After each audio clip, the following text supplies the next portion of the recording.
been doing well these past 2 months. I'm withholding some details on the projects I've been working on for a multitude of reasons, but one of the big things that's really been eating up my time is I've been trying to like actually crack down on making original music. I know it's very cliche to hear, "Holy shit, a YouTuber's a musician," and I'm sorry that you had to hear the news from me, but I've been spending a lot of time just really plugging in and trying to get better at it in a way that, you know, I never really bothered to. So that's been eating up a lot of my time. I'm doing scripting for the next video. It's not quite in the animation stage, but I'm planning that out too.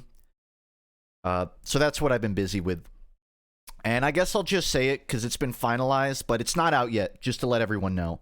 But with the next video release, I capitalism inbound, have a little plushie of Bommy's head ready for production, and I'm just waiting to finish one more video to put out to launch it with. I would feel weird about launching it without any content, and plus I feel like more people would be aware of it. So that's over the horizon. As for when the next video is, I still don't have a solid date. If I'm being honest, I think my next big project will probably be out in January.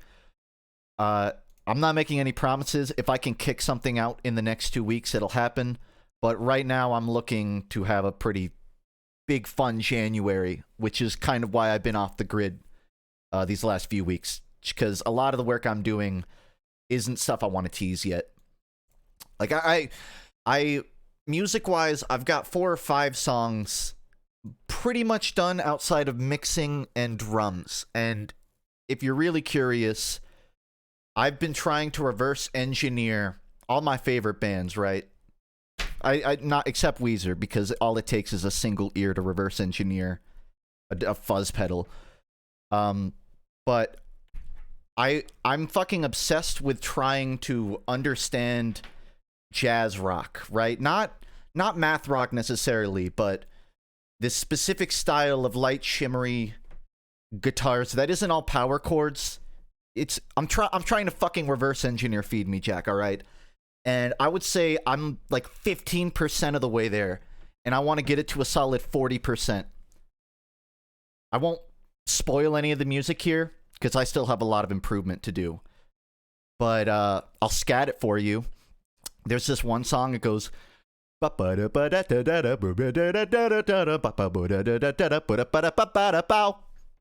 I like that one, so I'm excited for it. There's this one guitar solo. It goes like, and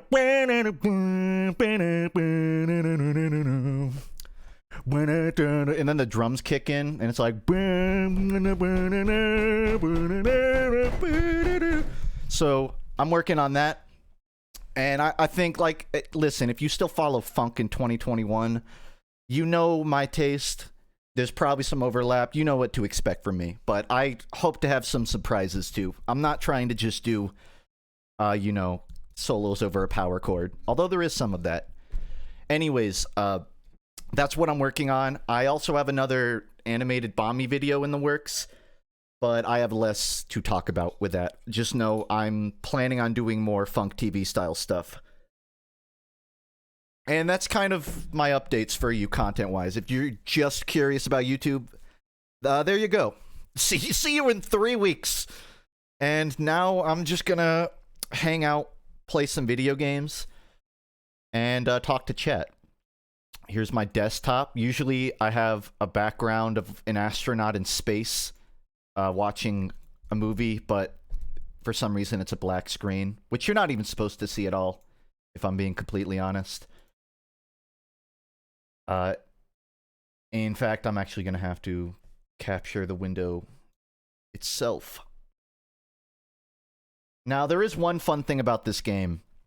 I found it is somewhat compatible with viewer clicking. So Twitch has this feature where you can click on screen. Not right now, I haven't enabled it. But I'll probably do a couple runs here. If you're on desktop and you want to influence my decisions, then just keep an eye out for for me telling you to click the screen. And if you're watching on your phone, what the fuck? So, this is World of Horror. I won't explain it too much. It's, in some ways, self-explanatory. So I'm not even gonna say anything. In fact, I'm just gonna be dead silent. No. So, you're in this loud, creepy town, solving mysteries, and you're basically walking around it, through... It's sort of like a point-and-click adventure, in a way. I guess. It's an 80s style game. Actually, I want to go back, because there are new characters added. I'm playing on, like, the default lady. I did make a FUNKe study on this on my second channel, like 2 years back. I'm actually really proud of that video. So if you want to know more about this game, go watch that. Or just, you know, watch me play. So, I need to pick my character. Which this game has 30 different menus to bog through. No. And I'm realizing I might need to actually unlock the characters before I can play them. So I might be locked to one of these. So, what do you say? How about Twitch chat? Why don't you click on screen in the top left in about 5 seconds, and you can decide which character I play. It should be up and working now. So from left to right, we've got Kiri, No. Aiko, Haru, Mizuki, and Koichi. I don't even know if the click screen can go small enough. But we're gonna see.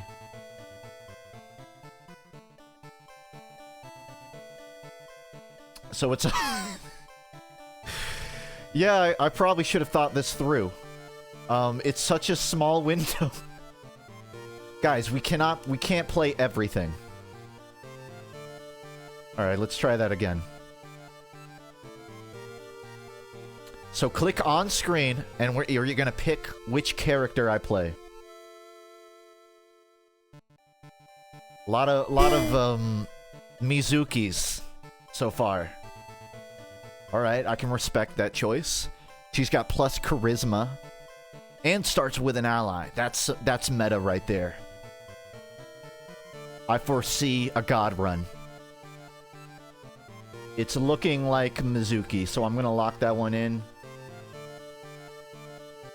And we're gonna play Mizuki. And I assume you guys picked her because of her plus charisma. I get it. And you're not picking any of these settings.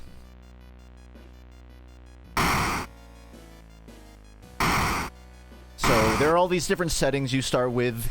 You get like an Elder God, which has a different effect. You can't run from combat. Damage increase. Some spell hijinks, and then doom penalty. If I'm going with the hardest one, it's going to be Kathak. Because this game is way easier if you just run from combat. And now I just get to start playing. Also, I'm realizing you can't even fucking read chat because the game is so bright on screen. So, see if maybe a color palette change will help. Just yell out if anything catches your eye. I think there's a lime green one somewhere. I mean, I could just do that, I guess.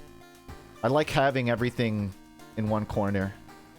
Although, to be honest, this number hasn't gone over 100 in like 4 months, so it doesn't really... I don't even need that on screen. Oh, this is it, right? No objections here, I imagine. What is this one called? Haircuts.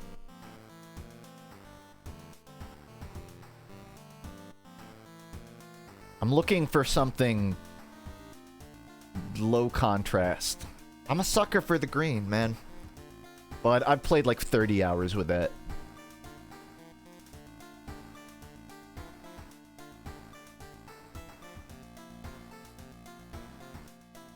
I'm seeing like which is the most readable. I kind of dig this. Probably some random EU viewer that's just sitting in bed and I've just saved their eyes. So that's good. So first order of business is after a shower, a change of clothes, of course. I think I'm gonna go with the jacket. That's not... Yeah, that's it. That's what I was wearing. So these are the mysteries I get to choose from. I believe this is a new one. Abnormal Arms. Crimson Cape may or may not be new. It's been a while, so I don't think I've played that. And then these are just other ones.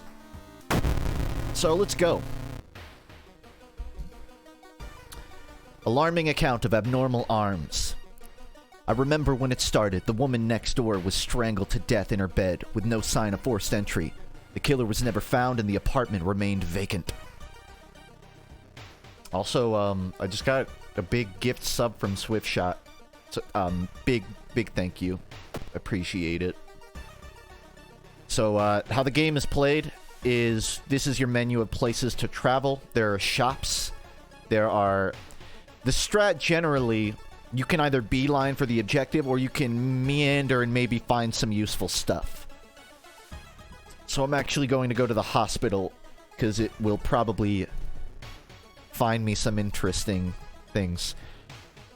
I'm going to turn... So these are the menus I'm going to need people to vote on while I'm reading what's happening. So I will have poke screen up now. You lose your way in the hospital and end up in the neurological wing of the hospital. Your walk is interrupted by a disturbing man. Oh, I never saw you here before. Are you there to learn the secrets of the human brain? Yes, I am. I already know its secrets. I'm not here for this. By the way, I can't tell. I might still have some mods installed. So if you see some random, like, anime shit, or just, like, ship, it might not be the base game. That might just be my mods. The doctor talks for a moment and then reveals to you unbelievable things about the powers of the human psyche. I believe it's the placebo effect you're referring to. And it's true. Going for the hospital again. Oh yeah, I'm not used to streaming per usual, so if I miss subs, my apologies, but thanks to Biome Crash and Vibes.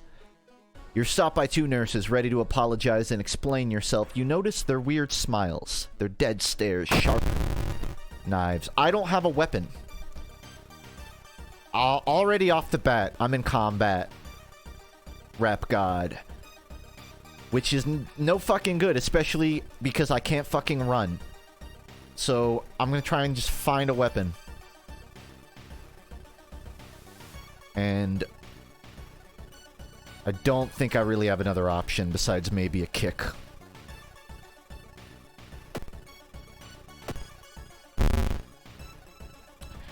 That's fine. I found a branch. And that should, snap their necks like twigs. Fucking... Let's go!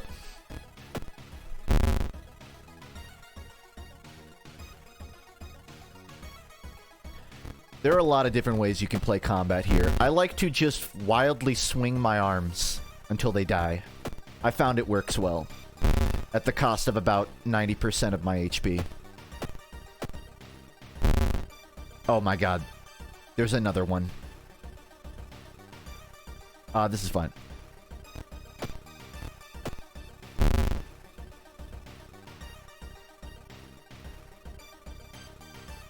This is actually new. Usually there's not two different enemies, but they give me an A and B health bar. I was confused for a moment. Anatomical Museum Archive displays a specimen with elongated arms and jellified bones.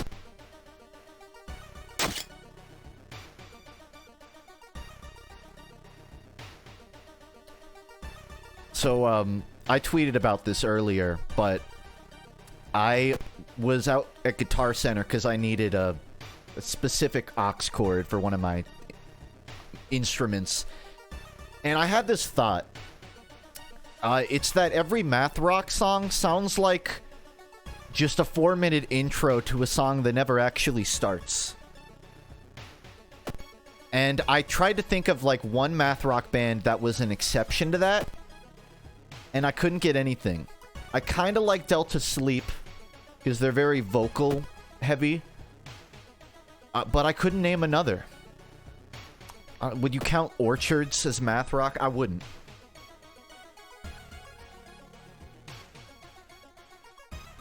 As you make your way through the streets, you encounter a suspicious-looking man. Thinking that he very much looks like a mobster, you decide to avoid confrontation.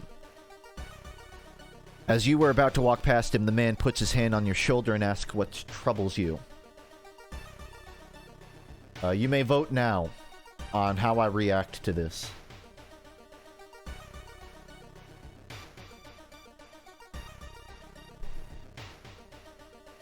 Here's another fun thing I've learned about making music. So, if you're an artist, a visual artist that draws, you know that flipping the canvas is how you identify your mistakes. There's something about the human brain where you don't notice mistakes as easily of your drawing, but when you flip it, it sort of makes them way more obvious. And for a while, I was like, why isn't there a musical equivalent to flipping the canvas? How come when I'm listening to music, I can't flip the metaphorical canvas? And I learned that studio monitors, which are just these really fancy speakers, are the equivalent of flipping the canvas. And I gotta say, if you ever want to feel humbled as a musician, if you're ever listening to your song and you're like, damn, how did I do this? This sounds great. Listen to it through speakers, and it will sound like your instruments are having a knife fight in your left ear, while in the vocals sound like you sang them in a void with no instruments. What I'm saying is, it's so... Okay. It's so... Okay, guys, that's not an option. We're gonna go with Ask for a Cigarette.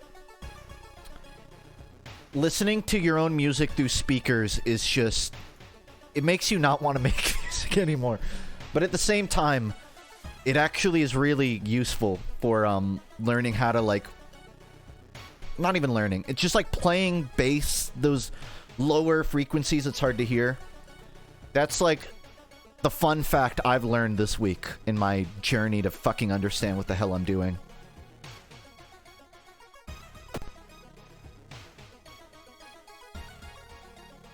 Good studio monitors are really expensive, though, unfortunately. So if you really want the benefit, you can't use your iPhone speaker.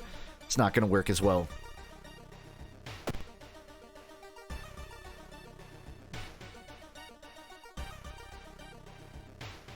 The events you've witnessed lately have you tossing and turning, unable to sleep. You feel restless. I don't know. Should I listen to some music or try lying on my back?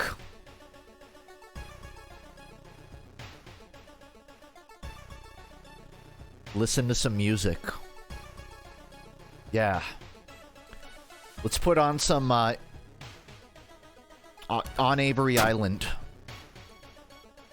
Luck check failure. Finding an appropriate track proves to be more of a hassle than it was worth. You end up losing daylight after struggling for hours. I stayed up for 7 hours scrolling through my Spotify top. My Spotify Wrapped. I'm kind of disappointed. I got my Spotify Wrapped back, and it was like almost exactly the same as the last 3 years. Congrats, you listened to way too much fucking Ozma. And Tally Hall. But in my defense, I'm listening to them a lot because I'm trying to, like, It's not a first listen. I'm trying to, like, reverse engineer. I'm trying to understand how they make music. I'm doing that nerdy style of listening. While investigating the apartment, you heard an eerie sound coming out of the garbage room. You opened the door and was shocked to see what's in there. Call for security or close the door and leave. Yo, it's Jeff. The spider. The iconic character from Billy and Mandy. I don't know. I think spiders are cool. There's this one spider. Every time I go into the bathroom, it's just like a little baby one walking on the walls. I think spiders are adorable. Personally. Call security? Come on, he's not bothering anybody. You called the security guard and told them what you saw. They went in to check the garbage room, but found no such thing but trash bag. They say you were just imagining things, but you caught a glimpse of the creature staring at you. I'm glad Jeff wasn't squashed. What the fuck is this interface?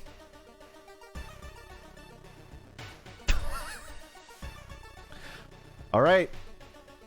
Let's make our choice. I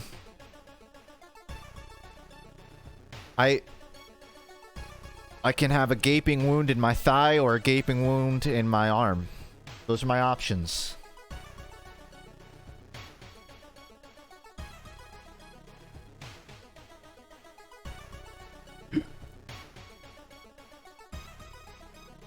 This is going to be a pretty political decision here, and I'm hoping my audience picks appropriately.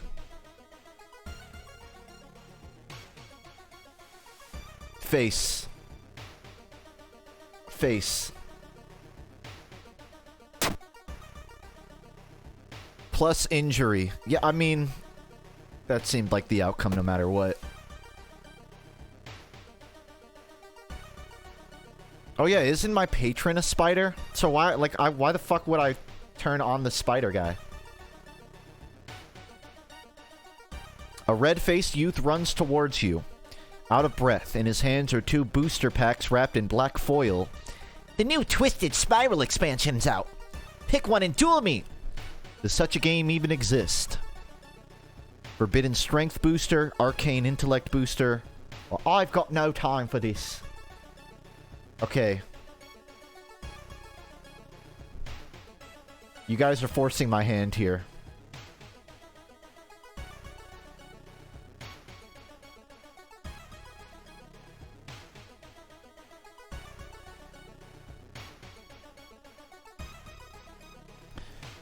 What are we going with? We're going with the Arcane Intellect booster. You have no idea how to play this game. As your opponent shakes your hand to close the match, your mind goes blank. The kid gives you a knowing smirk before running off.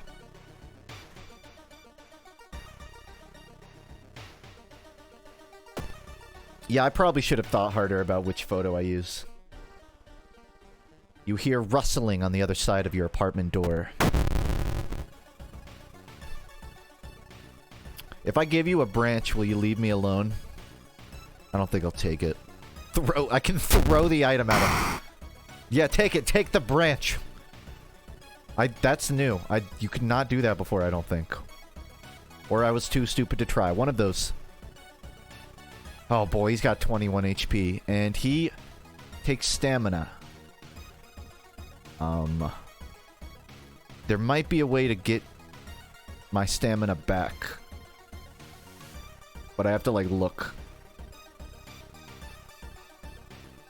And my patron denies me the ability to run away.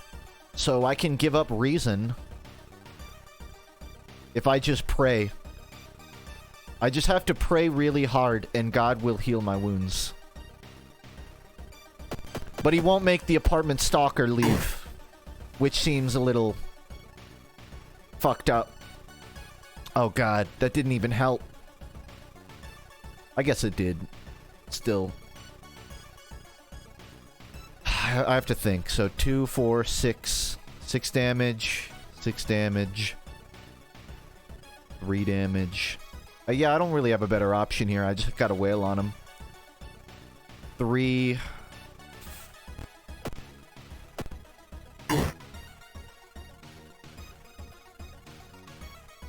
Gonna go with the old 3-2 combo here.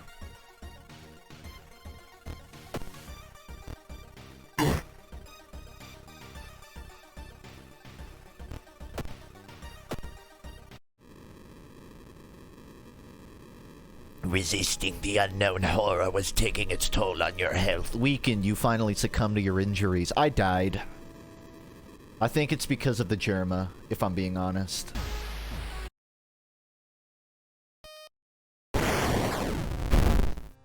He made me peep the horror. So, as a result of that, I'm actually going to up the difficulty to maximum. I can even change the timeline, apparently. And I'm going to jump right back in.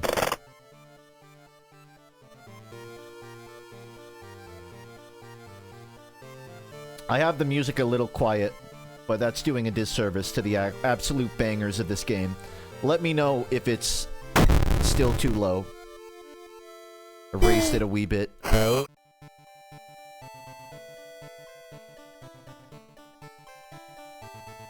I'm already on the max difficulty, so I'm gonna start with, like, average.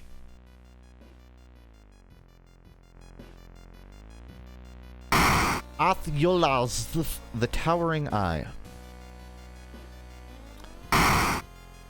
I'll do, like, a heightened Doom. This one is middle of the line. Hey, Funk, you know any cool bass lines? Yeah,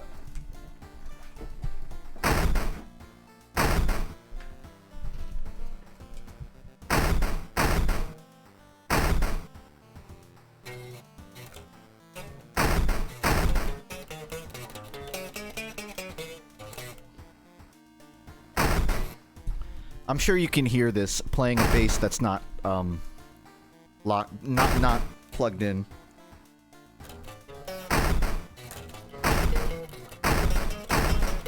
I'm trying to remember how the rest goes, which is kind of awkward because I wrote it. Oh, wait.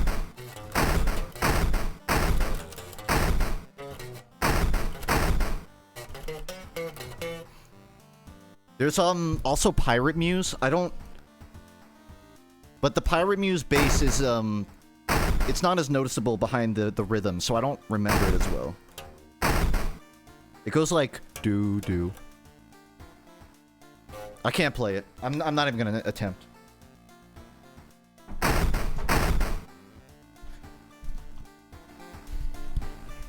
But my favorite bass line ever comes from Pirate Muse.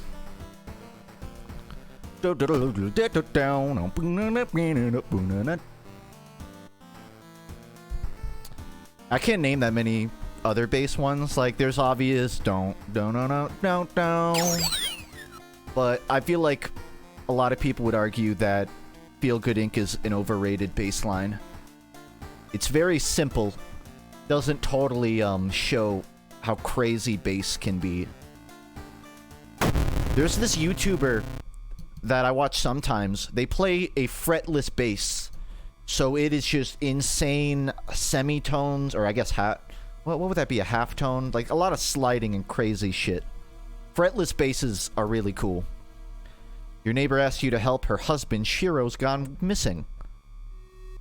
I gotta go find a guy that I'm pretty sure is actually dead already. So I gotta go find a corpse. While in class, you're summoned to the principal's office. Your heart skips a beat with anxiety. Are you in trouble?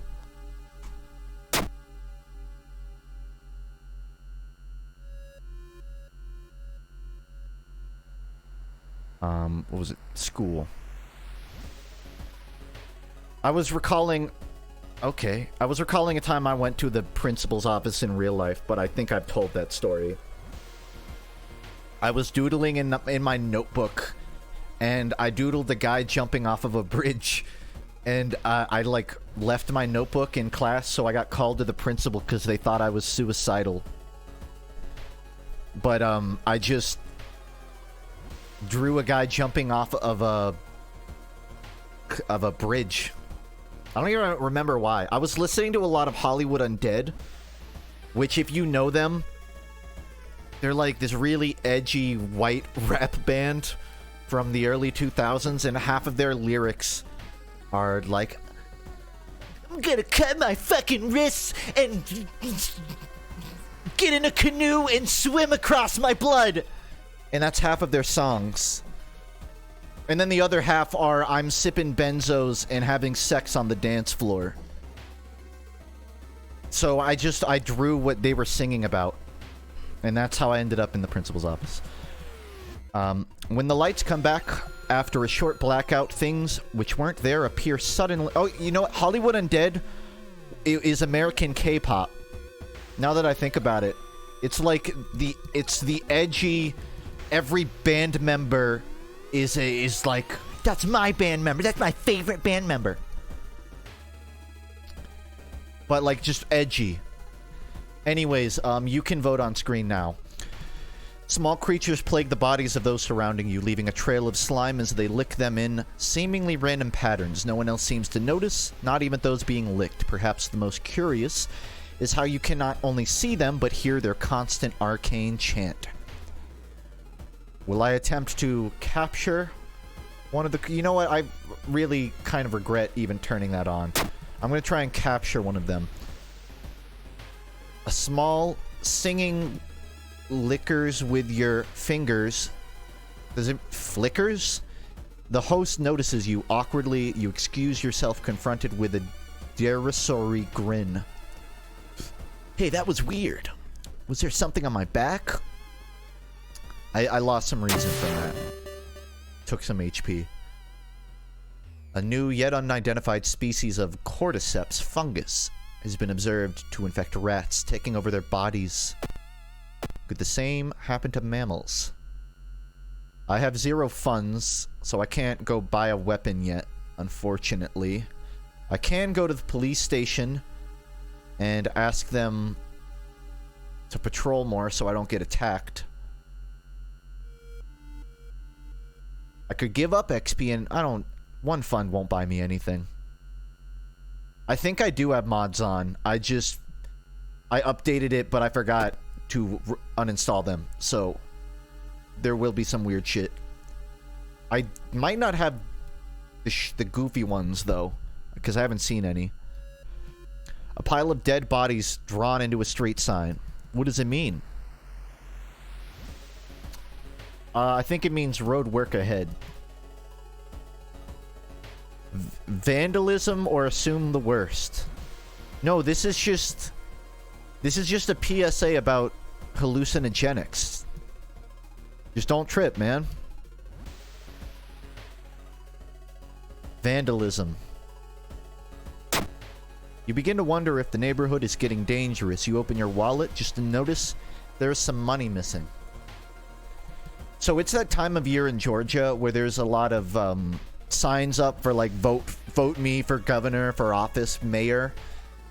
And I don't live in a bad part of town or anything, but there's this one person that's campaigning, and on all of her signs, someone has graffitied "Hi Mom" onto it.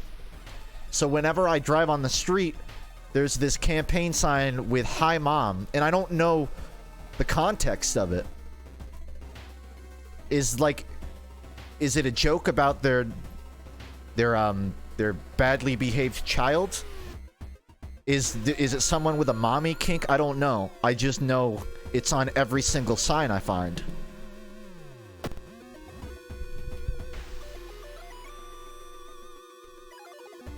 Amidst the crowd of people, you notice a man with a bowler hat and vapor press suit, intensely looking at you, as if the crowd around you're both stopped in time. He approaches you with a smile while maintaining its formal posture and asks, "Will we have met again?" I definitely have mods installed. This just confirmed it.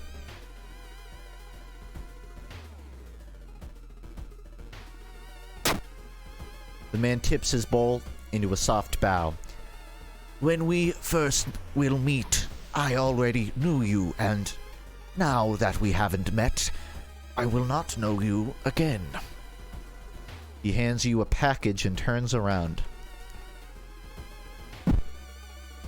Ploggers. I got, a statuette.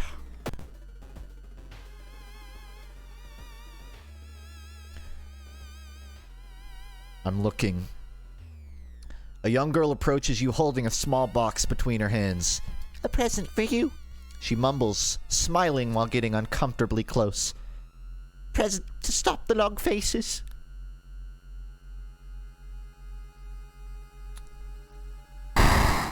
That happens that happens when I tab out. Sometimes it just fucks with me. Accept the gift, refuse politely, or tell the kid to percentage off.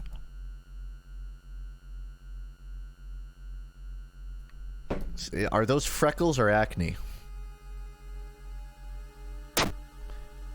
Luck check failure.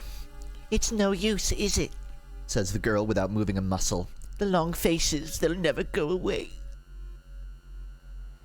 That's a reference I don't get. I know a lot of this game is based off of folklore, and there's like a Japanese term for it. They're fucking creepypasta. So there's probably a lot of references in here that may or may not fly over our heads. Navigating the woods at night, a far too familiar figure appears from behind a tree a few feet away from you. Oh my, that's some bad luck you've got there. He chuckles beneath his mask. I'm a good sport, though. I'll give you a running start. Run away or rush him. Yokai, that's the word I'm thinking of. A lot of stands are based off yokai too, I've learned. That and bad music. I've got a statuette and my fists. Let's take them. Strength check failure. You rush him. Realizing he can't shoot you at this range, the cultist opts to swing the rifle like a baseball bat. He don't miss. There's no sport in killing wounded prey. I'll be back when you've recovered. Injury. Alright, let's just keep exploring these woods. You see a giant creature in the distance as you walk across an open forest glade. It looks like the giant is looking for something. You'd better avoid its stare. Try to run back to the forest or try to hide.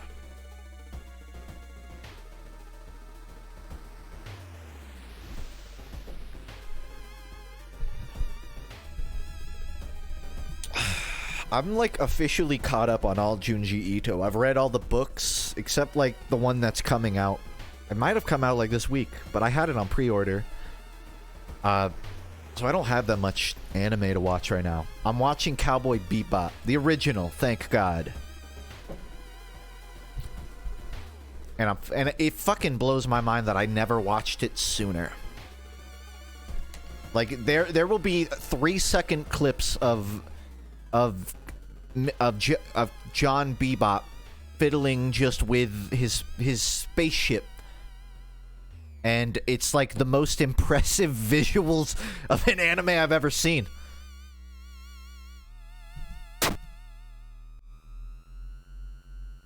You notice a trench covered by thick vegetation. You hide in there as you wait for the giant to walk away. You notice cigarettes on the floor. Being a 17-year-old kid, you naturally pick up the cigarettes, which give you reason when smoked. Yeah. Walking through the forest, you spot a pair of legs sticking out of a bush. Before you can do anything, however, they twitch and move.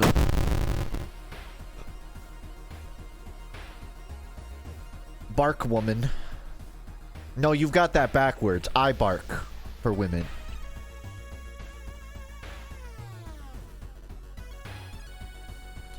Cut that. Cut that. Cut that. I think I can take her. 18 HP. I don't have a weapon. Still.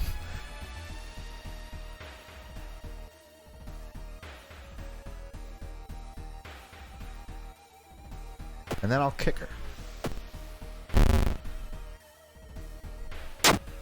Throw on my scrumpy. Yeah, I'm proud of that joke. That one just... God, 5 years and it's still fresh.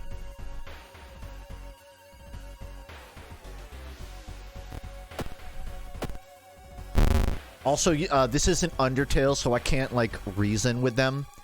I can run away this run if I want, but... They usually give a good item if you beat them. So, I'm gonna take it. Did you know, I'm pretty sure most of the art, if not all of it's done in, like, MS Paint for this game. Which blew my mind. He has a very minimalist approach to designing this game.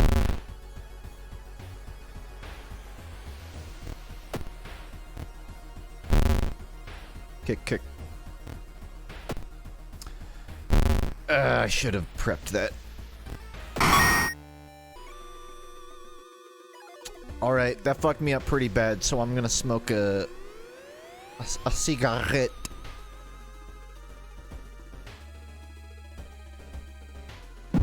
Oh, and it gives me a combat multiplier. Drooping tree branches hang over the path, framing it in an almost macabre way. It's almost inspiring.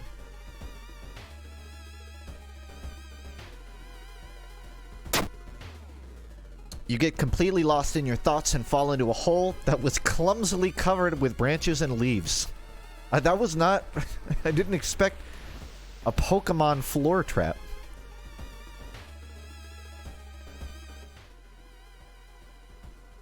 I don't think I've ever had a cigarette in my life.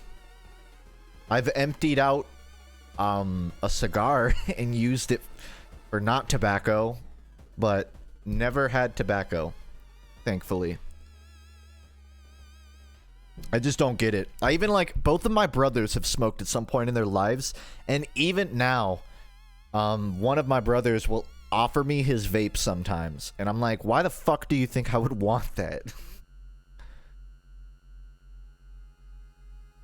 Finally, after what felt like hours of following the dirt road, you find the old mansion. It's completely overgrown with plants you've never seen before. In front of the mansion, there's the gardening company minivan filled with boxes.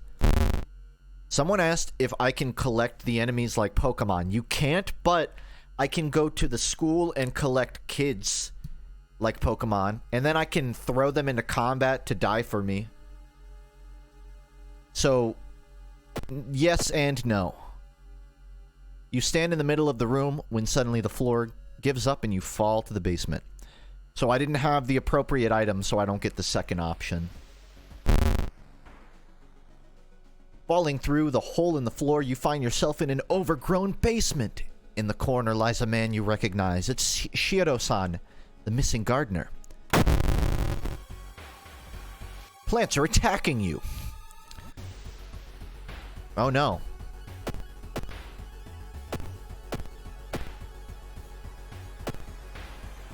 I know it's been said, but I'm happy that Knuckles in the next Sonic movie isn't being portrayed as a fucking joke character. It's kind of overdue. Oh god, can we just, like, run? Continue leading outside. I've got 4 stamina, man. We're not winning this fight. The plants will attack. I don't fucking care if Shiro-san dies. Let's get out of here. Kill him. If anything, I want you to kill Shiro-san.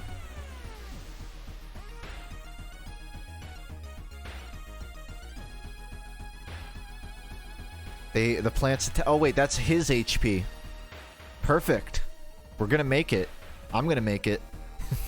I should stop and assess the injuries. Yep, you're dying. Holy shit. Did we get out? No, I think he died. I got out! Fuck yeah, I got out! Vines whip you, covering your exposed skin in deep lacerations. You cry in pain, dropping the body of Shiro-san. There's no way you'll be able to save him. With heavy heart, you run, leaving... Yeah. The friendly dog disappeared last night. You'll have to find a new place to buy equipment. The good ending. Genocide run. So first, I need to take a shower, get some of my stamina back. I like to accessorize each day of the week. Throw on nice tie. And I'm gonna let chat pick the next mystery, actually. So from left to right, Bloody Brief of a Beckoning Bulletin, Rancid Ramen, Moonlight Sailors, or Abnormal Arms. This one is already done. But Bulletin, Ramen, Sailors, Arms. So pick the mystery.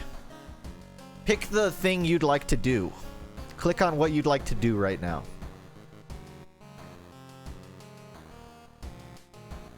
Arms. Alright, looks like we're doing arms. Said no Switch owner ever.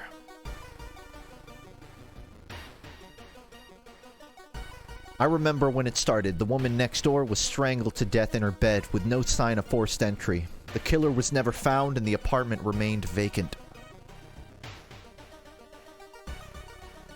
Alright, so some of these are a little different. They're not always searching the town. Some of them have a special place. I think this is a normal one, though. Let's see. I'm actually gonna go abduct some children here. So, where's the school? I clicked the wrong button, but... Oh, fuck. This guy's gonna take something from me. Fondest memory, jar of blood, or peace of mind? What's my fondest memory?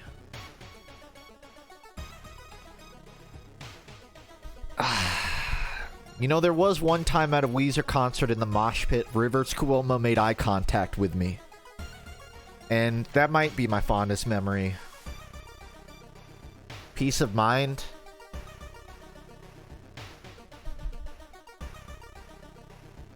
That was not the hotel memory, because that was in my state. I wasn't at a hotel. Peace of mind? That's fine, you can have that. I've got plenty to go around. I'm very zen.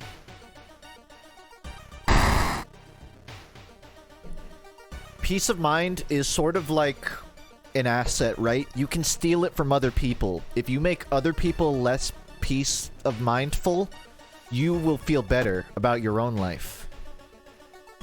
And I kind of am just a menace. As you pass a busy department store, an old man in a strange, ruffled, dark uniform of some kind stands out front, ringing a bell and pointing to a red bucket with an undecipherable sign over it. "Excuse me," he says as you pass, peering up at you from under the brim of his cap, with an unsettlingly friendly smile. "You'll spare a bit for the poor in the desperate days." Man, I have 2 coins to my name. I have nothing to give to you. Fucking beggars. You decide to briskly walk away from the situation. Hands in your pocket, the clanging bell behind you serving as a reminder, well down the sidewalk to the potential need you passed up, even if he did seem a bit odd. Gonna go ahead and level up here. While I'm reading this over, you can click on screen if you want to influence it. So, of these 3 options, I can switch equipment mid-combat, I can be more charismatic, or more knowledgeable. I don't need knowledge. But I could use some fast hands or leadership. And then for this, I'm just gonna make my own pick.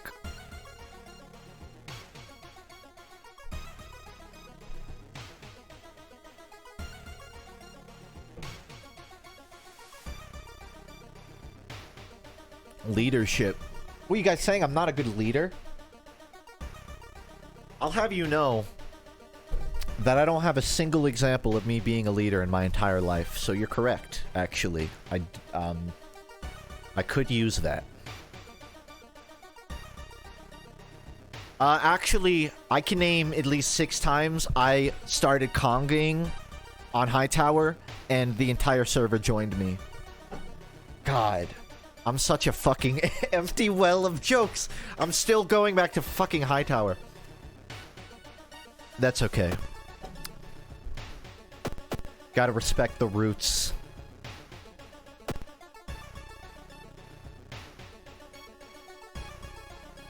Mr. Ooh, the local occultist specialist with whom you've arranged a meeting, has been assaulted at his home and was gravely wounded. When you try to visit him at the hospital, you're barred away entry to his room by an uncooperative policeman. Nobody visits Mr. Ooh without proper authorization, Citizen Scram. Oh no. Mr. Ooh in this universe is Junji Ito. I really want to see him, but I am not giving him money.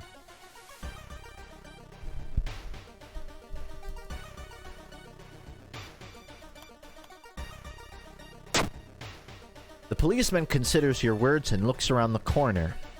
Alright, but I haven't seen you. He rushes you in, and you spend the next few minutes asking Mr. Ooh about his occult studies. You then leave the hospital. Nice.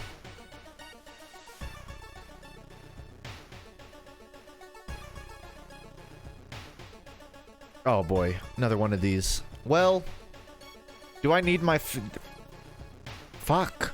One finger or all my fingers? I mean, this doesn't even feel like a contest. But it's like the index finger. That's like the 3rd most important finger. Behind the thumb and the middle.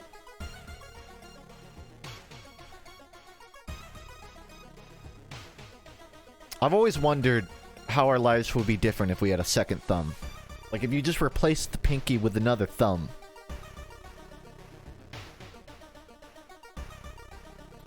Fingertips? All of them? That's frostbite. Oh, fuck.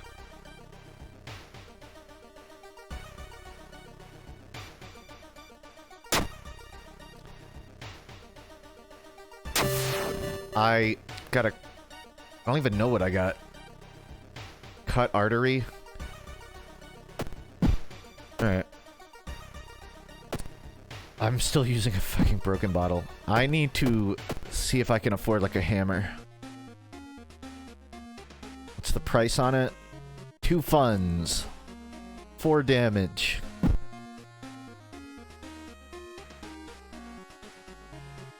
%40 chance to hit. It's like, it's worse than the broken bottle. Oh man. I can't even afford the crowbar.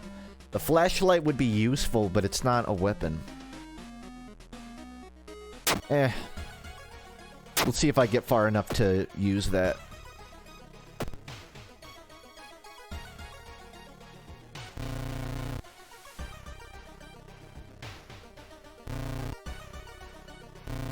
Join me.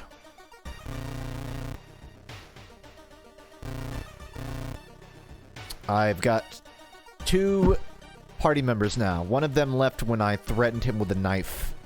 Or I guess a bottle.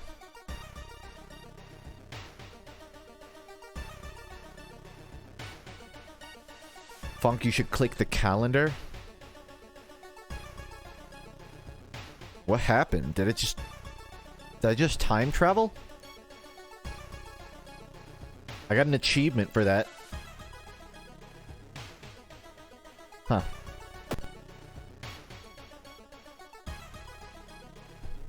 Oh, hey, Mr. Ooh.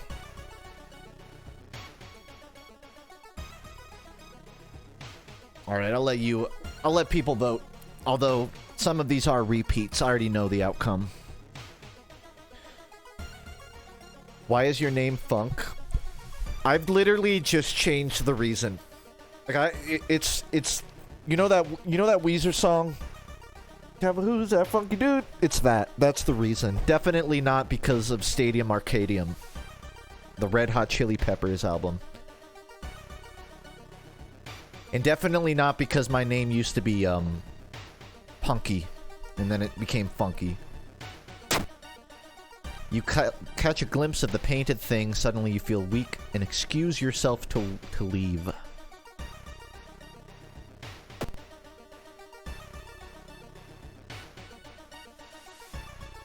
You receive a collection notice from your apartment's homeowners association. You don't remember being a part of the HOA. Because you're not a dick.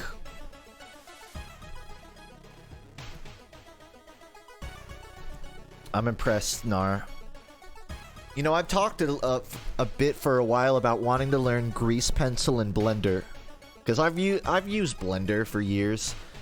And I'm having this problem with the Bommy model. Where Paibun has created so many facial flexes for, like, the eyes and mouth. But I'm sort of hitting the upper limits of expression with the Bommy model. And what I want to learn to do is composite 2D animation over the face. And I'll just fucking draw it myself. But grease pencil and Blender is such a shit show to learn. It's such an extensive interface. Just Blender in general. 3D workflows are so much more work. So right now I'm thinking of learning either Adobe Animate or Toon Boom. So I can just fucking draw Bommy's face in future videos. Also, you guys don't see this part of, like, the videos, but all of the mouth movements and the eyes blinking in my SFM videos, that I do that shit using SFM sliders and manually placing the mouth on the face or, like, rotating it relative to the face. It's so fucking click intensive and my least favorite part of making videos, but I have to do it because it looks so much better. But it's all fucking clicking and dragging. So, don't use Animate. Adobe Animate? I have friends that use it, and I already use Photoshop. Which is why I'm tempted to try Animate. But I would prefer not to. I just figure drawing the faces would be way more streamlined. Instead of having to, move fucking sliders. Anyone that's ever used SFM to, like, make the fucking... Meet the Heavy, do the Navy SEAL creepypasta. If you've ever tried to do facial flexes, it's a nightmare. It works, but it's a nightmare. So that's, like, something I'm, trying to figure out. The problem is, it's not even a problem. I'm also spending my time learning Ableton Live. And trying to learn multiple programs, it crosses too many wires in your brain. And you kind of just shut down mentally when you open one of them. But it's on the bracket for me. I'm not fighting this, but I can't run because he's blocking the door.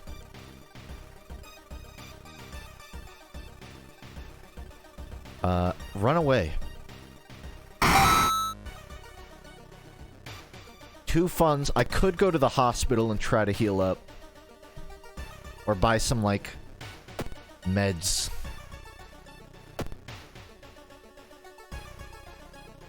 Plus, I think I still have, like, 7 different injuries. Just a walking time bomb. How can the doctor help? Emergency department is crowded as a direct result of the weird things happening in your town. Damn. Guess I'll die then. Isn't there a pharmacy? The pharmacy is closed. Oh, what a nightmare. And I can't even leave. I can't go to the pharmacy, but I can go to the morgue. It doesn't even do anything. Take an elevator. Can't visit the patients. Alright. This was worth it. This was worth my time. So it doesn't show on screen, but in my Twitch chat, it's all Weezer references. In case the VOD viewers are curious.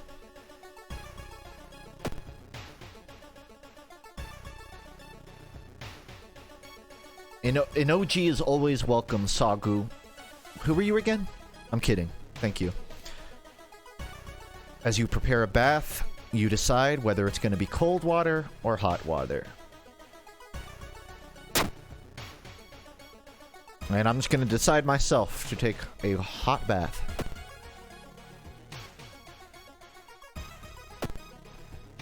Like they're being uploaded. They are. It's just in the last VOD, I went on Itch.io and there might have been a titty shown. So I can't really upload it to YouTube. Shouldn't even be on Twitch, to be honest. The night you dream about your old school, the class begins, but something isn't right. Your teacher is replaced in this dream by a vaguely familiar man in an expensive suit. Alright, class, answer this. How to defeat an old god. You want to know what pisses me off more than anything else about dreaming? Recently, I'll have a dream where I imagine a song during the dream, and it sounds really good. But for some reason in the dream, I think, oh, this song already exists, so there's no point in remembering it. And then I wake up and I'm like, wait, that song doesn't exist. How did it go? It went, and I forget how the song went. So, like, I will have a practical dream where I come up with a fucking melody, and my dumbass, unconscious brain just throws that shit out. It makes me want to, like, inception myself and strangle my dream self. Through determination and unity, Osan, that's how you defeat an old god. The teacher simply laughs at you. He laughs when all the students rush to grab him, laughs when they open the window, and laughs all the way down to hungry black waters. When teacher's gone, you and your close mates stare into the water. That's heavy, man. I had another dream recently. Sometimes I have these semi-lucid dreams where I can kind of interact with it.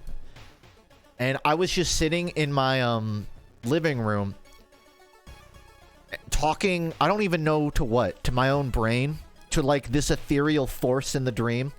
And I asked it to tell me a joke. Chat, do you want to hear the joke that my brain told me during the stream? It goes, alright, I'll tell you a joke. We all know briefcases cost money. We just never know how much. Your bill is in the mail. And then I woke up. And that was the joke it told me. And I spent a good 2 days trying to comprehend what that meant. Because it sounds like an actual joke, but it's not funny. But it sounds like it has a punchline. It was a sentence. But the fact, like, it answered so confidently.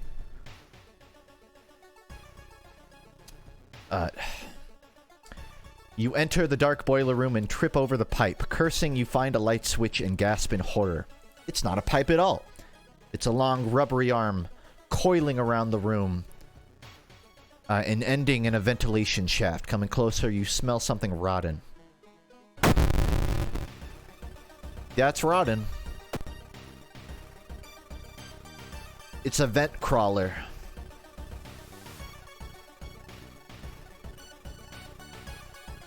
You know what this reminds me of? It reminds me of Squid Game. You know that scene in Squid Game where the lady is in the vent and she's looking in the... It reminds me of that. Also, I'm gonna bail. I'm running. I can't run. I get... That makes sense. I'm in a vent. Where am I gonna go? Alright, new plan. I'm throwing all of my allies at you. Die. Die.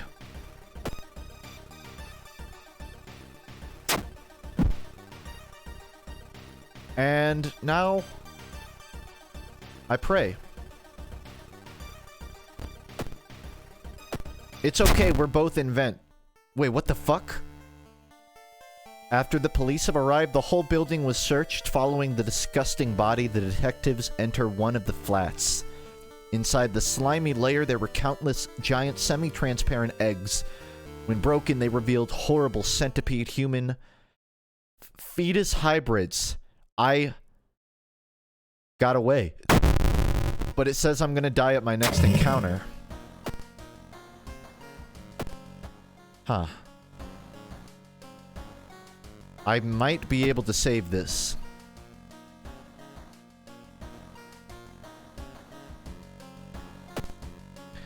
The search for the missing person continues in the forest surrounding Shiokawa. If you have any information, might protect the police. Alright.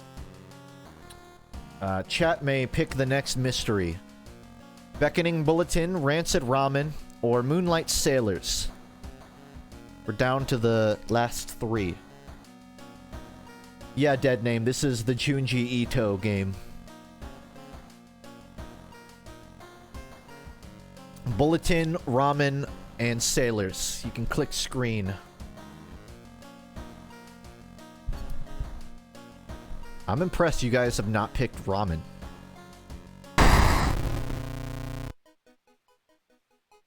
It began with one fisherman who dragged something truly awful from the belly of the ocean. A dark, writhing ooze that mesmerized him beyond control. He hid himself away for a week adoring it, not to be seen until one moonlit night when a young girl spotted his boat drifting away. A single lantern swinging at the helm of the captivated fisherman, singing eerily to his catch. Now more and more fishermen have begun to find the vile oozes in their nets, and one by one they're disappearing. Soon the ocean will claim them all. So, I get like a hint if I discard 2 items, but I don't really have 2 items I want to get rid. I guess I'm not using these. Fuck it. But I could sell them. I would rather sell them and get like a proper item. Where the fuck is it? Oh no, I can't even go to the shop. No, the local dog got fucking ran over or something. The Shiba's gone. I can't even use the shop anymore. Do you buy stuff? Ugh.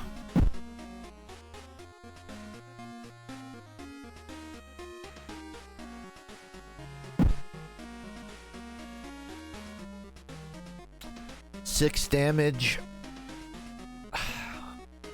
It's not even really a better item than the broken bottle.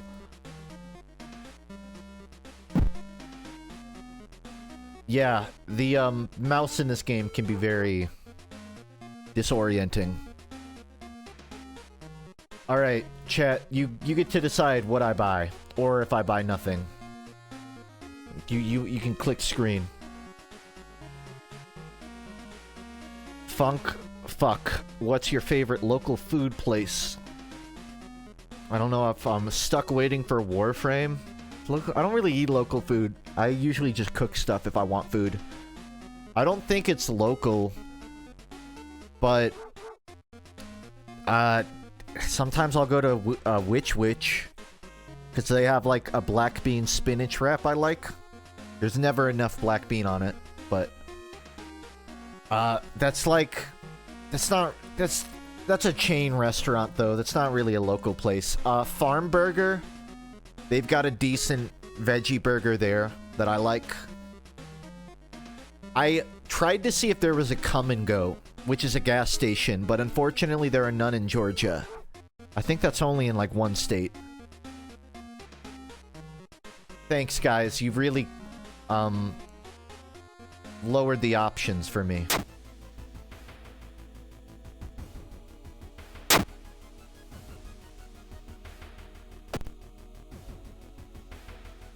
But yeah, usually I just cook my own stuff. Recently I'm making a lot of different mac and cheeses. Do some like plant chorizo mac and cheese. That shit fills me up. It absolutely destroys my body, but I love it. A ghoul. I'll hit her with a shovel. It's not gonna... It's 8 damage, and I am like 2 hits away from dying. So, better idea. I'm just not gonna fight.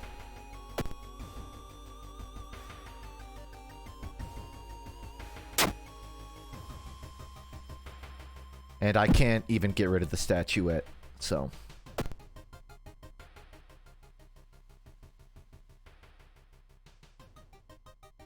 You see this energetic girl who's always cheering on you. You wonder what's wrong with her, but you won't say no to some gratuitous praise. Go, ooh, you are the best. And she has a Popeye shirt. She never gets too close, but you can feel her honest excitement when she cheers you on from the distance. You wonder if she has a crush or something. Video games.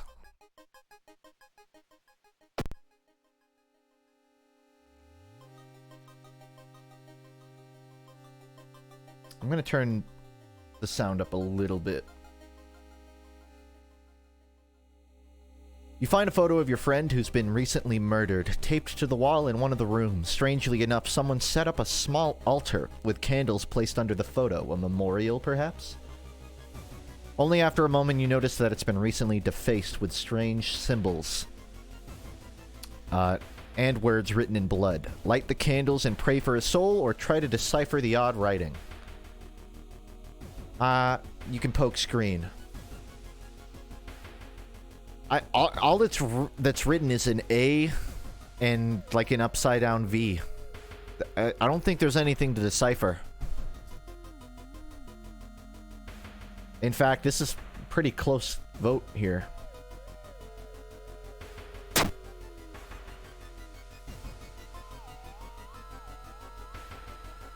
Ignoring the writing, you light up the candles and utter a prayer for your friend's soul. You see him smiling from above. I got reason out of that, so good call. I'm trying to think if there's a way to heal, but there really isn't one. So, just to be safe, I'm gonna pick up a spell or two. My doom's at 70%, so I need to be careful here.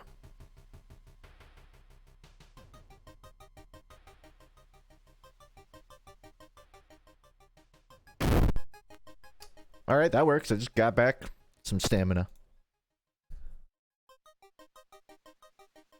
You see an old Art Deco poster. It's in pristine condition despite its age. I am a connoisseur of art. Alright.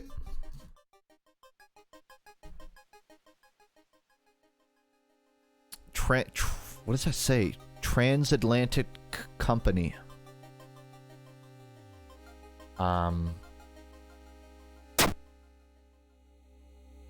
You haven't noticed anything unusual. Still, the poster makes you feel somewhat nostalgic, restoring a little bit of sanity.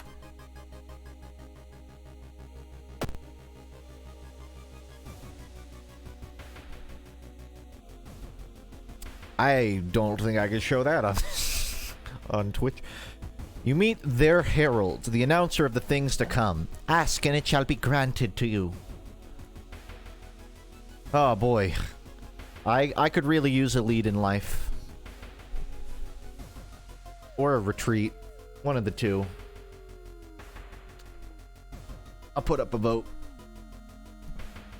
Actually, hold on. Now you can vote.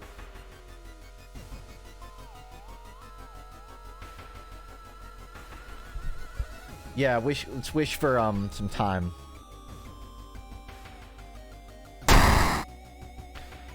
Time to spare. Spare it well. The priestess smiles gently as she grants you more time. Perhaps the things to come aren't so bad.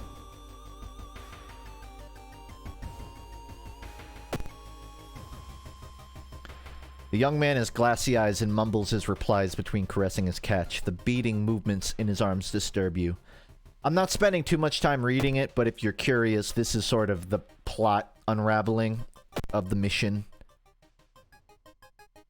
I'm metagaming right now and running through the course. Yo, nice face. A blonde young woman welcomes you to his little corner in... Oh, a young man welcomes you to his little corner in the docks. The youth, dressed in a black robe and polka dot bandana, has a collection of strange items strewn on the blanket. I'm selling, you buying. You catch my deal? Want a potion of restoration? Maybe a blade of heroes? He says between puffs of his cigarette. They're coming, dude. We gotta be ready. So reading that reminded me of something. A blonde young man.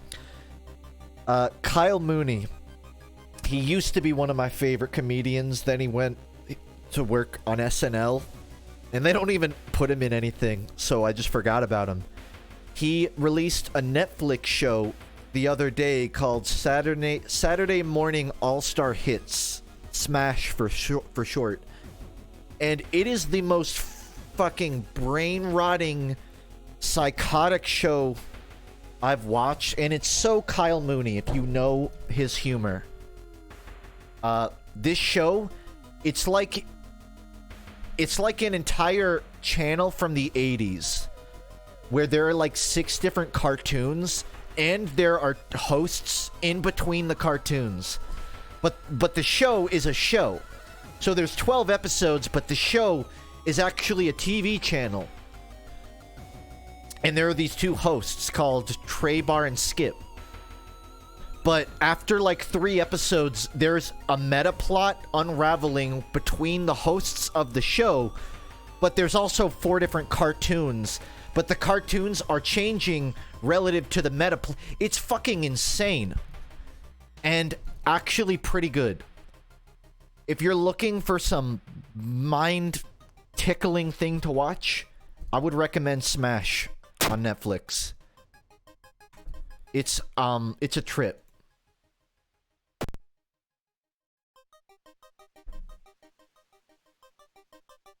There's like a... So, it's like a parody of like 80s TV, right? There's a parody of Care Bears, but they get all of their magic by snorting this magic powder they get from the clouds. And one of them, I won't spoil anything. It's not like crass adult humor, but it's really avant-garde art rock shit.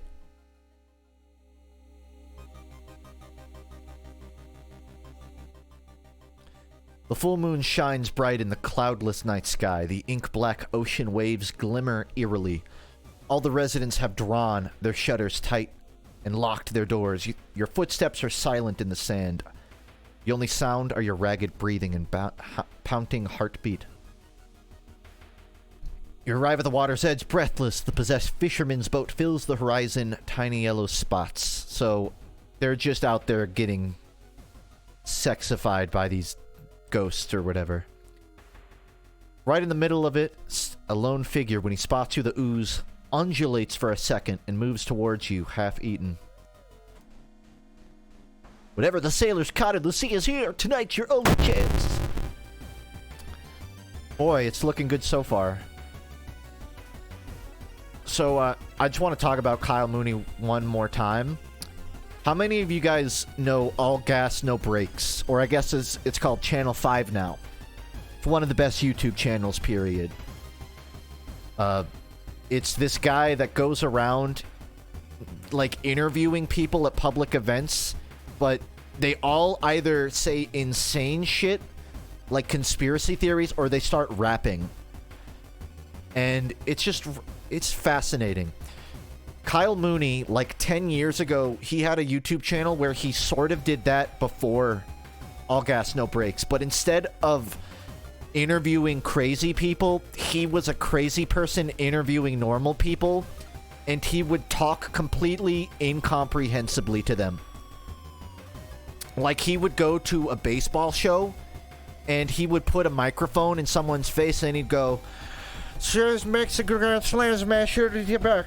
And then put the mic in front of their mouth and just wait for a response. And it, to this day, might be my favorite YouTube channel ever. And I miss that content. Some of that humor does show up in Saturday Morning All-Star Hits. Just a little bit. Also, Owsies. I died. It's unfortunate. I was doing really well. 3 keys. But also, I was on the hardest difficulty. Alright, I'm thinking I'll do 1 more.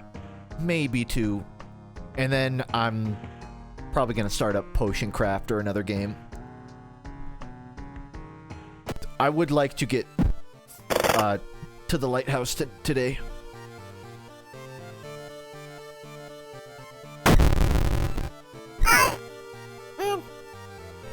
Damn. I don't actually know the requirements to unlock the new characters. So I may need to look into that.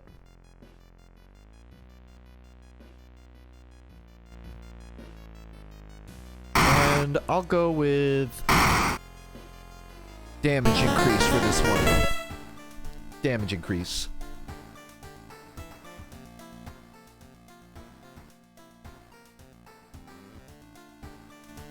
I actually need to step away for a second, so if you guys just want to jam out to this music or leave, it's your choice. I'll step back in 1 second.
Oi, mate. I'm back.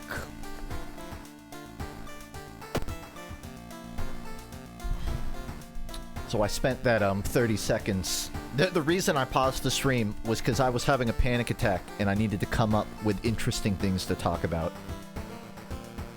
Not really, I just needed to piss. But I kind of realized I live a very normal life. I don't have that many crazy stories. So, do you guys just want to hear, like, some funny things that have happened in my D&D campaign? As my character? So, I play a Gwal, this half-orc druid, who basically, his whole playstyle is he conjures animals and heals the team. So he's sort of a pseudo-support. And probably if I had to pick a favorite thing Gwal has done throughout our campaign, we were making a deal with this guy in his warehouse, right? Mr. Ehi. And he's got this big-ass warehouse, and we can tell he's got a bunch of guards hidden in the shadows. And the dude just sort of total dick move backstabs us. He's like, yeah, I'm just gonna kill you and send you to my boss, your corpses. And 30 of these, I don't remember what they were, these fucking minotaurs start coming out of the shadows all around us, like 30, 40 of them. And my party already had lost 2 party members because they quit the campaign. So I'm like, this is fucked. I have to make a wall. So I wanted to wall off these people so they couldn't get to us. The problem is the spell Wall of Stone has to be continuous. And these are multiple doorways. So there's no way to Wall of Stone all the doors. So what Gwal does is he upcasts conjure animals to summon 16 boars. And I called it Wall of Boar. And I just summoned an endless line of boars blocking every doorway. And the best part was it worked. Like 30 of these minotaurs could not get to us because they just had to keep swinging at boars that were blocking them. What level are you?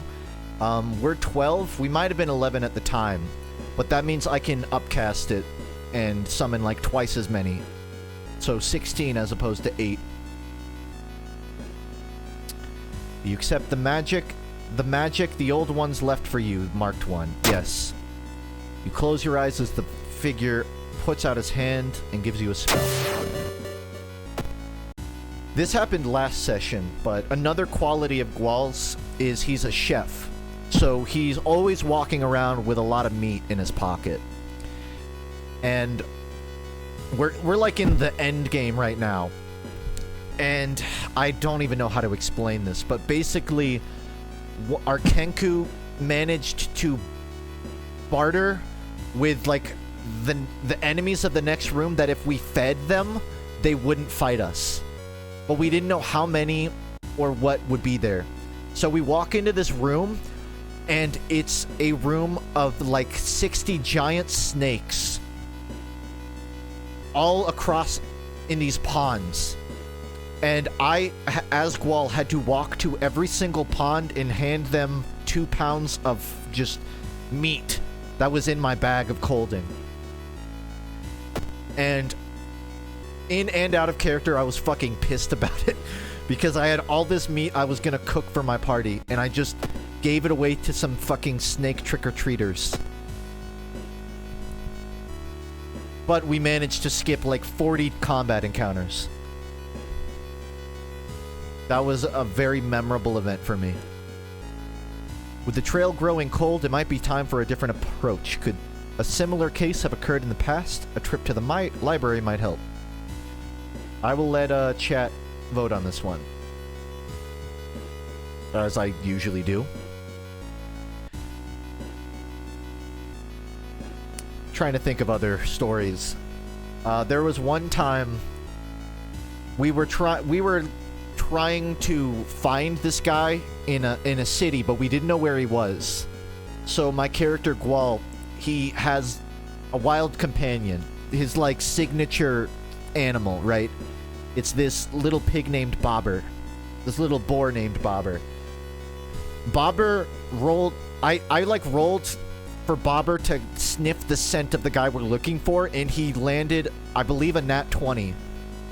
And which basically just means this boar had such a good scent on this guy that it just fucking bolted at a speed none of us could keep up with. And the remainder of the session was my entire party chasing the boar, trying to keep up with it so we don't lose its track. It was literally like a fucking Hanna-Barbera cartoon. Knowledge check failure. It was a complete waste of time. You've spent the whole day reading about cute dogs, giant vegetables, and occasional accidents. You find nothing related to the mystery. That is unfortunate. An article covers a group of scientists from Tokyo. They were exploring and mapping weird cave formations found in the cliffs. The search of the missing team continues. The only clue is a code written 434. I know what I need to do with that.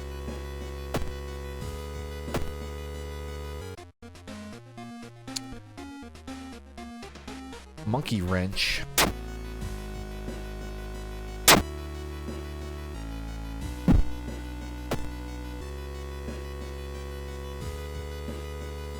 You were planning out your next steps.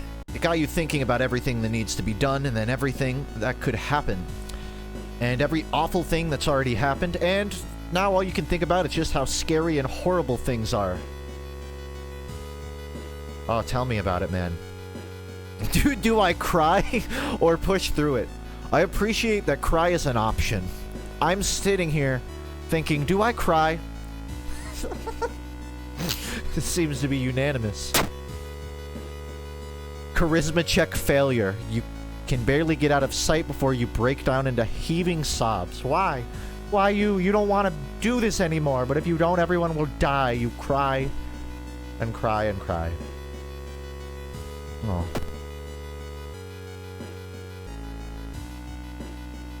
So this isn't really a story, but I'm having a lot of fun as my D&D character right now because the whole session, the whole campaign, I just had a staff of healing. But right before this like final arc we're going through, I picked up a staff of healing reversal and a feat that lets me dual wield. So I'm now walking around with a staff of healing and a staff of healing reversal. And I have heal prepared, which is a spell that does 70 healing. In other words, I can heal an enemy for 70 HP, but in reverse, I can heal an enemy to death, essentially. That's on top of all this other crazy shit going on. Because my spirit totem, a whole other ability, lets me heal multiple things. So I can probably kill like an entire wave of shit with one round. What's the plot of this campaign? It's complicated. So we're a curio that kind of works. They're like freelancers, but there's this lich and these people that work for the lich that wiped our memory. They kept scrying on us and basically getting us to work for them without realizing they were evil. And now we're sort of on a revenge tour trying to take them down. And we have taken down most of them. We're chasing down the big bag endgame now.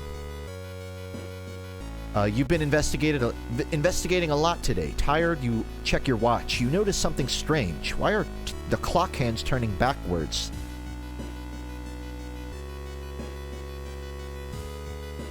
I mean, I hear liches are really fun to play. I've heard it described.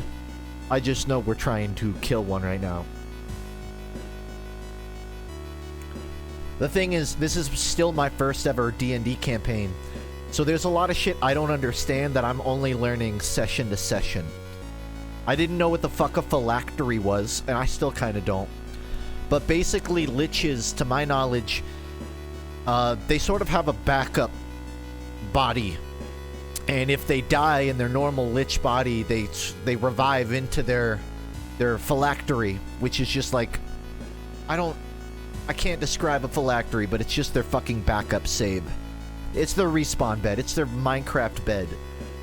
And we have to find that and then kill him. Although technically the strategy... You guys aren't even voting now. Technically the strategy is you bring the phylactery with you, you kill them, and then you break the phylactery. Because they might remake the phylactery before you killed them.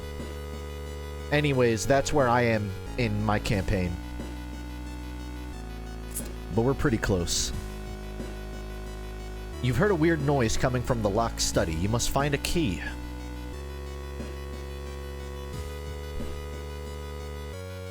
Despite your best efforts, you feel like the neighborhood is changing.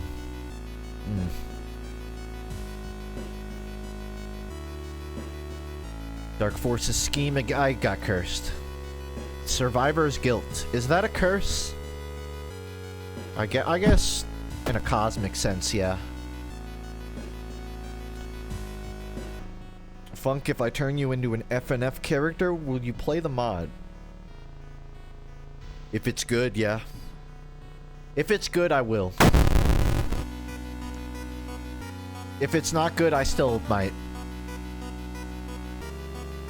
I only say that jokingly, because I have not played FNF at all. So it would take a lot to convince me regardless. But yeah, if you want to go for it, I'm willing to check it out.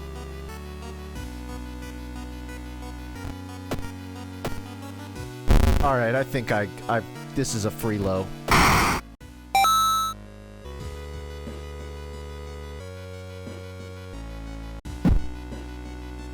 Just double checking.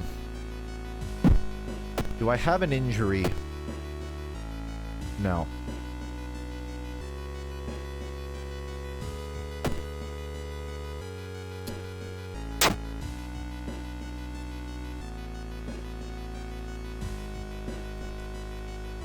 I don't know if this is true, and if someone can confirm it for me, did the Titanfall 2 player count drop to 0 recently? I'm gonna look this up.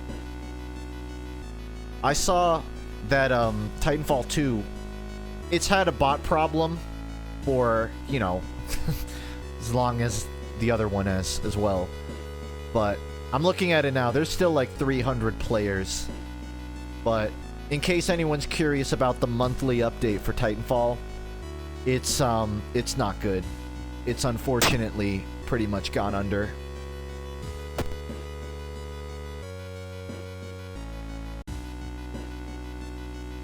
Which breaks my heart. I did see recently Team Fortress 2. I don't know what it was. I think there's a charity event going on, right? And Robin Walker and Jill showed up for it, which is crazy. Because I thought they, like, died or something. But old devs for the Team Fortress 2 team showed up for an event. They didn't say anything exciting, but there were a couple of interesting discussions that were brought up.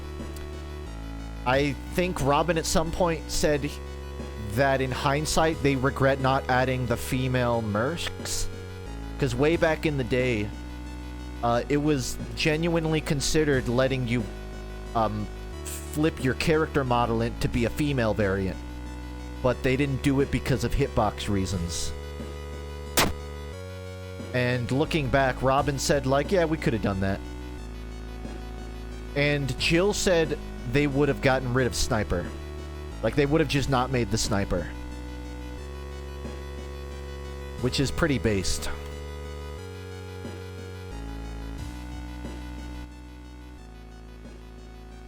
You aren't sure what to expect. The sturdy door to the study opens with a creak. The dark, dusty room is empty, but something feels wrong. A faint draft.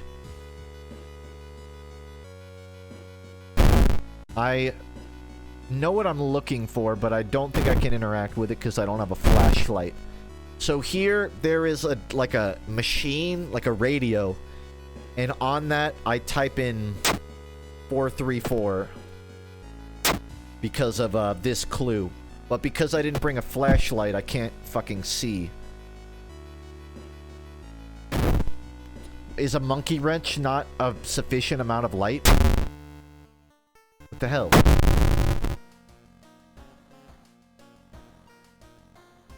Leveled up. Gonna go with luck, dexterity, spell slots. Wish I could get funds. I'm gonna let chat vote on the left, or no. Well, yeah, no. You vote on these, and I'll pick the other.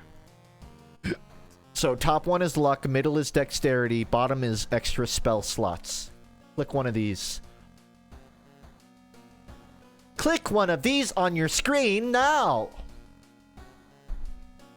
Do you know which perk will help us the most? I don't really need stamina or reason.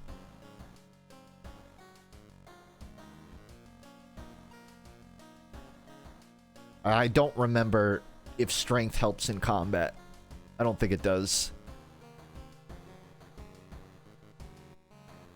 Maybe... What's my dex? 7? You can't vote? Oh, my bad. Now you can.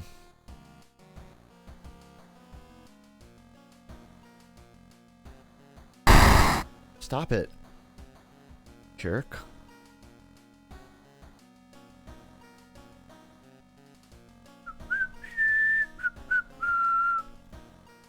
Oh, close call between the lady in the hallway and the book. Dexterity. Okay, I'll take it. Dangerous bands of rioters are gathering around downtown. Fucking liberals.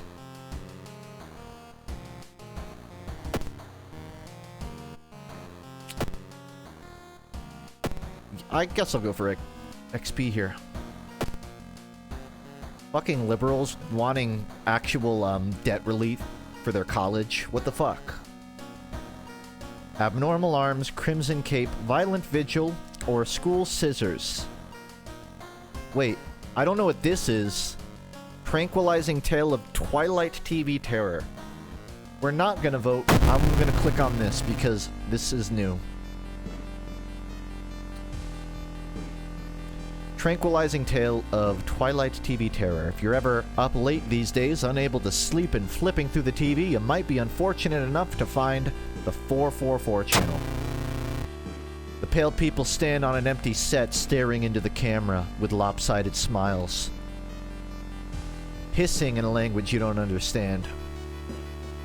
You sit in your bed staring at the flickering blue TV screen. You've missed the damn channel again.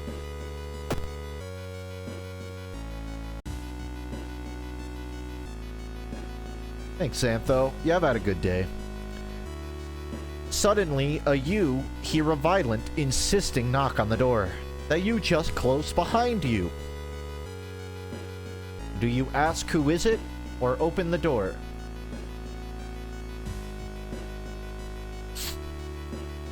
I mean, they're knocking, so they're clearly polite. I should at least ask them, right? You open the door to see who is on the other side, but no one is there. As soon as you close the door again, the knocking resumes. Oh my. That is spooky. Dark forces scheme against you. You don't know you can trust anymore. The tired station director sweats and keeps glancing to the side when asked about the weird channel. His preemptively denies its existence before pushing you out of his office. Just before the door opens, you spot another person standing behind the director. Was he in the office the whole time?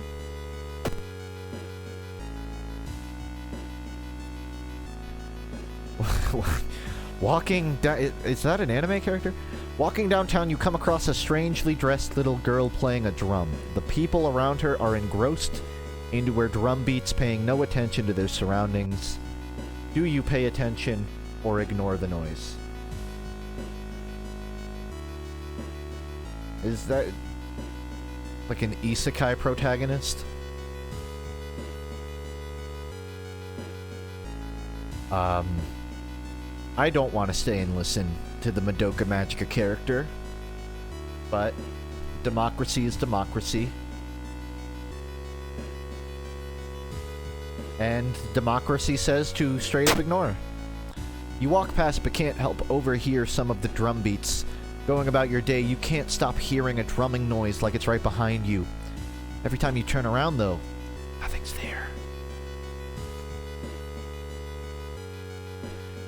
Passing by a TV display, it randomly switches channels. You freeze, seeing a pale presenter's face glaring at you. He points at the dark shapes hanging just behind the stage. Are those... body bags?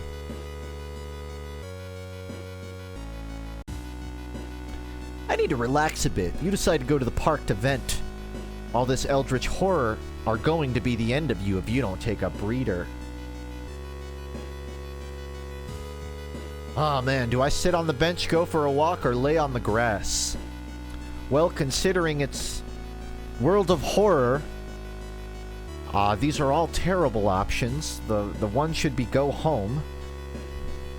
The bench will probably give me a back massage with too long of fingernails.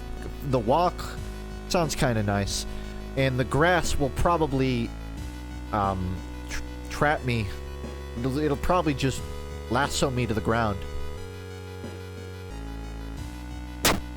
You lay there for a bit thinking about what you've been through. Focusing made you think differently about something you've been stuck on for days. That was actually quite peaceful. Okay. Just a good sesh. Staying up all night is almost impossible, and you struggle to keep your eyes open. When the channel comes up, you manage to switch on the DVR just before falling asleep. Finally, you've got some real proof of the channel's existence. Is this like Petscop? Also staying up all night? Damn, that's relatable. You know what the worst part of daylight savings time is? It's the if you have a shitty sleep schedule and you wake up at like 2 p.m., the sun just drops 2 hours after you wake up. You were approached by a horrifying abomination. Hey kid, do you like donut? I know I do. Care to buy this box of donut for only 1 pfund. I could go for a donut. I think we as a planet need to renegotiate daylight savings times with the sun. I feel like the sun is holding out on us. It's gotten too good of a deal for too long. It goes down early. It's getting fucking paid overtime. It's not even up. We need to march outside, look the sun dead in the eyes, and tell it that it's got to stay out for another 3 hours. That's what I think. I take a donut. The creature smiles, and I gain a stamina. When you wake up the next morning, the footage is a scrambled mess, but you can swear there are faces hiding behind the static. Feeling desperate, you start combing through the message board, hoping to find some clues. This is another plot point in Smash. Saturday morning, all-star, hard to play, sort of super 80s bros.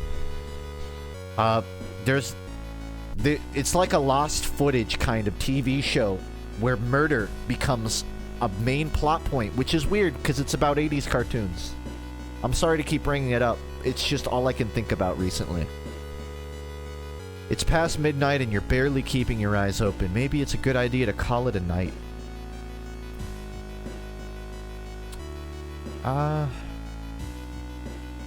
What do we think? Continue or go to sleep? I might be stretching here, but one of the plot points of Smash is, like, the two hosts, Skip and Treybar. Of the two, it's really obvious which one of them is the favorite of the TV show. Like, everyone loves Skip, and everyone fucking shits on Treybar. Nobody wants him hosting, he's just there because they're twins. And at first I thought, this is a really strange subversion of the formula. But 4 episodes in, it started feeling like it was a metaphor for Kyle Mooney on SNL. Because Kyle Mooney never gets to, like, be on SNL. They cut all of his sketches. Everyone talks about his colleagues, but never him.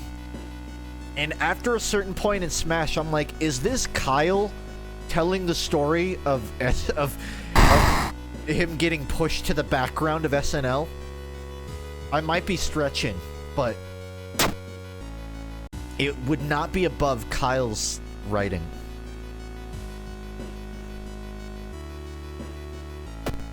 You think you finally found a clue, a forum post about a newly built warehouse in a nearby village.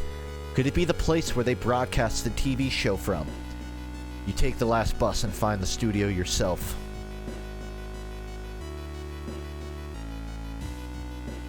Walking down the road, you notice a bird that seems to be watching. Hey, bird. Getting closer, it's just a fucked up bird. You spend the rest of the evening in the village's restaurant. When it closes, the sun goes down. You creep into the huge studio warehouse. You walk through the dimly lit studio, creeping past the props and various equipments, getting closer to the lights in the very center, closer to the hissing noises and canned laughter. You stand just out of sight, holding your breath. The cast stand on a desolate stage drawing pentagrams of each other. You think one of them catches your eye and you gasp. What happens next is bizarre. The entire cast spots you, but instead of attacking, they run directly into the camera, disappearing into the lens like into a portal. This is a lot of reading. You rummage around the set for a while, trying to figure out how they escaped into the camera and any clues to the show's meaning. Ultimately, you find nothing. When you get home, you're uneasy about the TV. That's it. That's the ending. You take the bus back to Shiokawa. They jumped into my camera, and I went home. And that's the ending.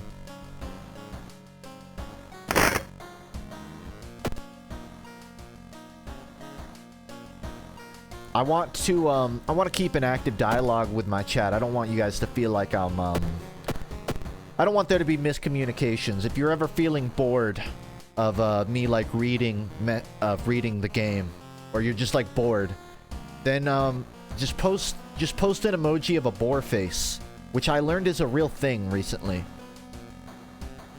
and it'll let me know to be funny. Don't actually do that. So plus luck, random spell, or plus charisma. Actually, random spell sounds good. What? I don't want to sound crazy. I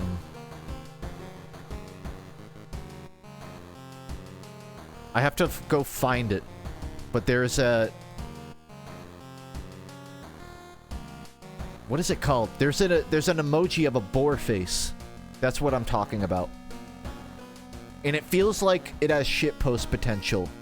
And I'm just trying to come up with a use for it. Like boar, like boring. Like the animal of boar is what I'm talking about.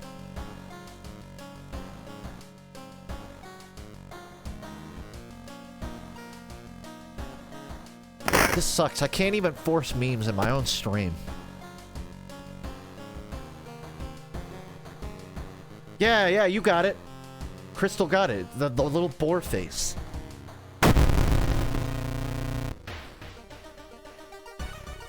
I'm just trying to find a way to use it. Because when does anyone ever use the fucking boar emoji? Just sort of like... It's like going, boring! Boring! And then a badum tis plays. You know what I mean? It's not Resident Sleeper. Yeah, but no one even uses fucking Pog anymore. Everyone uses BBTV or they use... I don't know. I don't know Twitch culture. But everything gets subverted, so this can be like that. There's just subvert... Does boar have another meaning besides, like, I'm bored? Like, every time you see a plank of wood on stream, just post the boar. That's the joke. And it'll be funny every time.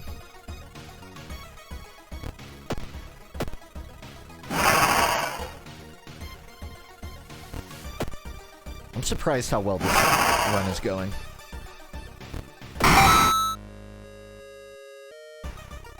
Well, I know why Pog changed. Like, it's a fucking happy snake now. But I'm just saying, times change. Like, even when Pog was still around, people used, like, the edited versions where it's just the mouth anyways.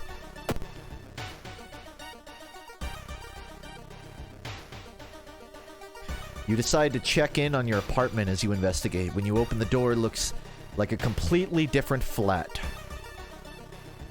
Do I, and by extension we, shut the door or investigate?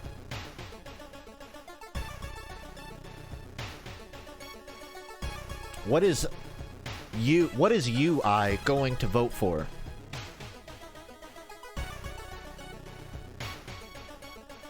I mean, I don't want to use the emote to insult me. I just meant, like, I don't... like a read the room kind of use for it.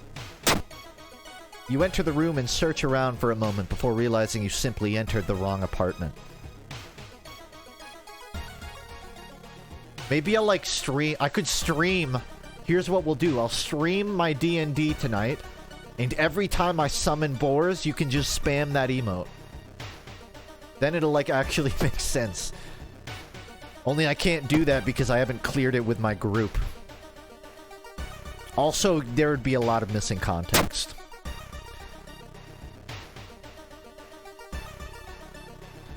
You decide to visit Ukun in the hospital, but the receptionist lady checks the records and says that no one by that name has been admitted today. Using the hospital's phone, you call Ukun's home, only for a confused mother. Just wonder why you didn't call today. Okay.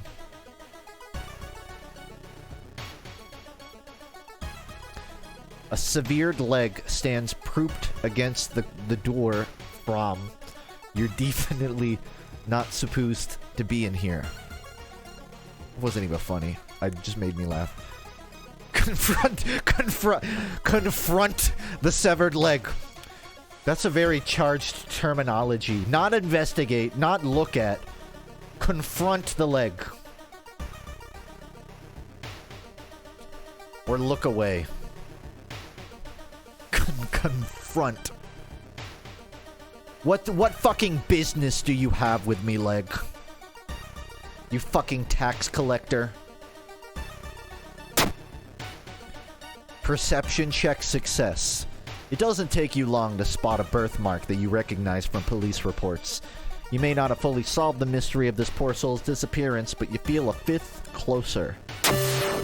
I'm so glad I confronted that. Anatomical Museum Archive displays a specimen with elongated arm and jellified bones.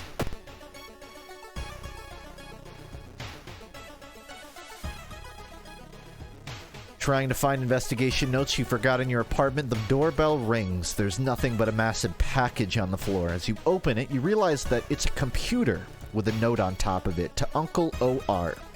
It's obvious it does not belong to you. I'm not even going to put this up to a vote because I already know what you're going to pick. You try to sell this old piece of tech away, but it seems that someone's following you. You turn around, but it's already too late. He violently runs into you and steals your package. You have no time to retaliate as a car almost runs you over.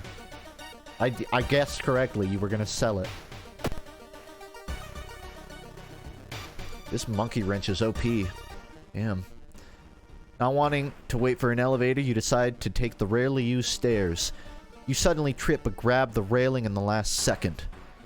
When you get up to inspect what caused you to trip, you freeze in terror. It is slowly standing up. Honest question for people that live in a house with stairs. I know, rich people only. How many times do you think you could run up and down it? I was thinking about this the other day. Because my parents' house has a staircase. But it's those stairs that are like really awkwardly tall. And I thought I could easily run this 40 times. And then I walked it once and I'm like, no, probably 10. And I'm curious like what the average, a good amount. That's a fair assessment. Oh no, it's incorporeal. I can't hurt it. How about I close the door on him?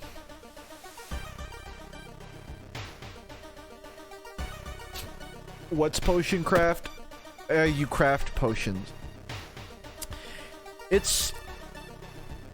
I'm not gonna say it's like World of Horror, but it's sort of a interface-based game like this too, where you're crafting potions by putting recipes into a bowl, mixing them, and it's hard to explain. It's literally you craft potions, but there's a gimmick of how, like, you make potions. You may just want to, like, look up footage. It's hard to explain. You wake up in a cold sweat. By chance, you happen to glance outside your open bedroom door and see a pair of glowing eyes in the in-hall staring. Stare back. I'm gonna have a contest with this. Strength check failure. You stare into the strange glowing eyes for as long as you can, but the dry air in the room forces you to blink. It rushes at you. Unfortunately, that's all the time it needed. I'm now brain damaged.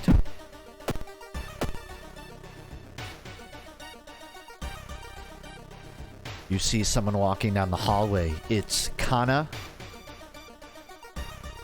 This is a mod. So it's a little basic.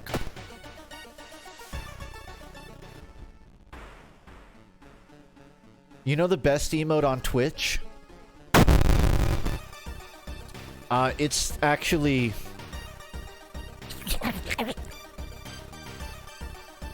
only... you need a special keyboard to actually post it in chat. But if you can type... it's unforgettable. It's like staring into the eyes of God.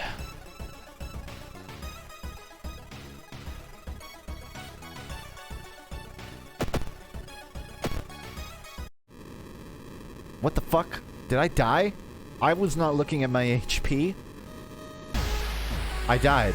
I thought I had like 10 HP. Huh.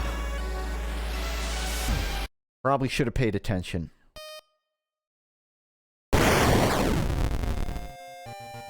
Well, damn. Rippo Dippo. You took 6 HP from the event you ran from? Oh! Yeah, that's why then. I wasn't paying attention.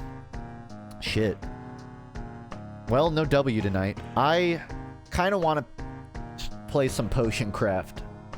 So, unless chat is going to overwhelmingly click on Bommy's face right now, I think I'm going to swap over to potion craft for a little bit. And, you know, maybe I'll even return back to World of Horror before the end of the stream. But 100%. You guys know if you click on it, I'll keep playing World of Horror, right? Nah, I think I'm just gonna... I'll play potion craft. And if people are feeling it, the vibe, then I'll do another World of Horror run before the end. But I do want to play a little potion craft, just because I know not everyone has heard about it. And I figure it's worth sharing. So give me a moment, and I will open that game that I just said 6 times.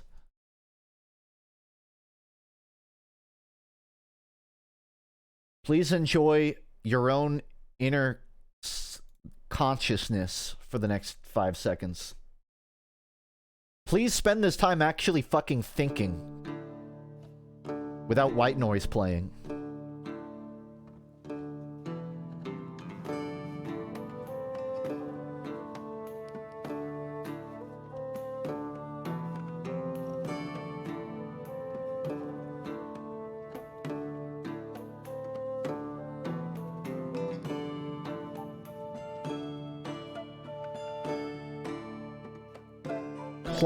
Croft.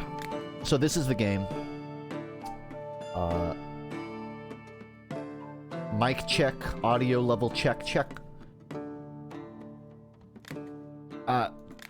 It is, as I said, sort of a similar inventory to World of Horror. It's a completely different game in studio, but you should be familiar. I've played this game before, so I'm going to be rushing through some of this early stuff. But this is how you play. You add up ingredients, stir them manually, and you try to get it close to the mystery potions to come up with something. But you also gotta, like, weed grind your plants. Because it's fucking 1840 and Weezer doesn't exist yet, and you have to use a pestle and mortar.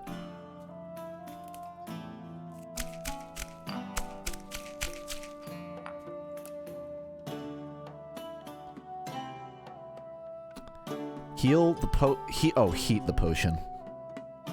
Right, right.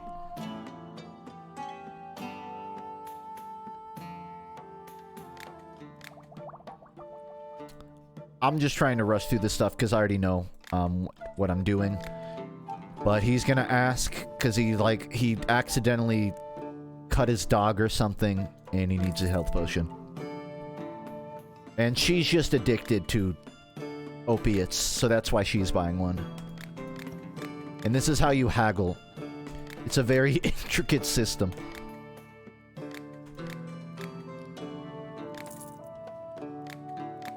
Oh no, I need to get ingredients. I'll go to my magic garden. And then I'll start making my own potions. And you don't have to make the potions they ask for. Sometimes you can come up with your own potions and give them an alternative solution. But generally the game is played by making the potions they ask for.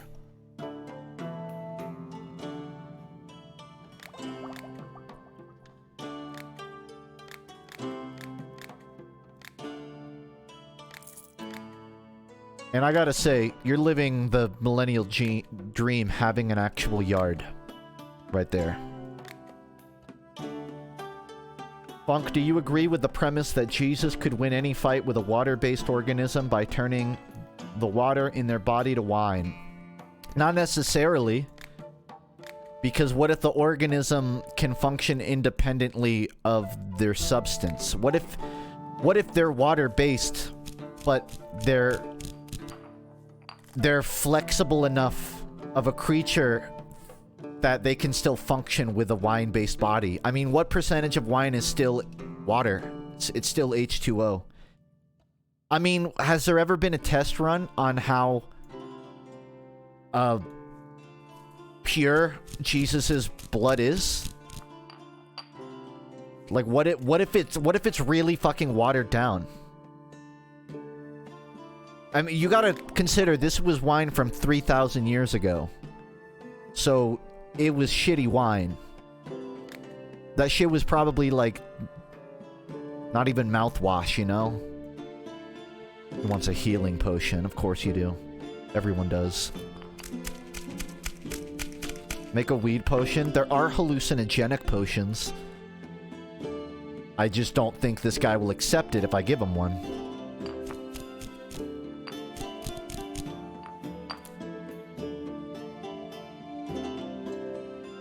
I mean, Jesus, he would win those fights, but it's not because of his water ability. He would use his beep. You know, he would use his beep. He would summon his beep. That's a sensor. That's a spoiler sensor going off. Good afternoon. We have trouble in our village. Nice haircut, dumbass. You looked like me when I was 11. We need poison. You know, for a while I thought of bringing back the bowl cut, but then Oliver Tree became popular, and now I don't want one.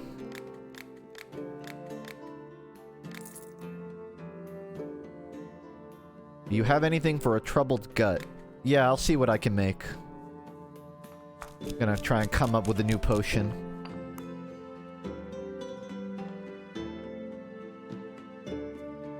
So this is how the bulk of the game is. There's this undiscovered map, and using different plants, you can explore into new territory, trying to find a new type of potion. I know where a couple are already, based on an earlier demo I played, but there's still a lot I haven't seen. But it's a pretty good stream game, so you'll probably see me reading chat a lot if you're curious. A mana potion. What did you need? A troubled gut. Man, I don't think this'll help. So I gotta come up with something else.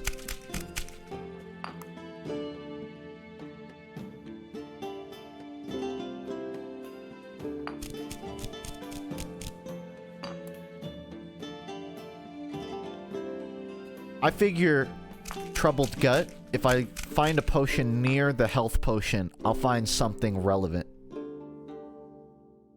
But this is going to be tricky. I don't really have a great angle here. The closer you get to the middle, the better the potion.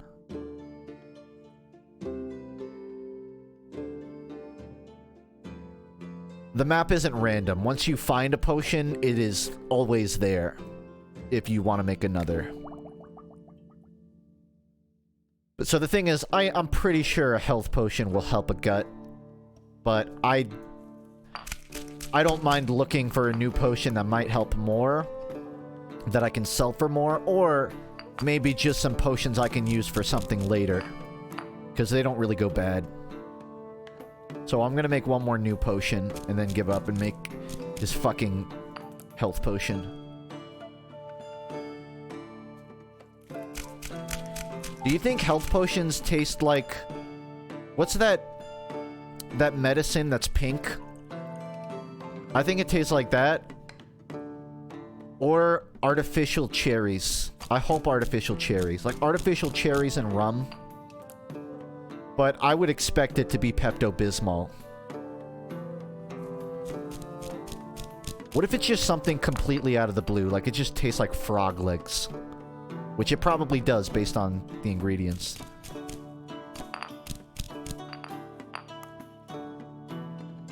I don't even know how they would get artificial cherries in 1440.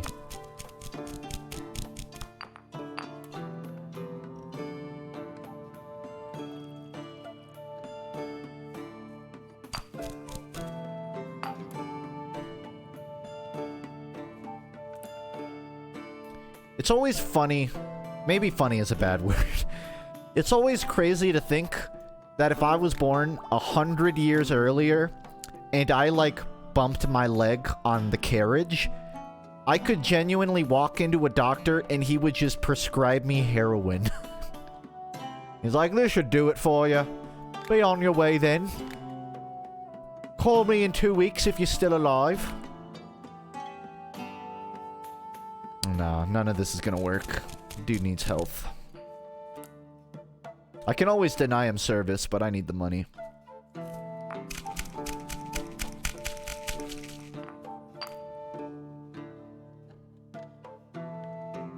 Oh yeah, I do need to keep in mind, I only have 3 downs left. There is a guy that sells supplies that comes by. Also, this regenerates, but I do need to be cautious of that.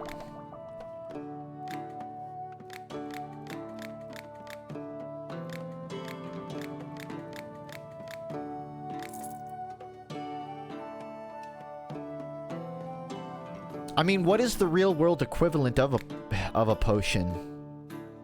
I feel like Pepto-Bismol is the closest thing we have. Besides acid.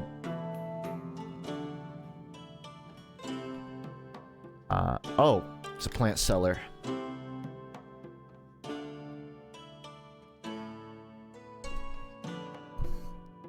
That's something I'm trying to keep in mind. In my D&D campaign, every DM is different, but to my knowledge, when you drink too many different potions, your gut does not always respond well.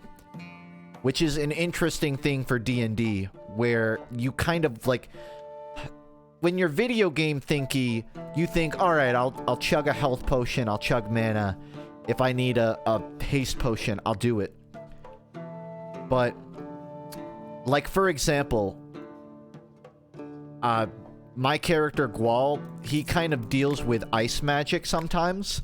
And what I like to do is I'll do a wall of water, which can be frozen. So I'll drink a ice... I know I'm getting very specific here. I drink a potion that gives me ice breath. And then I make a wall of water, and in the same turn... I can bonus action breathe ice on it to freeze it. And I'll do this fucking crazy play where I just encase an enemy in a wall of ice. I just fucking Star Wars them. The problem is, because I have to drink a potion, I can't really drink health potions or mana. Otherwise, my tummy will hurt.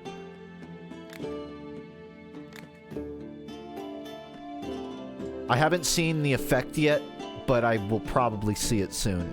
You need a poison? Dude, I'm already up here. Fuck, man. Are you sure you don't want hallucinogenics, which I think is what I'm about to make? Nah, I'm gonna make whatever this is. Lightning.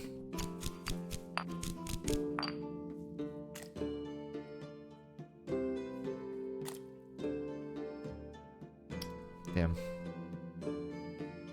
Oh, I was right. Yeah, you want lightning?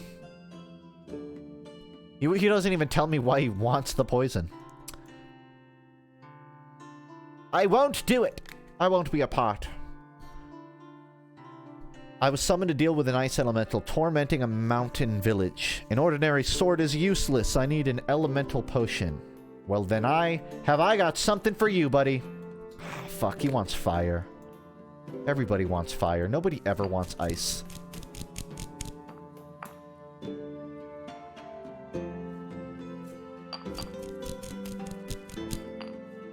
Ice on it? Yeah, you freeze them.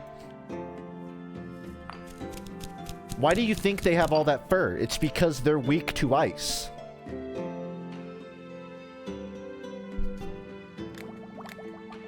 Take it. What a coincidence. Command sent me to fight an elemental too, but this one is a fire elemental. I actually already have a frost.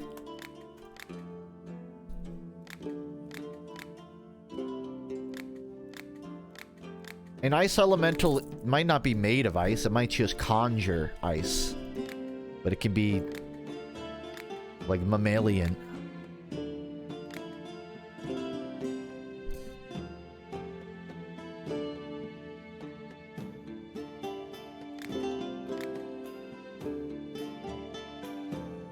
Some fast-growing plants. There are a couple of funny reference characters. I'll be sure to point them out, because they're definitely not subtle. Greetings, I went fishing. I cast my line out and got a bite. I reeled it in, but it had some teeth. How? Oh, it bit your hand. Alright, so here's what you do. Cast lightning on the water, it'll kill every fish, and you instantly catch them. No? Alright. What do I know? I'm just the fucking potion expert.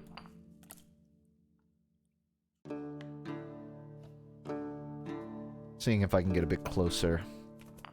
I cannot. Alright, but you're getting a shitty health potion because I'm not wasting another plant on you.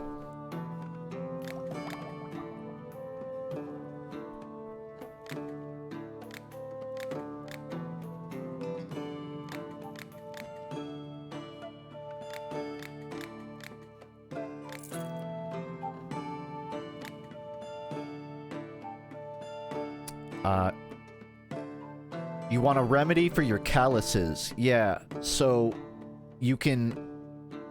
Hear me out. You can... electroshock therapy.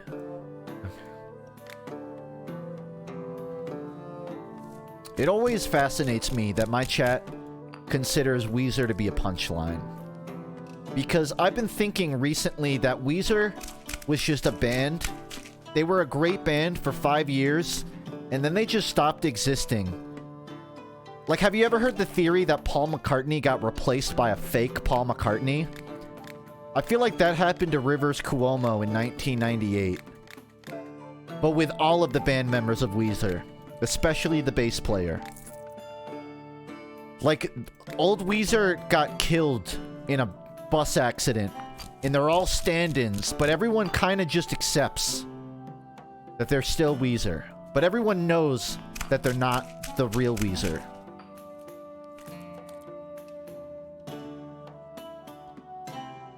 I don't know why I did that. This is a traitor.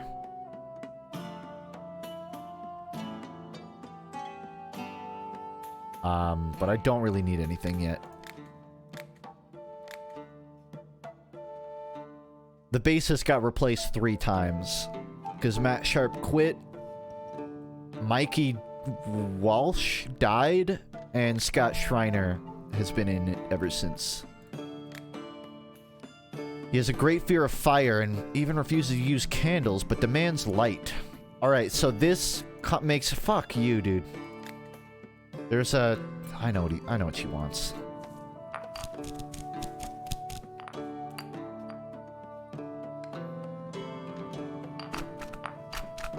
You're getting mushrooms.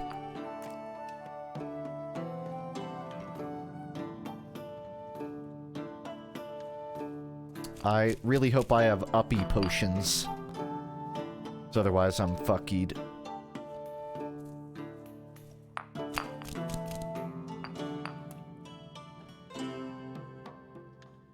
Oh no. I'm all out of... Oh, okay.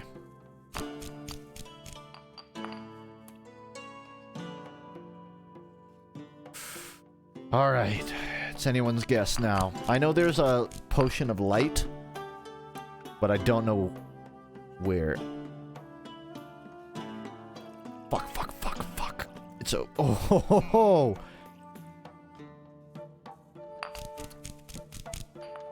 I'm a master waterbender. But that's gotta be the end of the line. There's no way. Unless...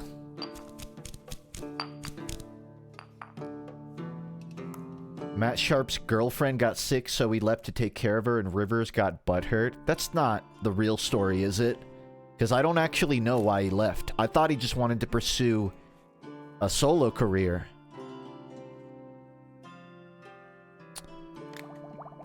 And by that I mean putting out... I'm not gonna talk shit on the rentals. But, like, I remember about one of their songs. Let's put it that way. The bones are essentially poison territory, or like bad potion. If it stays in there too long, you lose the potion entirely.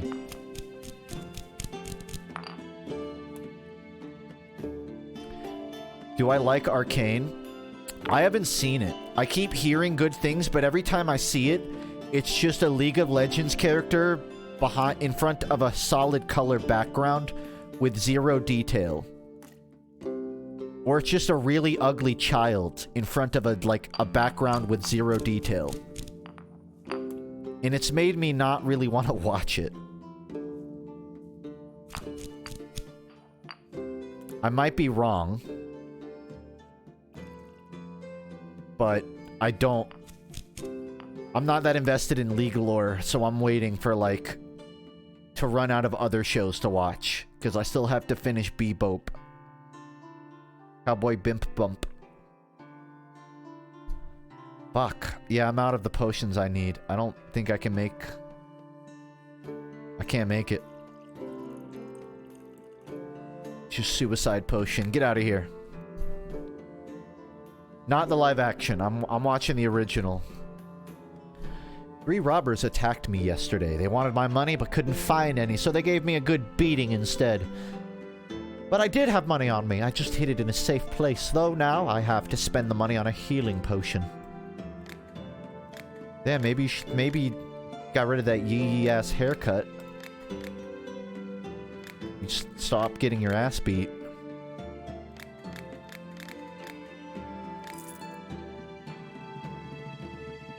I'm a new alchemist in town. I came to say hi. I'm the local sorceress, or witch if you like. That's what the locals call me. Anyways, I didn't come out of curiosity. Do I have poison? You think a sorceress could make her own? And I don't think I do, actually. I've got a berserker.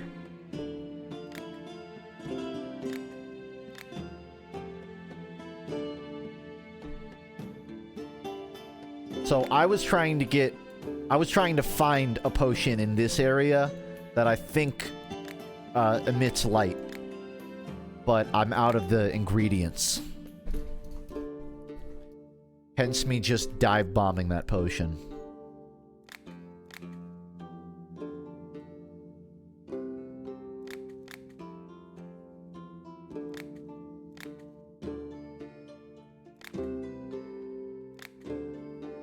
Hello, I see you recently opened. I'm also an alchemist passing through to... This dude sells like a fucking furnace, doesn't he?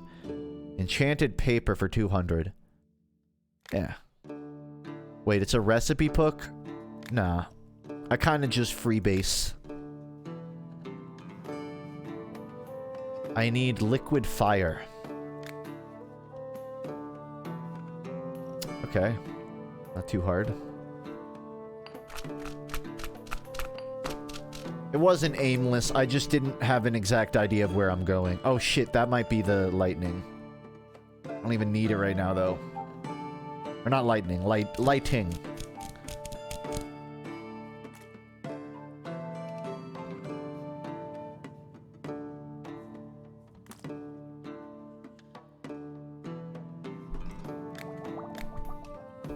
Here you go.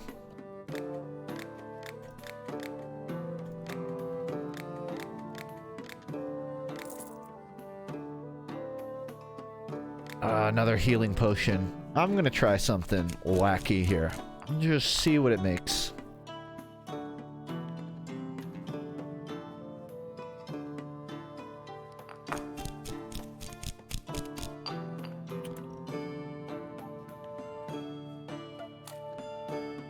I guess the reason I didn't watch Arcane is just because I thought it was a talkie show.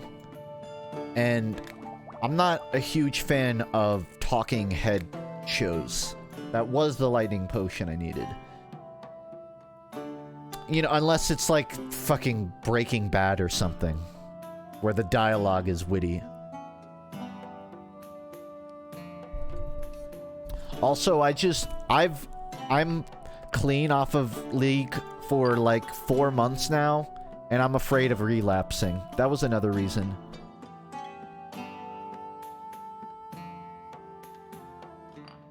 What did you need? Oh, fucking heal potion. Basic wenches.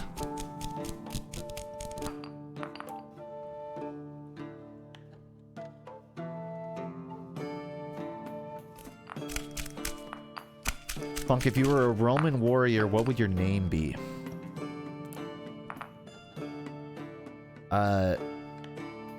Funkitis. It would sound... Whatever it is, it would sound like an STD.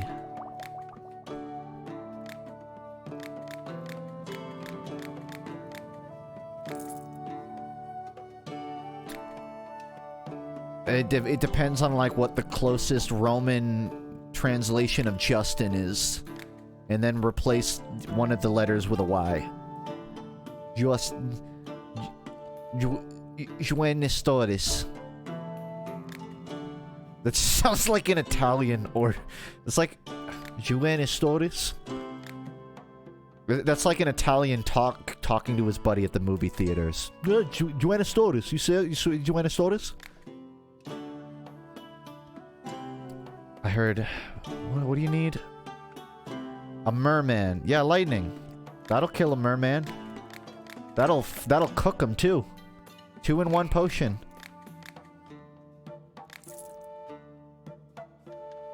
No, it wouldn't be Weezer related. I think I need a lefty.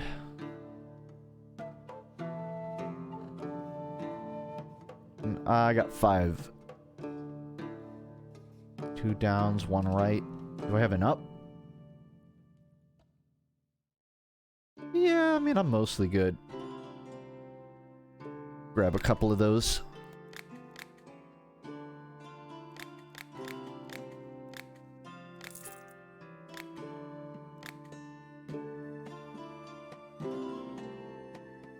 I mean, realistically, my name in Roman... What? This is gonna sound stupid. What language do they speak? Did they speak in Rome? Rome? It was Roman a language? Latin? What's the Latin term for garden? Because my family name is Garden. So, or I guess it would be gardener. So that Latin word, domine. If you're not jesting me, then that would probably be it, or some variation. Hortus.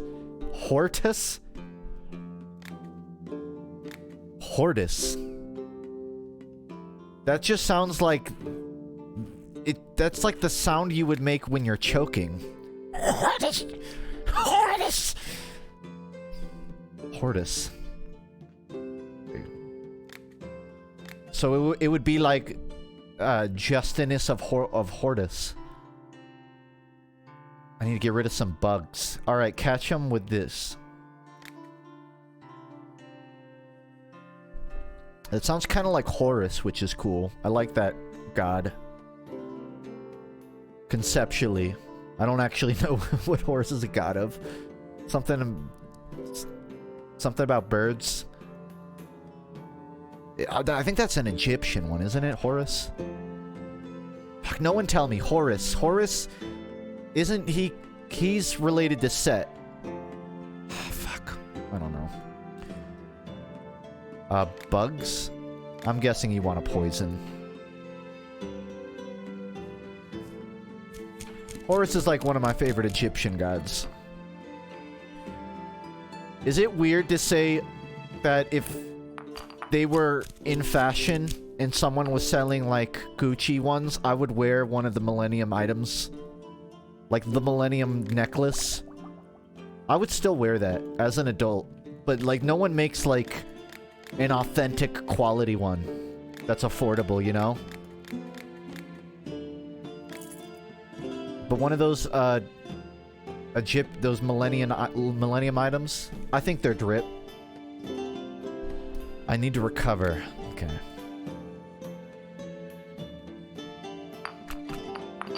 Peace out, Jays. Thank you for stopping by.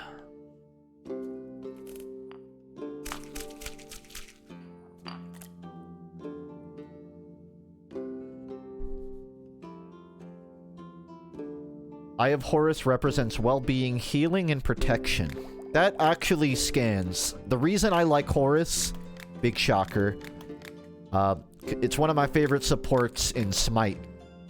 And in that game, Horus is a bird that flies to his teammates to heal them. Which is actually a pretty cool mechanic. For Smite standards, at least. But yeah, he's essentially a healer protector. So down here is a furnace, but I need to, like, fix it. I have to repair it over time. There was a new god in Smite the other day, Atlas. I haven't played it. I don't really play Smite that much. But it gets content. Which I thought was funny, because Atlas is a character in Paladins, but I don't think they overlap. Like, they're different characters, which is weird, because Grover is in both games. So some of the characters overlap, but some of them don't. Just very strange. I bought a mountain of gifts. Very nice, dwarf. These are extremely expensive. Fuck off.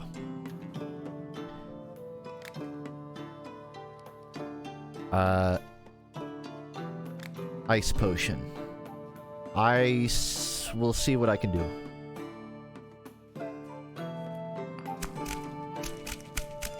Like the Greek Titan? Probably. Smite is all Greek gods and also Hopper from Stranger Things, so... Probably.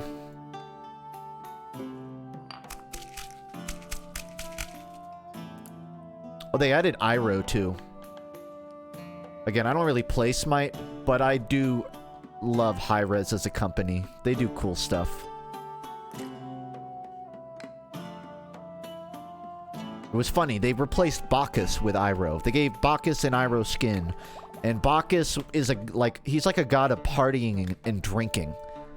So in Smite, he's just a fucking fat drunk. But the Iroh skin's cool. Like, he has a dragon fire attack. It's very authentic to the Avatar show. He wants a frost potion? Yeah.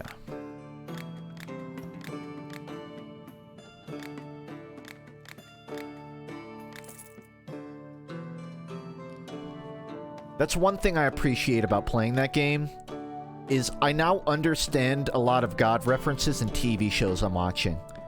Like, I was watching Cowboy Bebop and they made a Bacchus joke. It only landed because of my of that game. What did you want? You've got a bump on your head.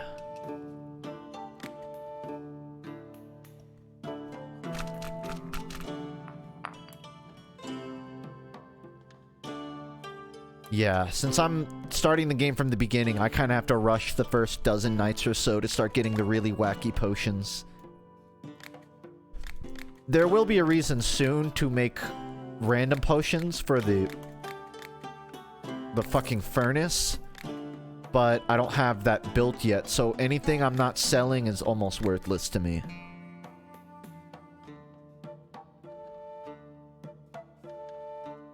So I kind of want to save my money too, just so I can fix that. The neighbor's livestock eats my veggies, so he wants to kill them. My god, man. Just slow down. Just, I'll make you a potion of not hungriness. Just give them that.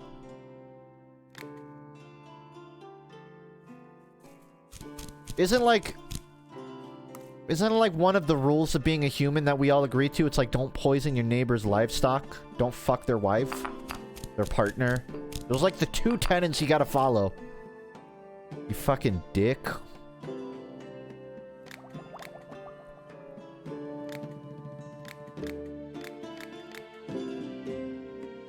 Religion is always so fucking crazy to me. Like, what is the most, like, the idea that you can, without dismissing anyone's philosophies, that someone just, like, told some stories 3,000 years ago, and that shit's still around.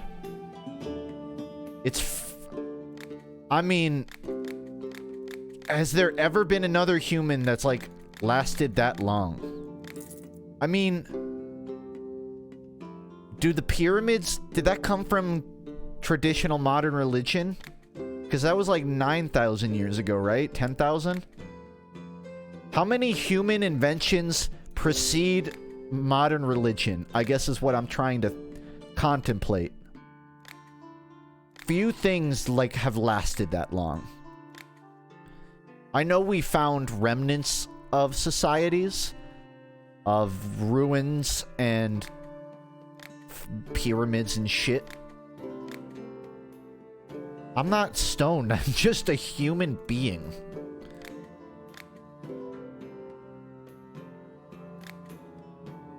Enchanted paper. Yeah, I never play this game with the recipe book, so I'm not worried about it. I'm a year sober. Not of alcohol, I guess, but no, this is just raw thoughts.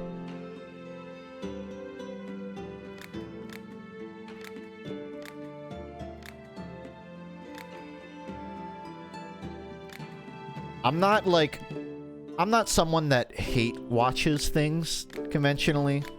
Or at least I try not to. But there's this one rapper called Chris Webby. I liked a couple of his older songs, so I listen to him now and then. And it never really lands with me, but he kind of is unintentionally funny. So he made a song recently called Raw Thoughts, where he's just rapping about COVID and politics, which I'm like, all right, this should be great. 7 minutes long. And for like 3 minutes of the song, he goes like, yo, I'm not a Republican or a Democrat. I'm just asking questions. And then for the next 4 minutes of the song, he sings about hating Biden, wanting to get a blowjob from Kamala Harris. He proceeds to talk shit on like 7 other famous Democrats. And then he ends the song by saying, like, I kind of like Ted Cruz. And then at the end of the song, he's like, reminder, I'm not a Republican or a Democrat. I'm just asking questions. And listening to the whole thing, as being as honest as possible, it's not the impression I got. maybe he's making fun of centrists. I wish. I think, like, there are 6 different verses about the vaccines being untested, but it's not so over the top. It's really obvious. Like, he's not saying they're putting microchips in the vaccines. He's just saying, like, for like 8 lines of a rap verse, like, yo, they're trying to make these kids get vaccinated before they can go to school. This shit's unfounded. I'm paraphrasing. I don't think that's actually in it, but that's like the vibe, where it's like very kind of cognitive dissonance. He needs more poison. And the song just never ends. God, it never ends. There's like a whole Fauci verse. I don't think he was being ironic, especially knowing Chris Webby. He is not an ironic rapper. He acts like he is, but he's not. The context is just a random rapper I've listened to sometimes. Not because I really dig him, but because he's always trying very hard.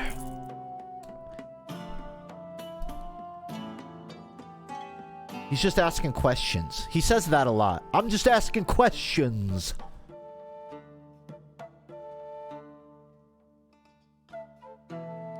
Oh. Wants me to buy herbs. No.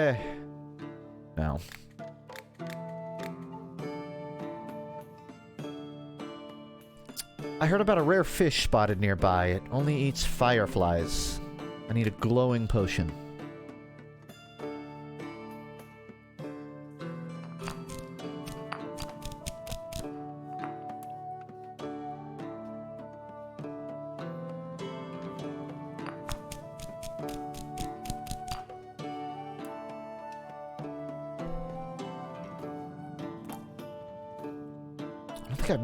I've made one level 3 potion so far.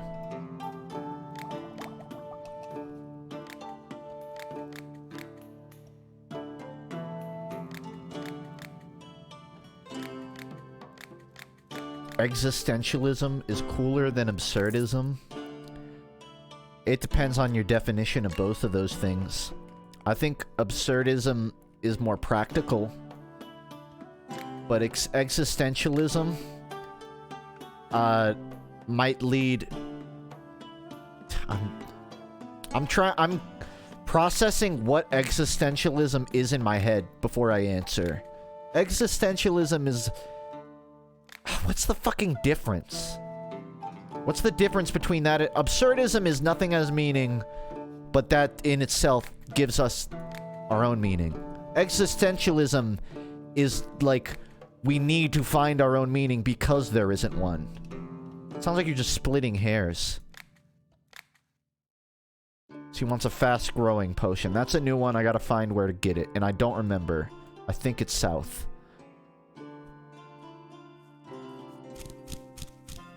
It's when you don't find meaning in the stuff you do. Oh, okay. I was thinking it was a philosophy. Existentialism is more of a... what's the word? State. Like, you're in an existential state. So the problem I have is I've grown older. It's weird. When I'm alone, I feel very capable. I don't know how many people have this problem. Like, when I'm not hanging out with my friends, I'm like, damn, I should hang out with my friends. Like, I need to, like, stimulate myself. But the second I'm actually in front of someone or I'm in a call with them, that's when the existentialism, like, kicks in. It's like, holy fuck. I'm sharing a conscious moment with another human. Another human capable of observation and judgment. It's like, I'm so fucking cool until someone else is there to judge it. I don't really have that problem with streaming, but it's not the same as having immediate feedback. Unless I turn on text-to-speech. Then I do get existential.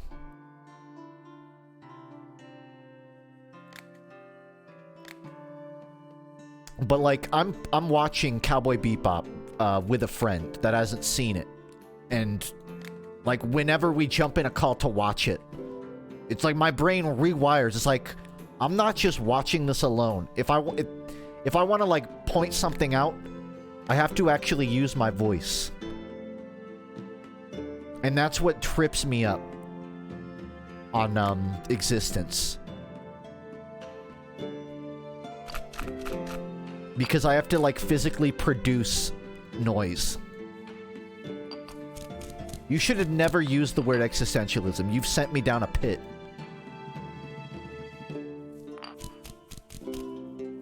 Hello, JJ. Again.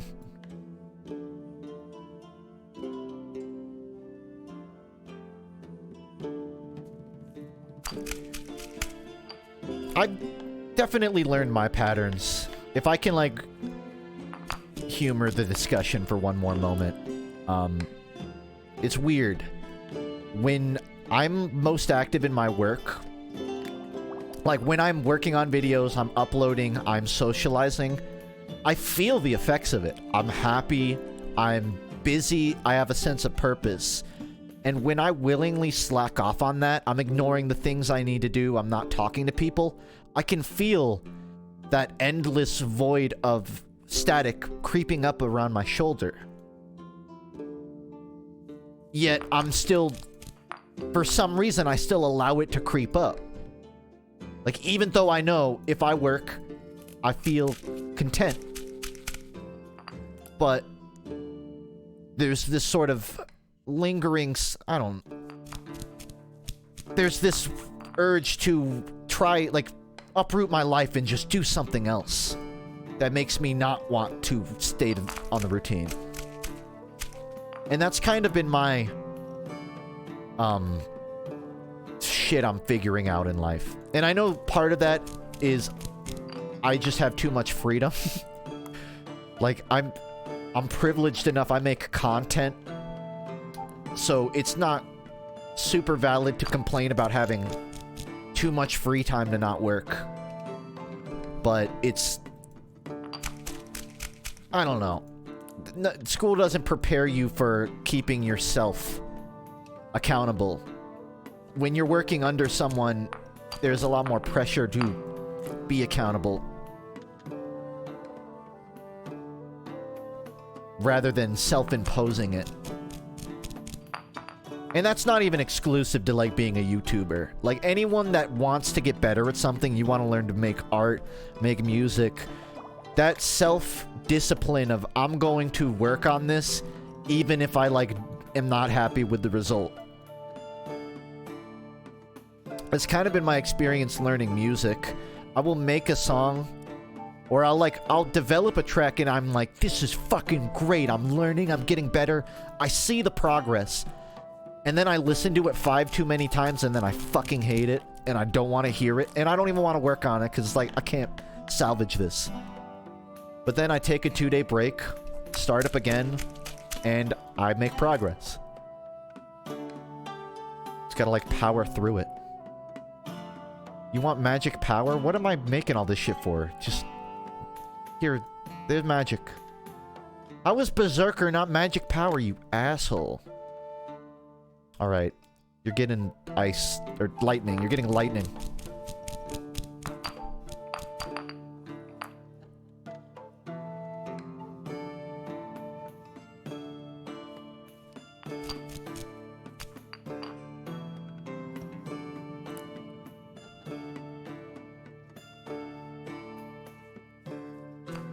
In fact, what I end up doing usually is like, I'll get really far on something, whether it's a video script or music, anything.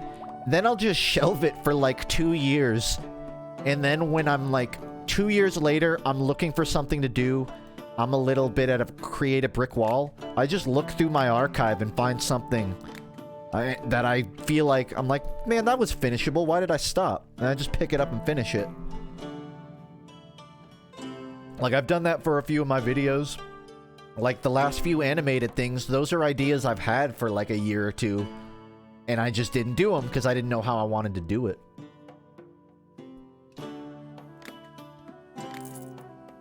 So there's nothing wrong with not finishing stuff. You just have to accept you won't get a reward, an immediate gratification for it. But I kind of find gratification in only putting out stuff I'm proud of, you know? And if I put out something that I think I can do better, then I feel like I'll carry that. He wants an explosive potion. This one is going to be tricky.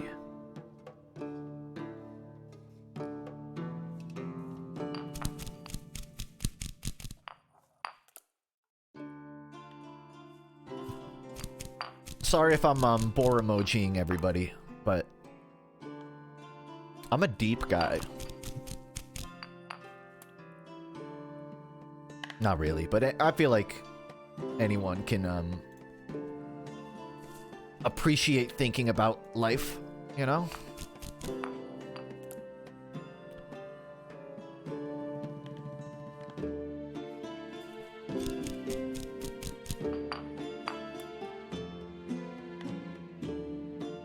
I won't bend your ear too much, because I know not everyone cares about this shit.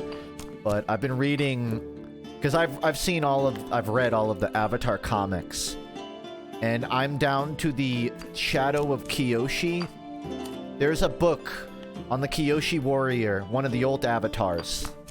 The cartoon, by the way, not the CGI. And it's all like... It's an actual book. It's words. It's not pictures. I'm only like a chapter or two in, but there are some interesting concepts in there for anyone that likes Avatar but hasn't read that. I don't understand why yet, but there was someone like before everyone knew Kyoshi was the Avatar, there was this other guy called like Yoon that people thought was the Avatar, but it came out that it was Kyoshi. And now there's this guy everyone calls the fake Avatar. And I have yet to figure out why he has that name.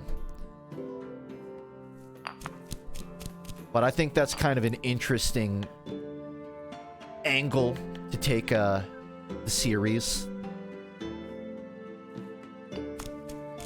How big am I into manga? I used to be really into it when I was younger. I don't buy mangas. I will read them online like a deviant. And you know what? They're like, I buy Junji Ito. All Junji Ito stuff I buy. If I like a series, I will buy merchandise or the book after I read it, just to support the release. I don't mind reading it. You know, I read through Dr. Stone. A lot of, like, the big animes I read originally. FMA, Death Note.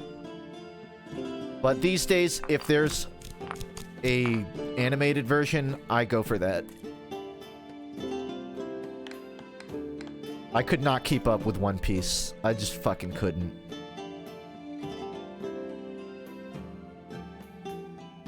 How the hell is there not a potion up here? I've gone this far and there is nothing. God damn.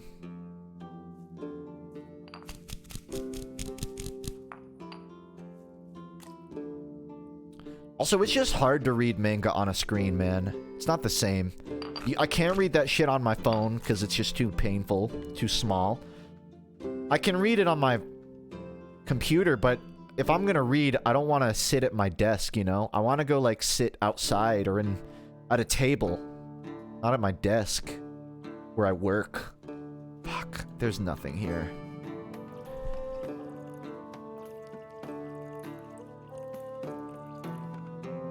I'm trying to think of the last thing I read, but it's not popping out. I think it was Chainsaw Man. And I didn't really care for it. It felt like one of those animes that was very clearly made for a teenage boy demographic. Nothing wrong with that, but I don't need to read another anime about a horny kid and his free girlfriend. The girlfriend, the story just rewards him.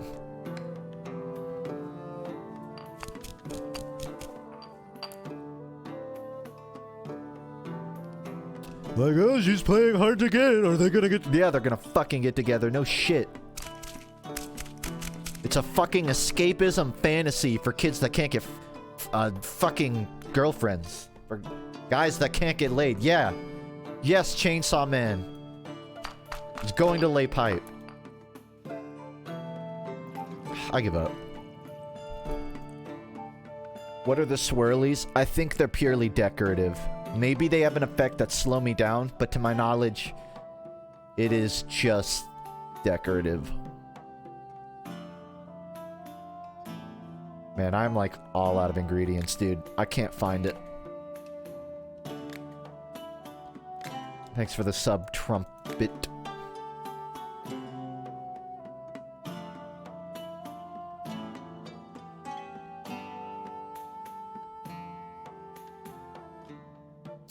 If they subvert what she does, then good, then kudos to them. But the impression I got from like the first few chapters was like, okay, it's the protagonist that wants to touch a boob. And that's their relationship. It's another fucking, Evangelion.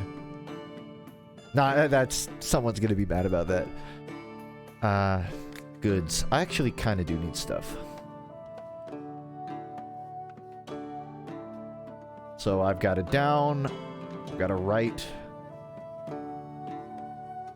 got a left. Do I have an up? Yeah.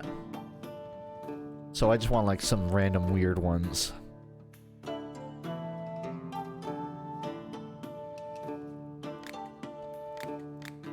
I've got $2,000 and I'm haggling him down. I am an asshole. Smart asshole. Did you guys see Elon Musk call Elizabeth Warren a Karen on Twitter? Because she said that he should be taxed more. What a fucking nightmare we live in. It's even more of a nightmare how many likes that shit got. He just absolutely owned that politician that's trying to make him pay a fucking at least 1% of his goddamn income on taxes.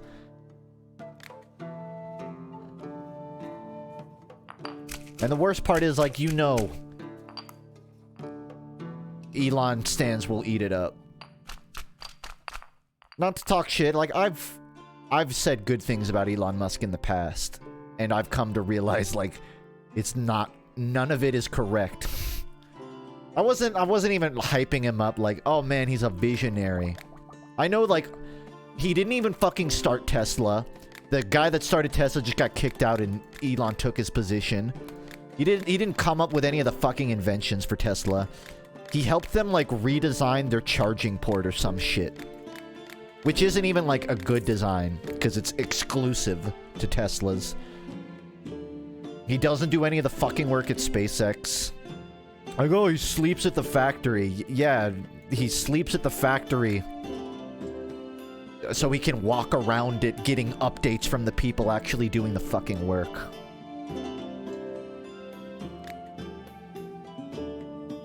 That dumbass didn't even inhale the weed. Wants to poison the porridge. Who am I to deny?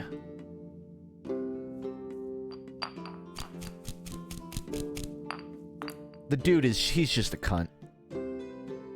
He's just another rich cunt, to be honest.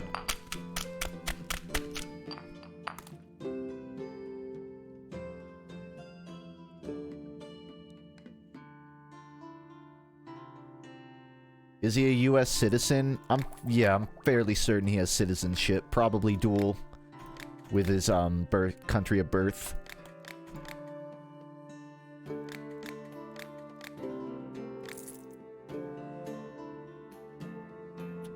Like, I don't know if I hate which one I hate worse. That or Jeff Bezos pretending getting married in the metaverse is like not something people were doing in Second Life 10 years ago. So freeze the river.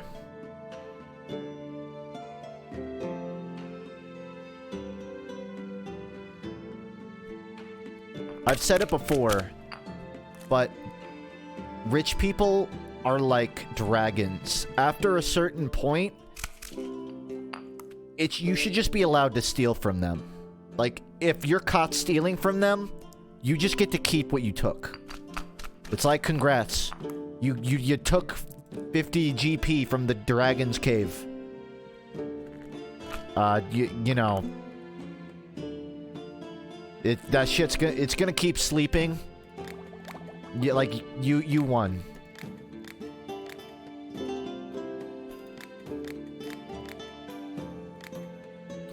I know that's pretty, loaded wording, and I don't want that to sound like I'm saying taxing rich people is stealing from them. I'm saying if one of the Amazon employees takes an hour-long lunch break or decides to pee in, God forbid, a glass bottle instead of a plastic one, I think we should just let it slide. That's what I'm talking about.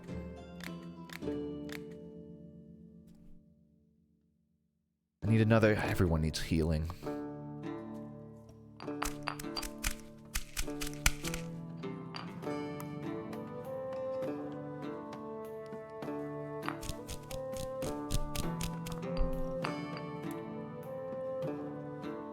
I thought it was funny, in one of the metaverse trailers, they were talking about, like, the origin of the metaverse. Which, for those who don't know, it's like Facebook's plan to just make an online VR space. Like a hub world for VR. In the actual trailer for metaverse, they said the original idea for this comes from the dystopian future fantasy novel Ready Player One. And I cannot wrap my head around why they worded it like that. Like, yeah, from the dystopian young adult novel Ready Player One. We're gonna recreate that. I guess not totally clicking what makes that dystopian.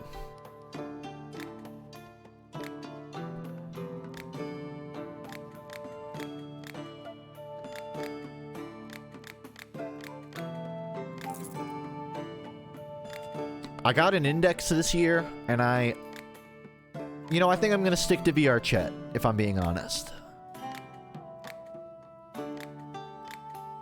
By the way, if you're curious about VR, there are still no good games. There is Alex, which is a fucking masterpiece. It's a phenomenal game. And then there's nothing else. There are good games. Like, there are fun games. But there is, like, one, to my knowledge, great game in VR. Not to maybe undersell, like, Hellblade, some other cool games that I just haven't played. I've looked so hard for something else to really, like, dig my time into, and nothing has been as immersive as that. I played Boneworks, but it's not... The actual world does not suck me in enough. It's mechanically pretty good, but it's also tech demo-y in a way. Where, like, the environments and the enemies and all that, it's very, like, this is the placeholder for what the future will be. That's how it feels. You need to heal your fingers. How about I give you a bounce potion so you don't fall off the fucking ladder next time? How about that? Are we gonna see the new Spider-Man movie? Dude, if you're down for it, I'm 100% game. I was gonna actually ask you, but I just haven't followed up yet. You know, my bad. But I'm 100% down to see that shit, Thomas. That comes out on the 17th, right?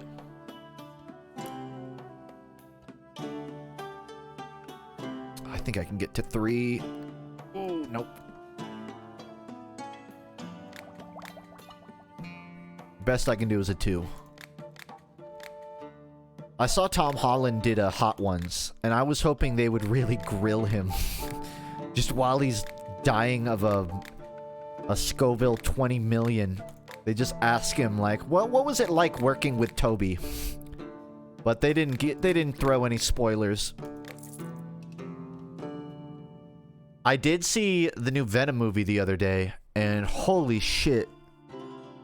Why do they keep fucking up Venom? Eddie and Venom's dialogue, the superhero Venom, for those who don't know, they have some great banter, but the plot was so fucking bad. It was so... It felt like half the movie got cut out without spoiling anything. Everything is just so fucking flanderized and cartoony. I was hoping for more. He wants enchanted fire. Yeah, the first Venom I liked it. The second one does not meet the mark. That's all I'll say.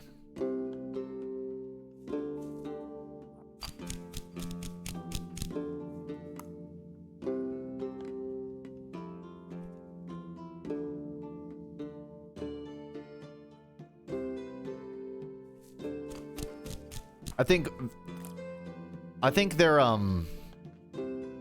relationship, Eddie and Brock, was fascinating just because they treat the whole film. I don't mean this disrespectfully. Eddie is just schizophrenic basically to every other character that doesn't see Venom. So there are a few great moments, but like that is the extent of my praise for that film. Especially like the literal domestic abuse Eddie endures from Venom.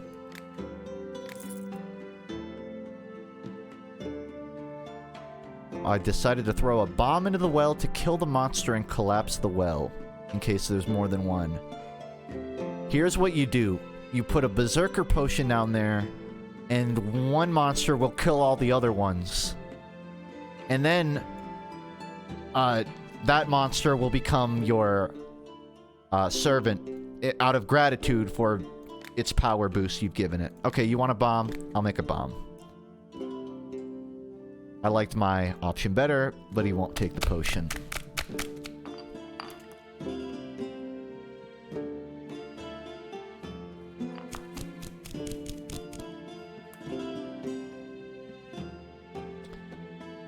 There is so much undiscovered territory. I don't even know where I am.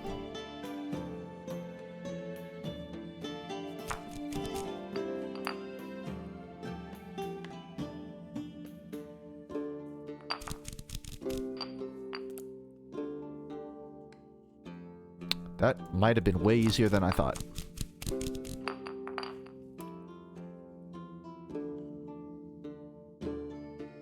Yeah.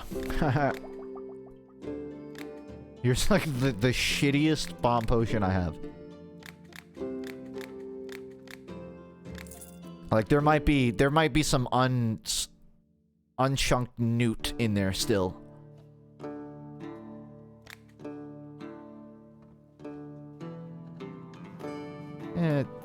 Still doing fine on parts.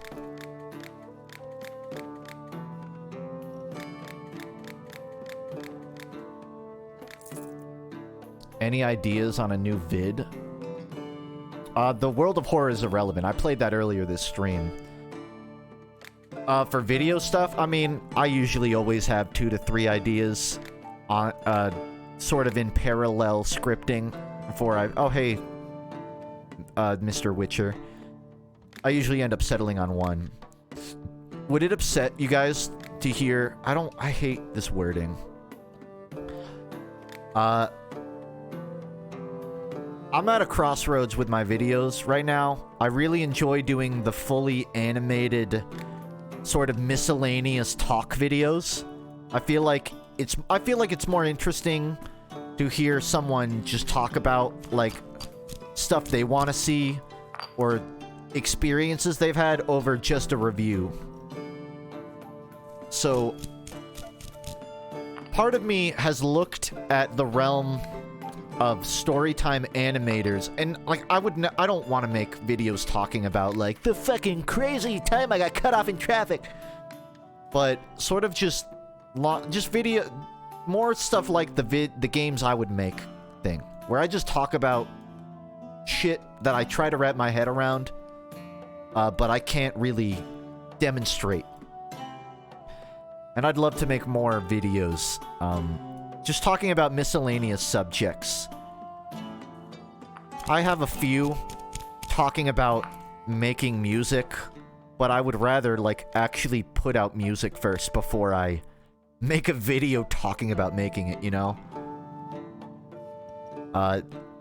There are... I don't really want to list off the things, but it's...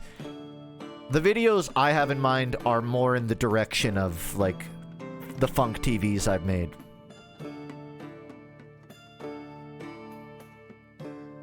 I've been seeing a big boom in the tool-assisted speedruns recently, and part of me is tempted to talk about some of the funniest shit I've seen in tool-assisted speedruns, just for like a FUNKe TV.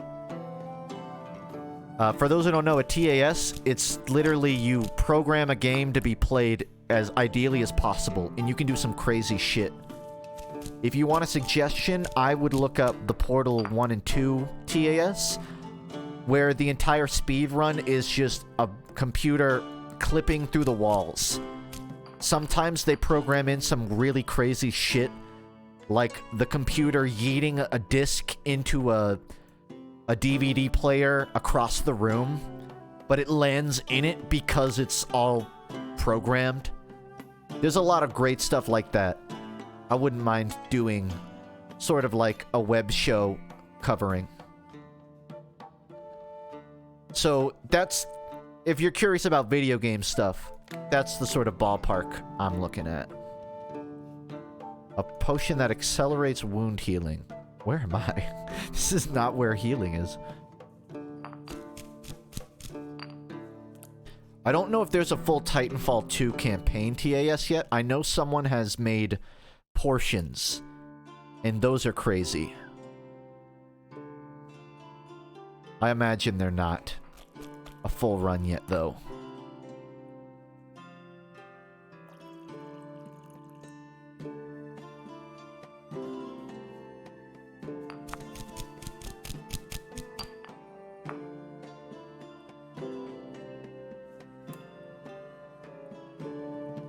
I am so happy somebody in my chat remembers Tired of Ryan. I'm tired of playing Ryan. I don't need that.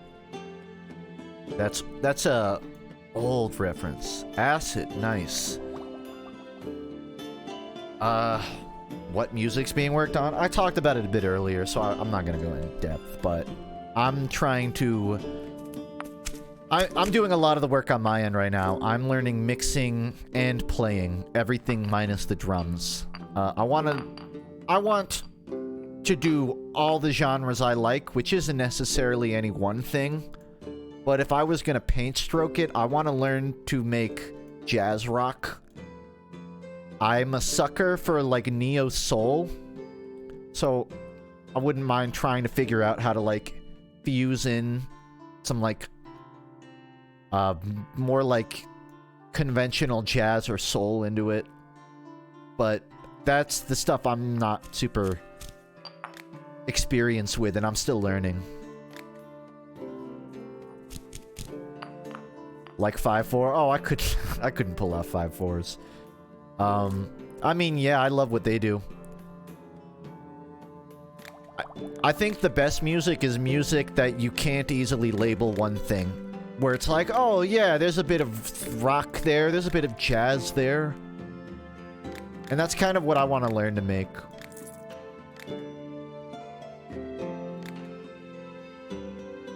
I think I want to edge more into like the upbeat, psychedelic direction, whereas 5/4s, they're like all over the grid, and I love that. But I mean, yeah, they're definitely one of the things that inspire me. I still talk to, like, I send a lot of the demos I make over to Pete, who is in 5/4s, for feedback.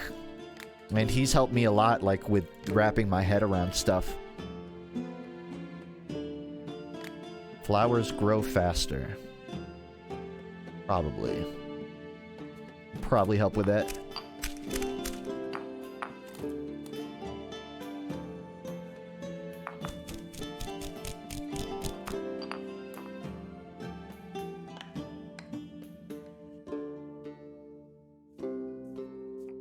Thoughts on Halo Infinite? You want to know my thoughts on Halo Infinite? Because they're pretty fucking heated. I cannot help but feel like every time I boot up Halo Infinite, I just want to play the fucking game. But I can't because it crashes after the loading screen. Every single time. And I've tried fucking everything. I've reinstalled the game. I've verified the game files.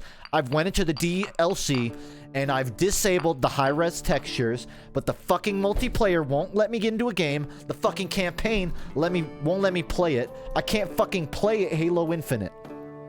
And I bought the fucking game. So I'm fucking pissed.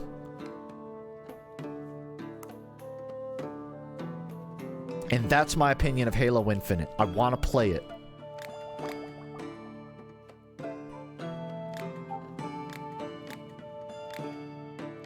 I'm still in the refund period, but I want to get it to work. I don't want to give the game back. I want to play Halo Infinite.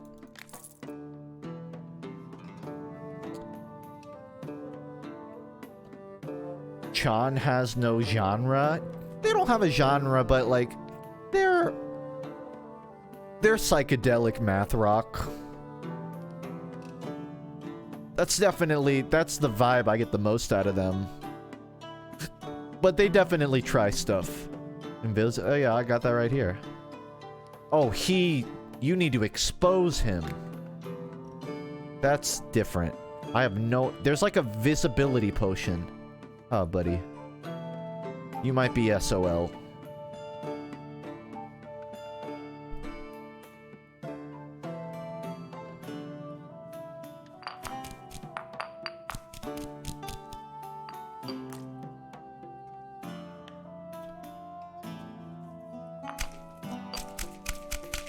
If there's math rock, what's meth rock? I think that's 100 gex.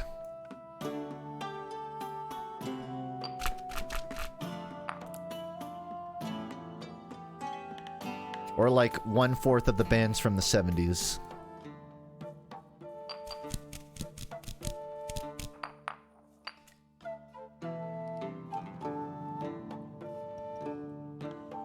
Why aren't you in the Rivers Cuomo Discord? The older I get, the weirder it feels actively following Rivers Cuomo. Because I hate his music. I didn't even know he had a Discord, to be honest.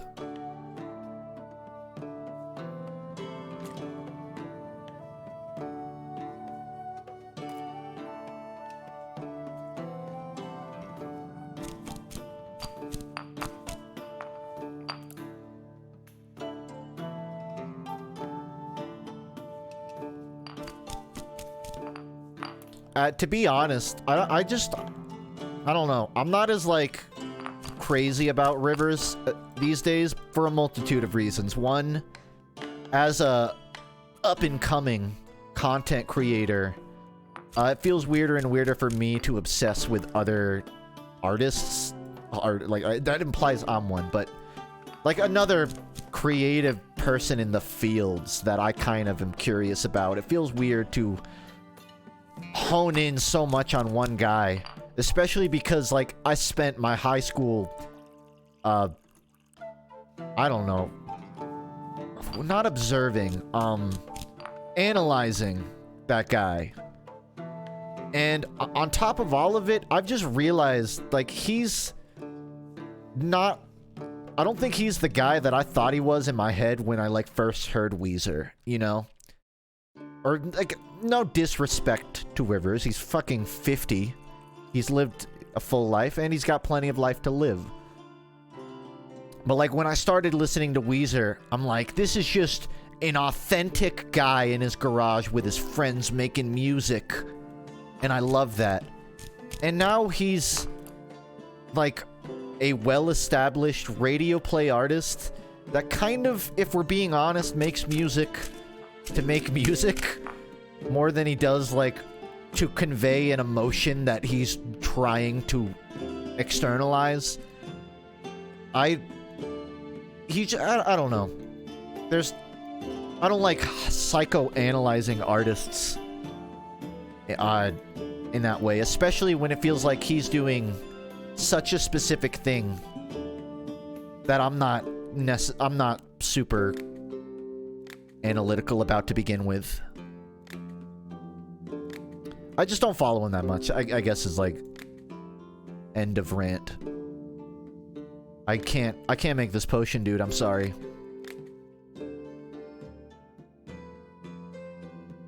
You need a light potion. All right.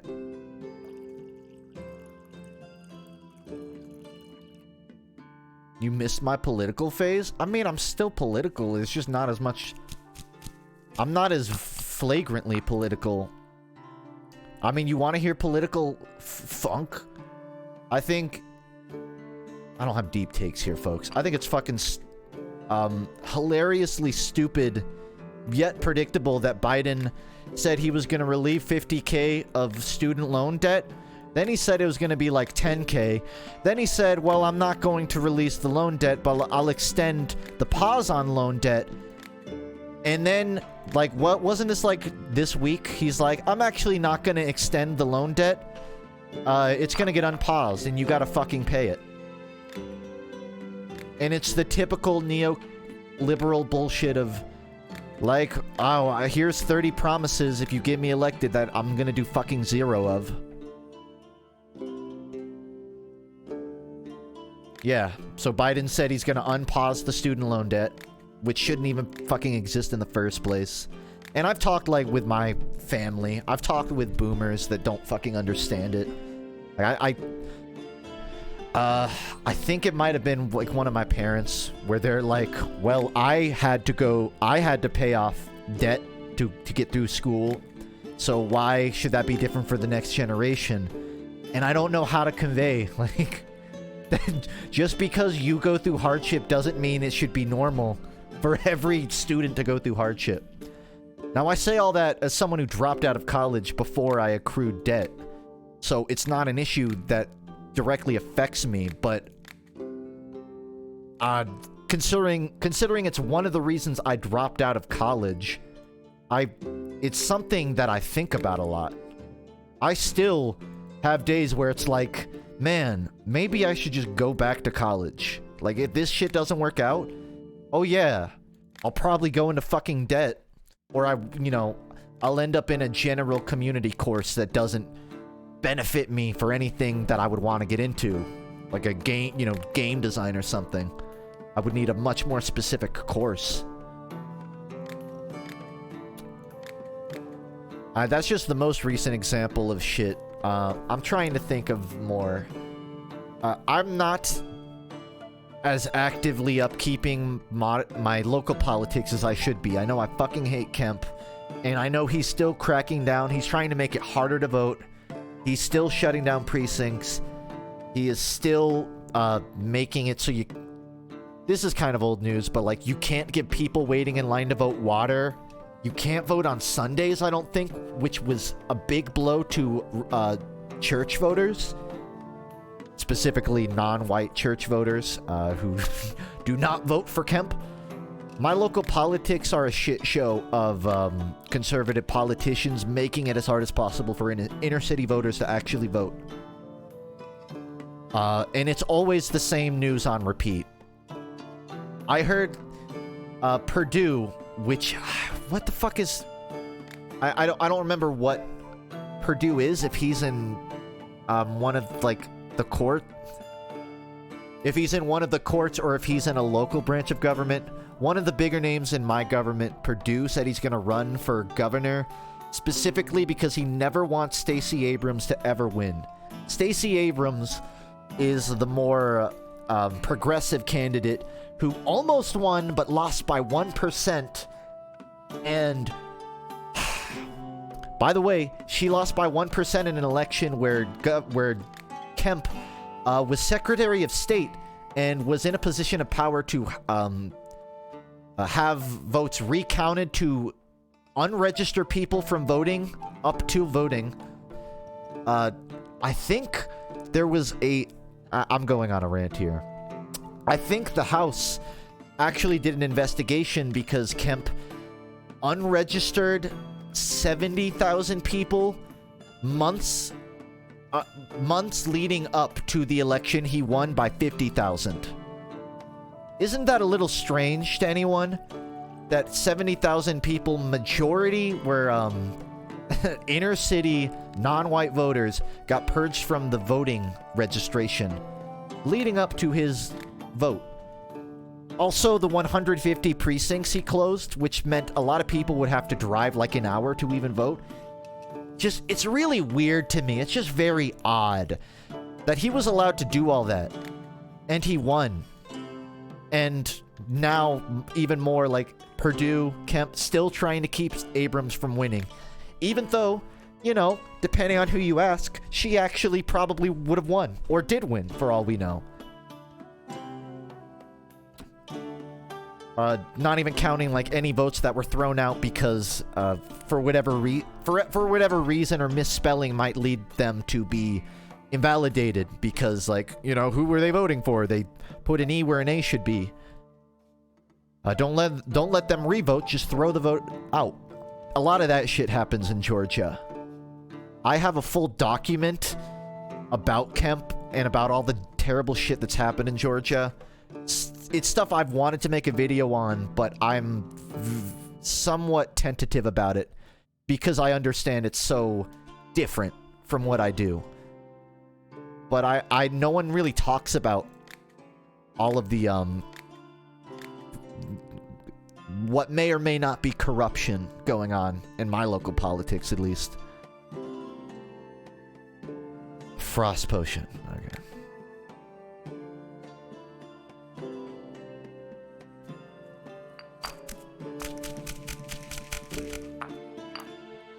Have I been to Atlanta? Oh, all the time. I used to live 20 minutes out from it. I think I still live like 25 minutes out from it. Atlanta's a great scene.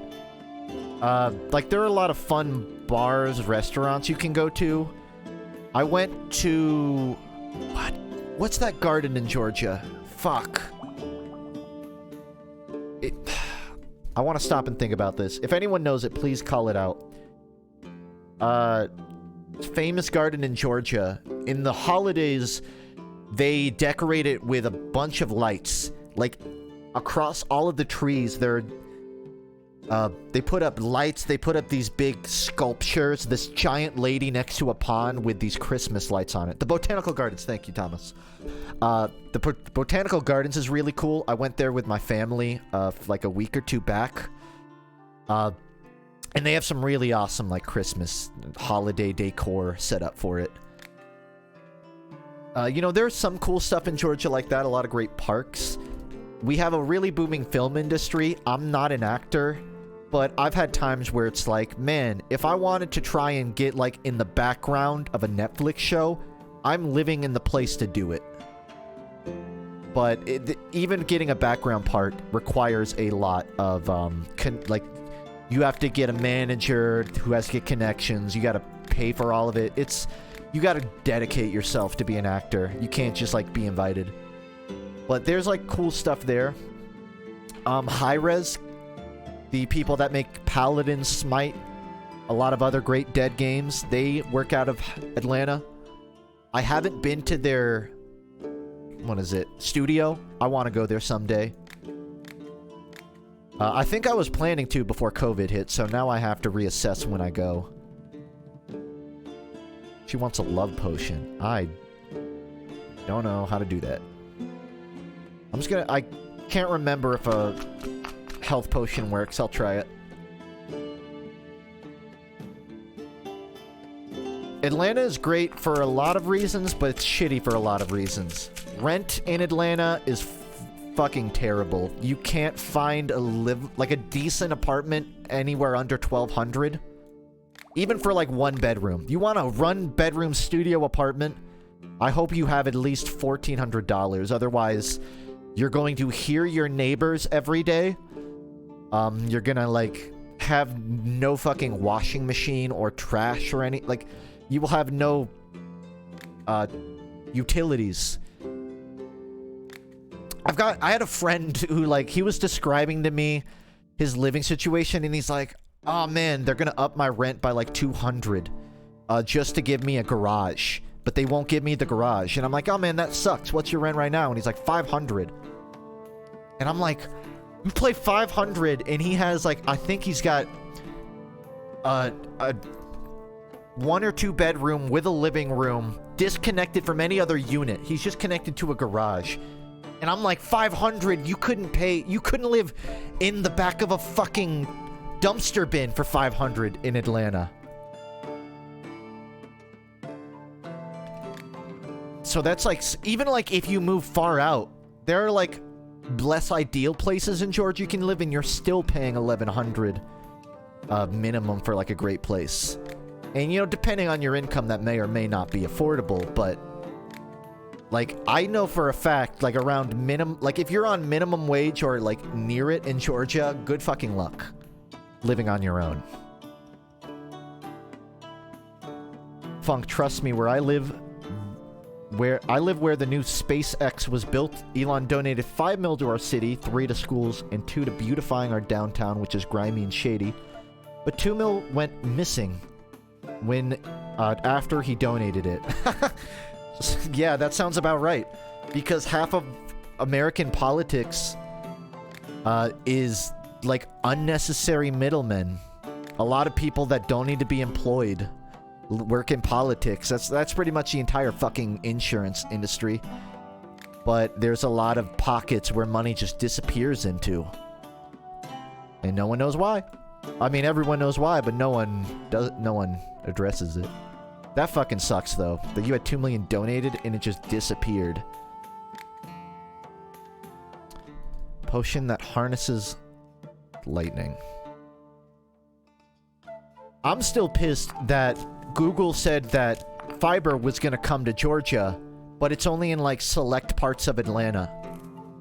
I used to live in a condo where they said it was fiber compatible, but they didn't set up the lines for it. And you couldn't request them to. So for the 2 years I lived there, they just never set up fiber. So we just had, like, average, like, not terrible, but just average internet. When part of the reason, like, I wanted to live there was, like, I was promised fiber.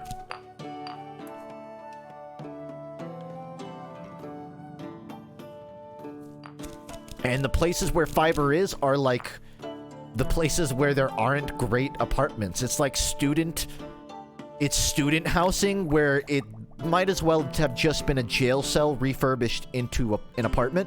Because they're like, ah, fuck it. The kids won't even be home all day. They'll be at school. So they give you a really shitty apartment. Because they know you'll buy it. Because, well, I have to fucking go to work. And I gotta take the fucking MARTA because I don't have a car. So they sell you a shitty apartment. Fiber internet is just really fast internet. It's Google's and some other, like some Comcast, AT&T, they have their own fibers. It's just a certain type of cable line that gets you up to like a gigabyte download and upload. But they only do it in certain areas. And never in the areas I'm trying to move to. Or can afford.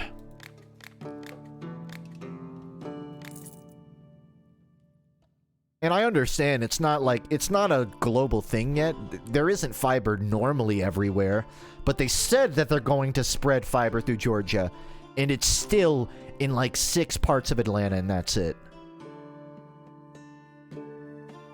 She wants a growth potion.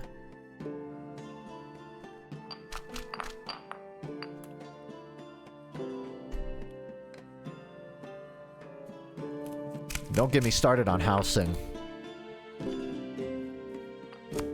I try not to think too much about, like,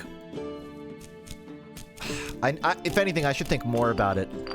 But it stresses me out thinking about, like, long term, I don't want to live in an apartment or a townhouse or a condo, I don't like being connected to random people and them hearing all the sounds I make and me hearing their sounds. Like, how home ownership is the fucking end goal for every human, and it's so fucking inconceivable for a lot of people, but I certainly feel that a lot of times. It's like, I can't fathom how I'm going to save up for it. And you know what pisses me off? That paying rent doesn't go towards your credit score. How the fuck does me paying rent every month not give you some trust that I can pay a fucking mortgage? Why the fuck? Like, that just sounds like a fucking scam that homeowners are doing. I don't, for whatever reason that would incentivize them doing that. So people that can afford a house but they don't want owning the house don't get the house. No, your credit's not good enough, but I pay rent every month. That doesn't count. Why the fuck doesn't it count?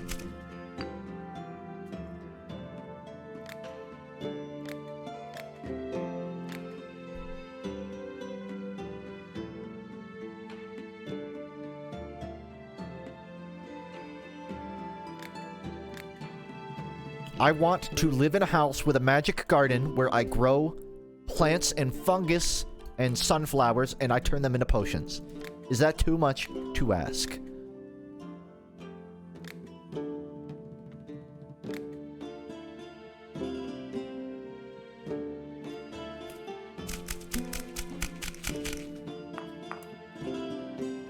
I don't even know what the housing prices are in Georgia. I know a few years back when me and my cousin and some like mutuals, we were looking to split a place, and there were a couple of houses we looked at for like 4 people to split, but even those were not like houses I would be super comfortable living in. We just ended up getting really lucky because we found these nice town homeowners that were like moving for work or something, and they just wanted like to help some kids out, so they let us live there for a while, and the rent was like fair. But it's like now I'm a bit older, and it seems like I'm no closer to ever owning a home than I was back then. I'm not doomer about it, you know, I'm always trying to keep on working, but god damn.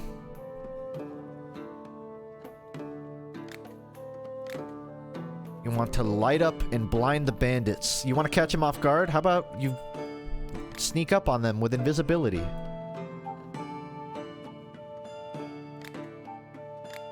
It's not really catching them off guard if you light up their camp, but I can help you out.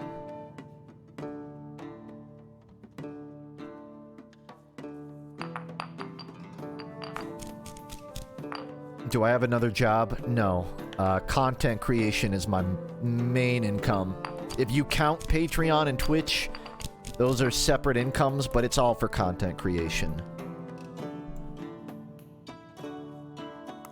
And I understand, like, the sources of my financial challenges. Like, I don't upload as much as full-time YouTubers should. I get that. And I understand my alternatives to make more money to afford a house. But it's just one piece of a bigger problem, which is, you know, is inflation the right word? The fact that like rent and mortgages continue to go up even when like the value of employment doesn't.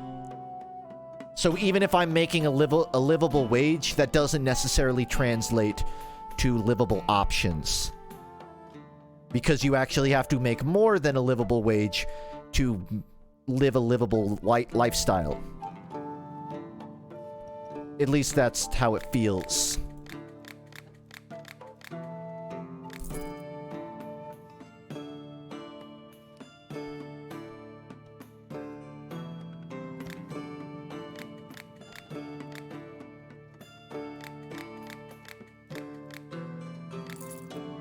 Maybe that's why the metaverse is being made. It's like that episode of Adventure Time. Like, no one's even gonna live in houses anymore. We'll just sit in the pod with the screen glued to our eyes, and we'll live there. That is a solution. Just give me a pod to live in. There's supposed to be a dude that sells me the oven parts, but he just doesn't come around.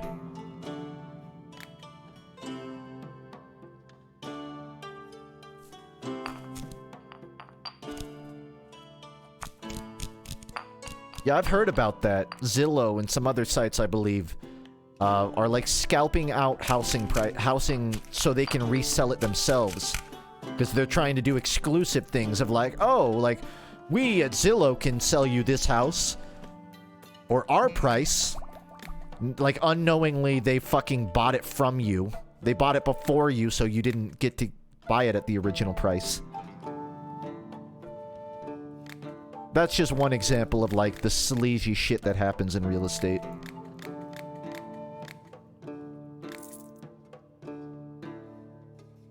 Like, buying a house is viable. The problem is, for most people, it's only viable if you have a partner or roommates.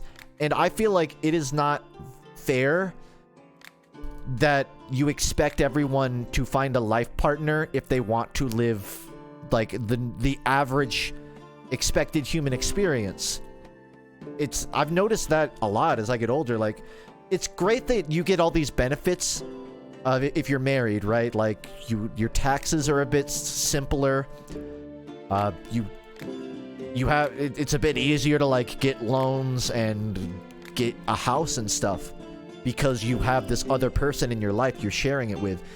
But conversely, that means if you're trying to live a lone life, or you just are not fortunate enough to have met that person, a lot of those options, like, aren't available to you. And we live in a life, we live at a time where it's sort of expected that you have those benefits. So it's almost like without them, you're actually at a disadvantage. And that just seems strange. You want a sedative? What the fuck what kind of sedative are you looking for? Slow potion? Acid? A berserker? Okay. The person I need to take care of goes to a bathhouse. Do you have anything to add to the bucket? Yeah, acid. Oh my god, you're actually gonna put acid in their bath. Godspeed, you crazy motherfucker.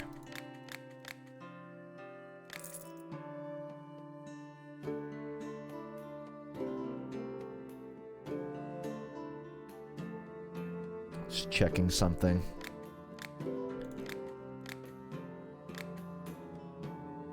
So, I've got D&D at 9. It's 8 o'clock here. I'm thinking I'll probably go for like another half hour or so, but I do need to head off a little preemptively for some preparation. Favorite flavor of towel? When you, like, just step out of the shower and clean off, when you suck on it as you're, like, putting your clothes on, that's, like, the most pungent. But I'm a sucker for, like, when you've just spilled water in the kitchen and you clean it up with a towel. That's a pretty strong flavor, too. This is what I'm looking for. And it's too expensive. 2,000! I've been saving up this whole time and I still cannot buy that. Damn. I was waiting for that machine to buy new potions, or to make them, but apparently it's too expensive, so you know what, fuck it. I'm gonna make some new ones anyways. Hiya, skull.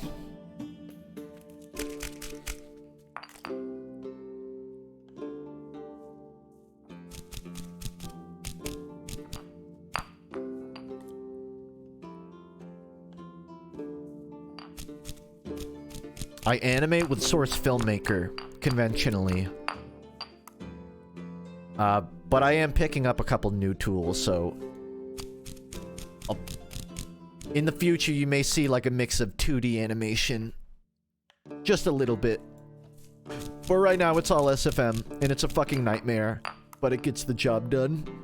Also, to be honest, I'm kind of a fan of the video gamey look that SFM gives me. In a way, it gives me an edge on YouTube, you know?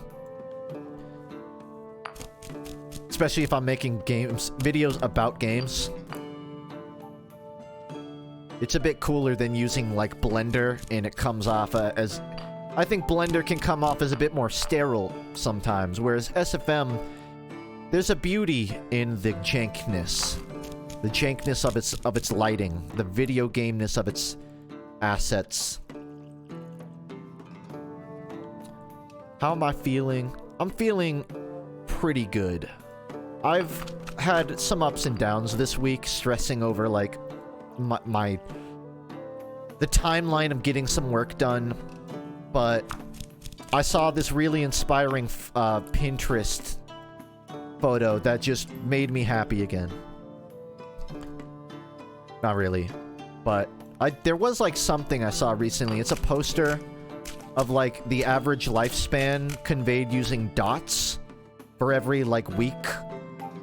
And then it had the amount of dots for, like, a 20-year-old already marked.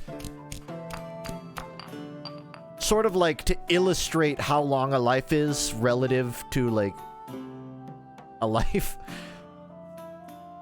And sometimes it can help to think, like, alright, if I don't have anything to show in 2 weeks, it's not the end of the world. Like, I can always catch up.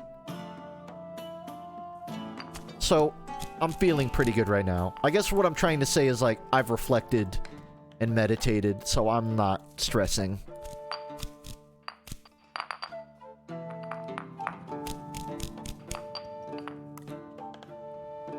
I'm going in the same direction. I maybe should have switched up the formula, but I'm already too far.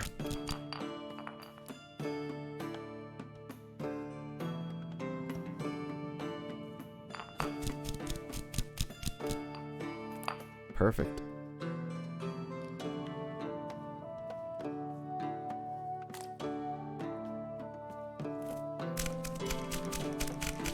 Would I recommend SFM? It depends on your purpose.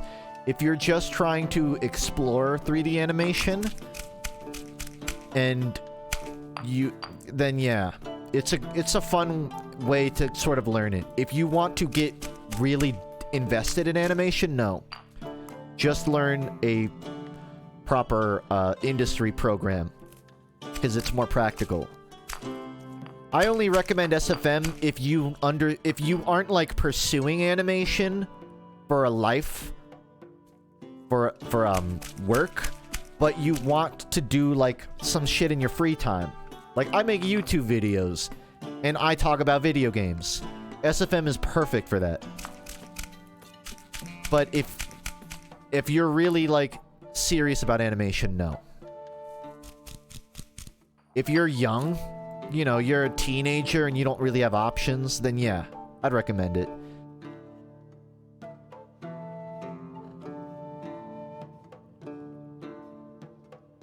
That's cool, Gabriel. How much you'll regret it? I don't think you will. Even the videos I'm less proud of, I'm proud of making them. I'm happy I made them. I think creating to completion is never something you should regret. And it's not something I feel a need to. Even if I don't do it well, it teaches me about the next project I work on. So I don't think you'll regret the decision. You might look back in the future when you've made more stuff and be like, "Oh, I would have done that differently." But that's not regret. That's more so hindsight. I think you'll be fine. If you want to send me a video when you're done, I welcome it. Email, Discord, Twitter, whatever.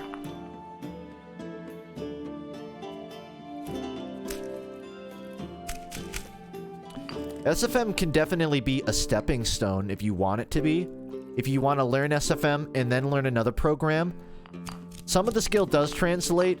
It's just more convenient to learn that program in the first place if you're committing long term, you know? Which is why I say, like, make up your mind beforehand. Hey, Morgan.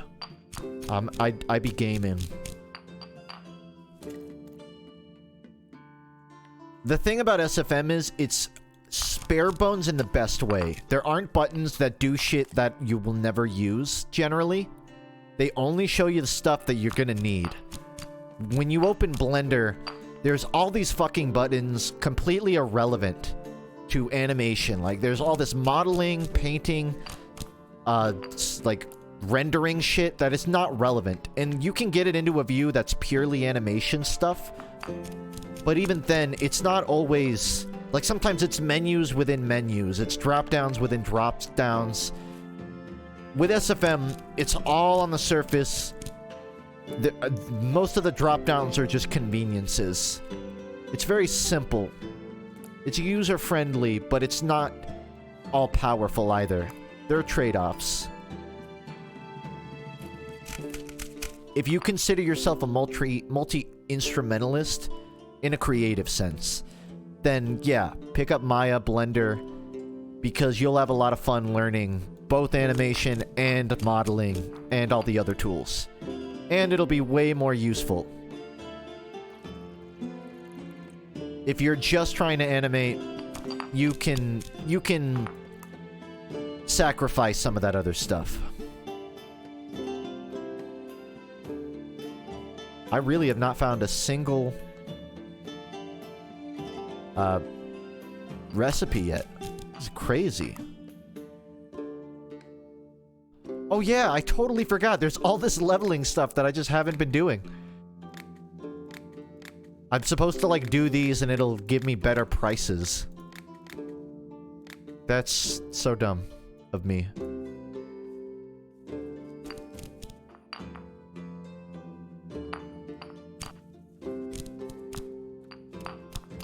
I get that, Grassu. I'm gonna counterpoint you by saying my older content was way more predictable than my current content. But I understand you're talking in a general sense. Where, YouTube used to be more like... I'm just gonna record some interesting thing that I did and share it with the world. And now everyone feels the need to treat their YouTube channel like a web show. And it makes it feel way more disconnected. It's less like you're watching a person and more like you're watching a person's performance. I get that. Part of that is preference. Part of it is the atmosphere. YouTube does incentivize performative content. It's not as effective to just you know, live commentate something interesting. People are impatient. If you want to do that, you do it in a 20-minute TikTok. You don't do it in a 20-minute video.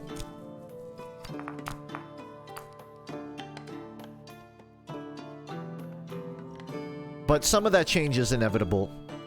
Like, for me, I don't feel as fulfilled making a live commentary or just recording me and my friends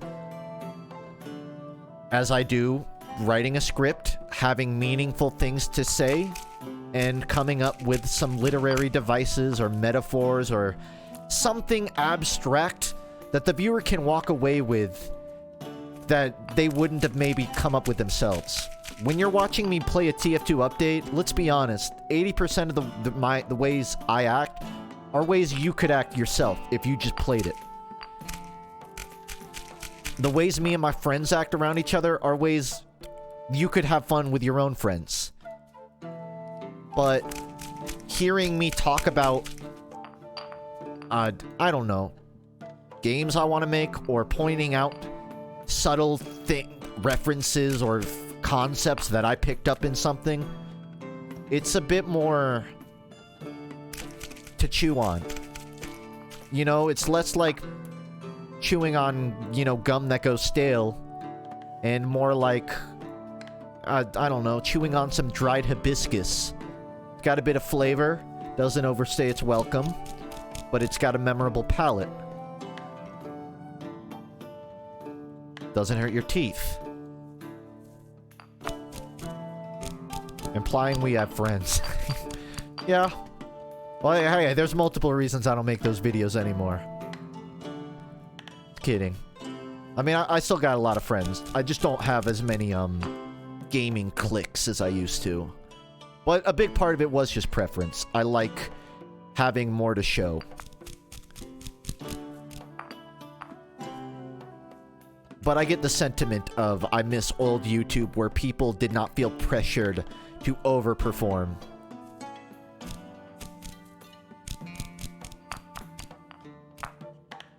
I'm sorry, Morgan. You know my heart goes out.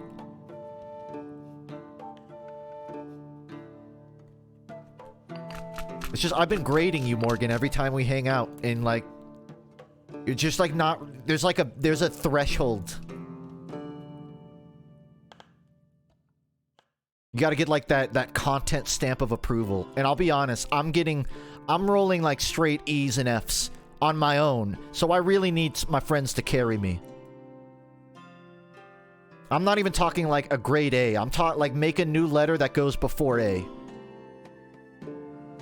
That's about it as far as I can come up with that joke. How have I not found a potion? God damn. It's S tier? Is that what S means? I'm kidding. It's a mean joke. I don't know. Part of me also...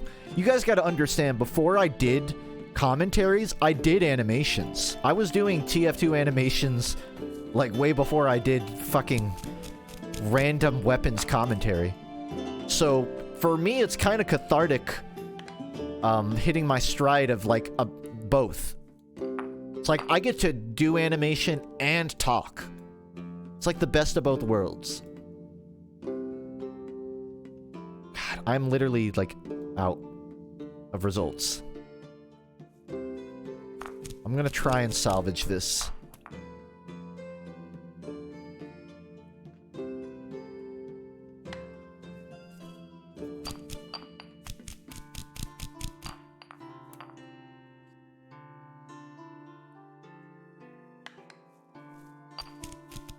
I'm just gonna be upright and honest for people. I'm not a big fan of, like, YouTuber circle jerk talk, so I'm sorry for this. But if you're someone that, like, wants to be a content creator, I'm not saying don't do it, but I'm saying really account for what that entails. Also, fuck. Oh, I can do it. Consider that, like, when you go to college or work... or any other, like, thing that has you around other real people all the time, you will more naturally find friends to hang out with, people to talk to, people to keep you grounded in reality. But if you actually make it in YouTube and you're not, like, doing vlogs or playing with people all the time, you don't get naturally exposed to social stuff that often. And you'll end up spending a lot of time just in your house behind a screen. And you will end up very existentially wondering, is this what the human experience is? So if you're someone that, like, that envies content creation, it's great in a lot of ways.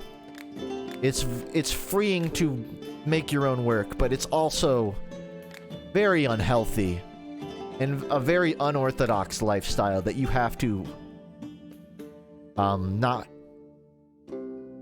You have to curb your unhealthiness. That's all I'm saying. Our patrons love cold beer. Do they love hallucinogenic beers?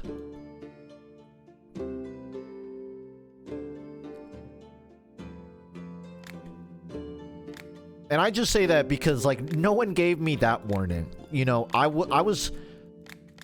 gotta tell him to fuck off. Like, I grew up watching fucking Jerma and Star and all these content creators, and, like, they just play games and have fun all the time. That's awesome. And then I grew up to be a YouTuber. And, like, I'm not spending every day in a call with my friends playing games. I'm spending a lot of time doing grunt work, writing, animating, and judging my own work. And that's by choice, but it's not like... It's not something I accounted for or anticipated.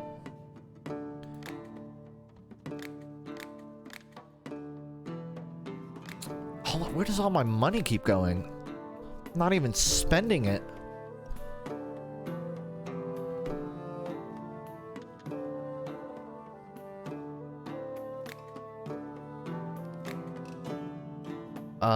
I made a bet with guys I could catch this fish, but it's gonna hurt. It can tear the rod out of your hands or pull a fisherman. Oh, I can help you, dude. Just take some steroids. It'll pull that thing right out of the water. Yeah, it does... hold on.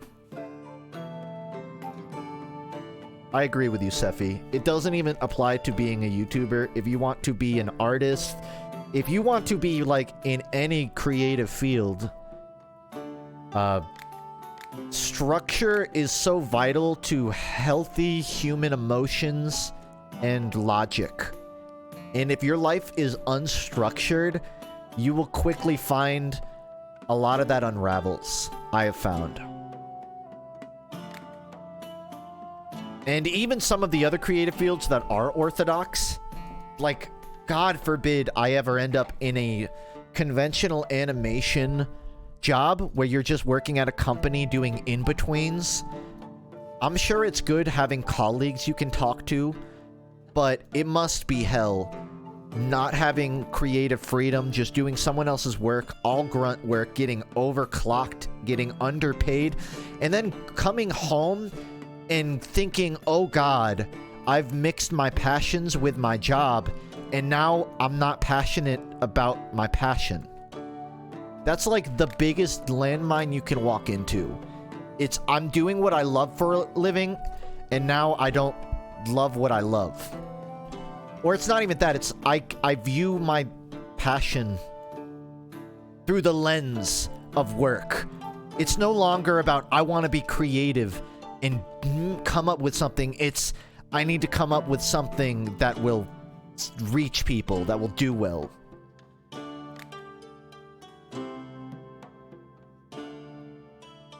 A potion that'll produce... I feel like I've done this and plant growth didn't work, but I don't know what else it would do. Sunlight, maybe? I have to go for the growth. I don't remember if it doesn't work. Thankfully, there are solutions to that. It's not like once you do what you love for a living, you hate it. You're just going to have to, usually,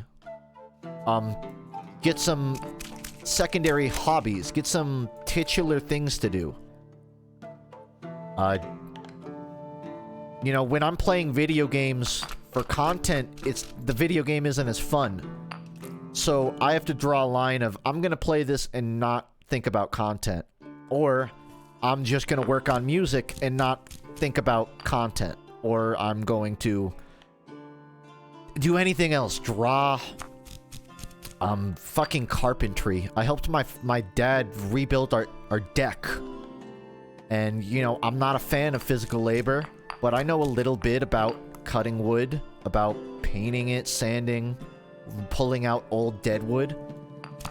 And it's cathartic in a way. It's like, this makes me feel human. I'm not doing this because, like, someone's rewarding me. I'm just doing something with my hands. And there's no, like, stakes. That's really what it's about. You have to be able to live life without stakes sometimes. And when you do your passion for a hobby, that inherently creates stakes in it. So just be able to balance that, I guess. Build wardrobe. I've built a doghouse before. I mean, I put together IKEA furniture. I put together a shelf. I just didn't build it from scratch.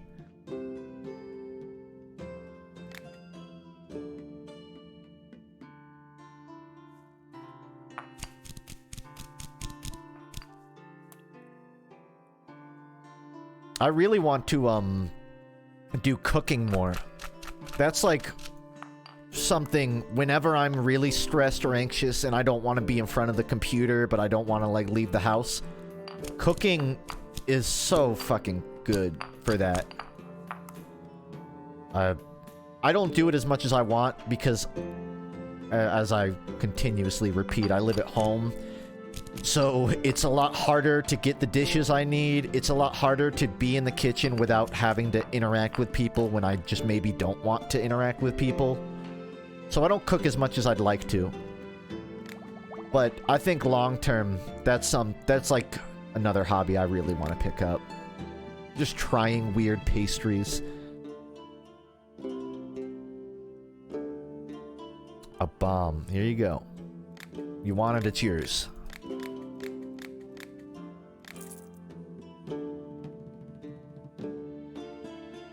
Another exploder, man.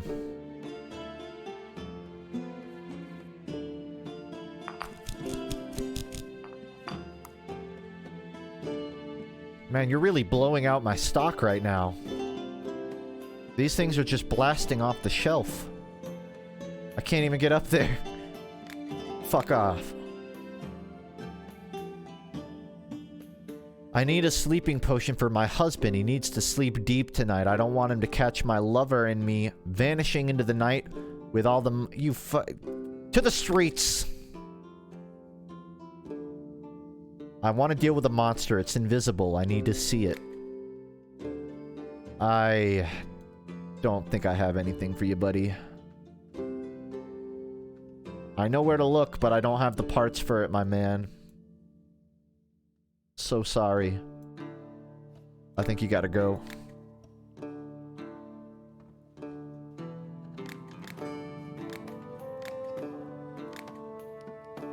Alright, we're looking at a few more nights of play, but I do have to pop off soon.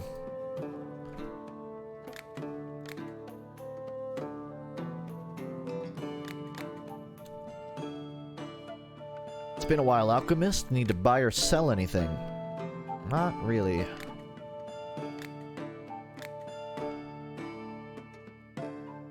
I have 3,000. I can afford the oven if he comes here. The problem is he only comes like every few weeks. Like every few nights.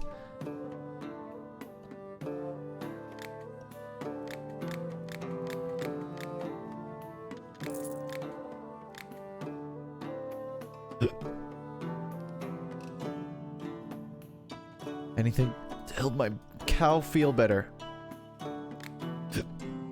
I'll see what I can do. Are these physical wounds or emotional? Because I have some psychoactives that might help you recenter. Otherwise, you're getting Pepto-Bismol.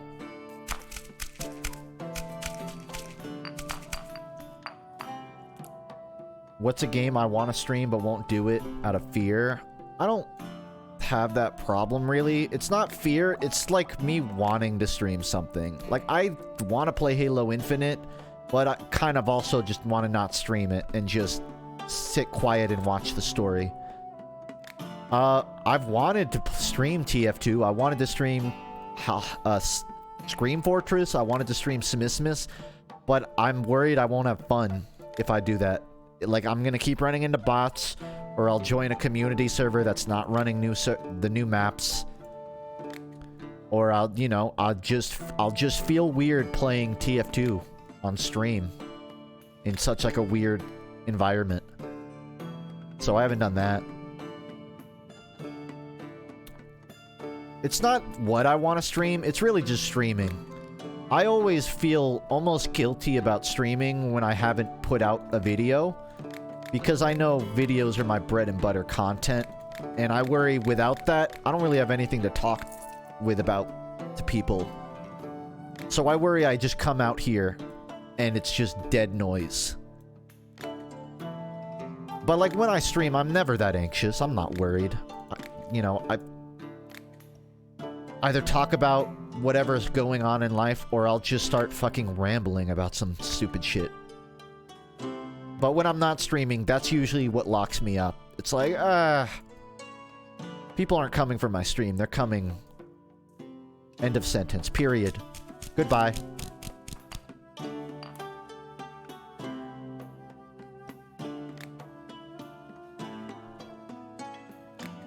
And I know it's not healthy or even valid to sell myself short or criticize myself like that. And it's a behavior I should curb. I'm just being honest with you.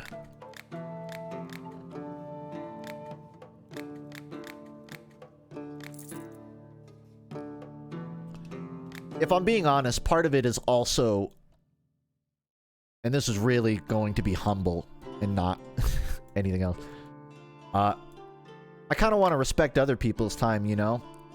I know some people, like, they like content creators and they'll show out whatever they're doing even if they have nothing to say or do. And that's not always healthy. Like, as a creator, it's hard for me to not feel like, oh, that's sweet of you. But it's also like, why the fuck are you coming to watch me mix fucking potions? Like, read a book.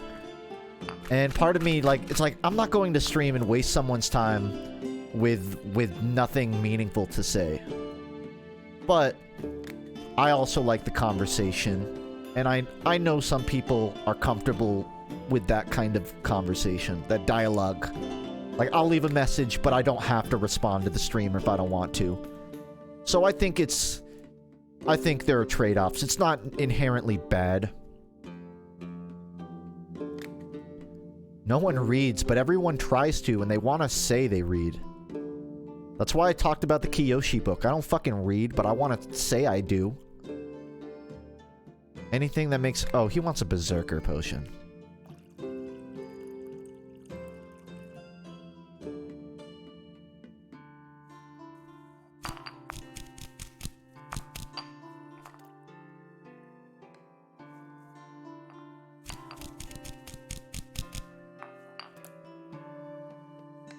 Oh, that's so much further than I thought.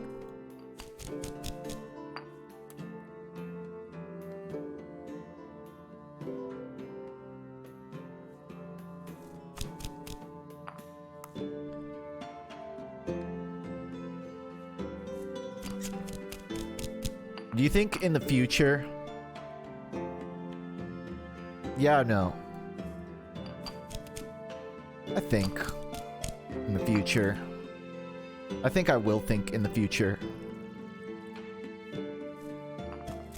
I was gonna say something stupid, but I cut myself off. But now that I've said that, I feel like I have to say it. Do you think in the future you'll be able to, like, download someone's personality and just become them? Like, there'll be celebrities that kids worship, and they're like, I want to be like Schmarkin Terkaforder, because we change our naming conventions by then. And every kid is just going to be like Schmarkin Terkaforder. I think that's already what, like, being a human is. Now that I think about it, on a very analog level, that's kind of just what a personality is. You look at someone you like and you copy the parts you want to be. So I guess we don't really need a fucking brain chip for that.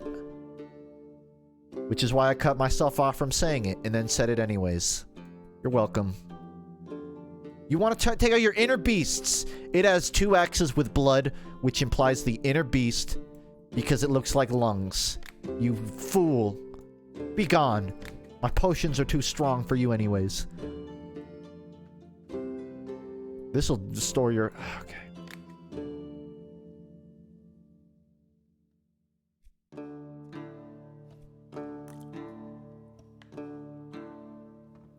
So close yet so far.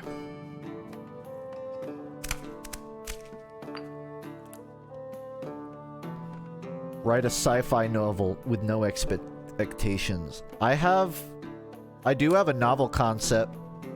It's quite novel. I feel like you're gonna laugh at me if I share it.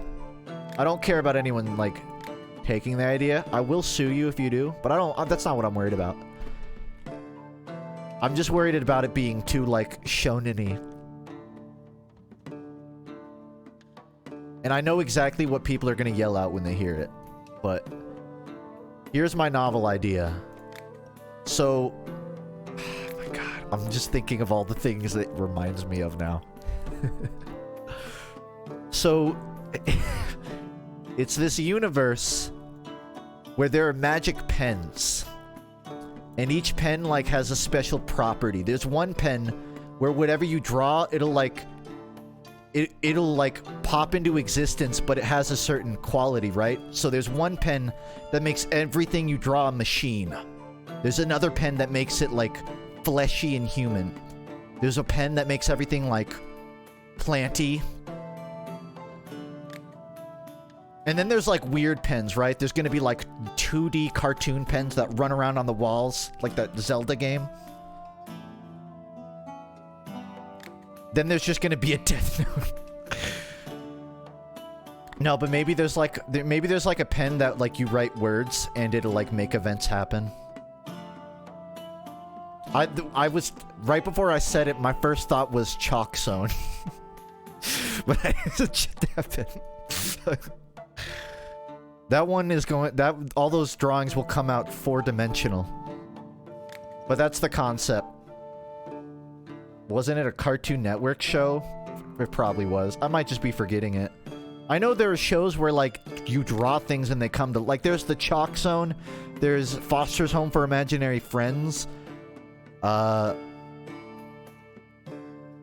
those are more like... Is Chalk Zone an isekai? Anyways, those are more limited concepts. Also, they're mostly episodic, right? Like, I've got a plot in mind. So here's the bit. I'm gonna spoil it for you guys, and I'm so sorry for those of you who have already pre-ordered the book.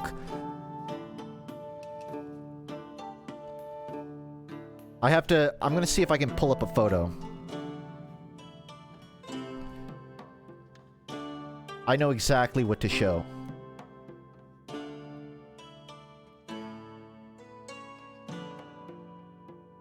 So, you guys want to know who, like, the big bad end game of this pen anime is going to be?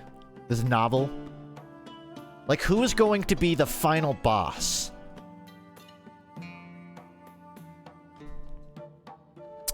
So, have you ever used one of those pens with multiple colors? Boom. Big reveal.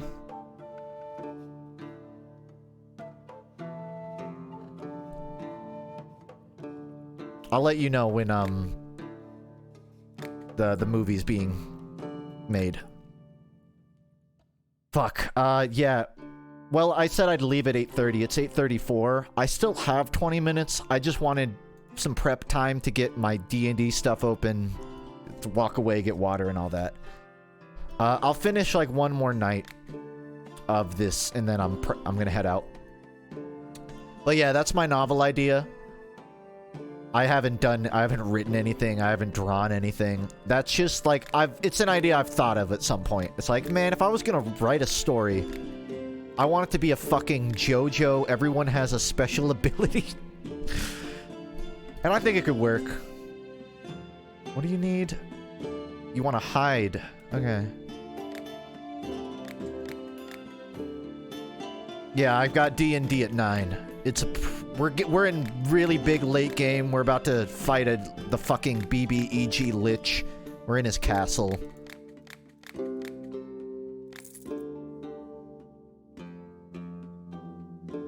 Our village is preparing for a local holiday. Anything that'll let the candles... That'll burn longer than the candles. Probably?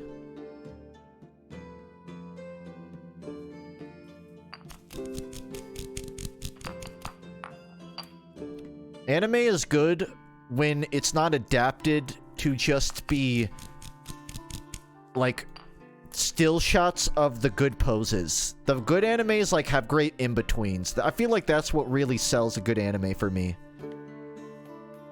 I love JoJo, but and I love David Productions, but sometimes they just have really basic in-betweens, really great Araki poses. When you look at good anime, like good anime, like Death Note, Full Metal Alchemist, that not even like subjective good, but like the most iconic animes, they're these ones with these really over-the-top animated shots. That's what like really sells anime for me. Like, you have to be an especially strong writer to catch me just off of your story or your poses. I thought they fucked up the Dr. Stone anime because the manga has some great fucking poses, some great shots, movement, and I thought, God, if this is animated well, it's gonna look so great. And in the actual Dr. Stone anime, there's so many fucking static poses where the camera moves, but they're standing still, or their bodies pan across the screen, and they make no fucking in-betweens, and they ruin powerful shots. Fire, he needs lightning. That's a big thing for me. Animation. And it doesn't have to be constant. You can sell me on good animations in between more normal stuff. I like Azukin. I mean, it's got some weak episodes, but it's got some really visual eye candy ones too. Story is not anything to write home about. It's definitely unique though. Azukin is like about these schoolgirls that make their own anime. So like one of them does the drawing, one of them does the in-betweens, one of them does the marketing and managing. So it's like very meta, but in a cool way. But they also have sort of really still, fillery episodes. That way they can get away with really over-the-top animation episodes. That's why I like it. You can't smash a chest? Try this. You'll be able to smash it. You want to unlock? I have no idea. What the fuck do you want from me? Maybe an explosion? I'm gonna try an explosion. Boom boom. Acid? I sold the... Wait, where did my acid go? No, I sold the acid. I guess I could try acid. Just melt the lock. I did watch the Castlevania Netflix show. I loved it. Admittedly, it's a bit more of a drama. I mean, it feels mean to call it a drama. There are some just sort of them standing around and talking shots where they don't have super strong jokes or anything. But it's like, they got funny banter. I 100% recommend the show to anybody. But they're... I don't know if I'd put it top 5 anime likes. Maybe top 10. I don't think I can get to the acid. Because I have no more left. I have no more lefties. Fuck, I can't even get to the explosion. You could break the lock with ice. I've seen people do that in movies. I have nothing. I think I just have to, like, get, shove them out.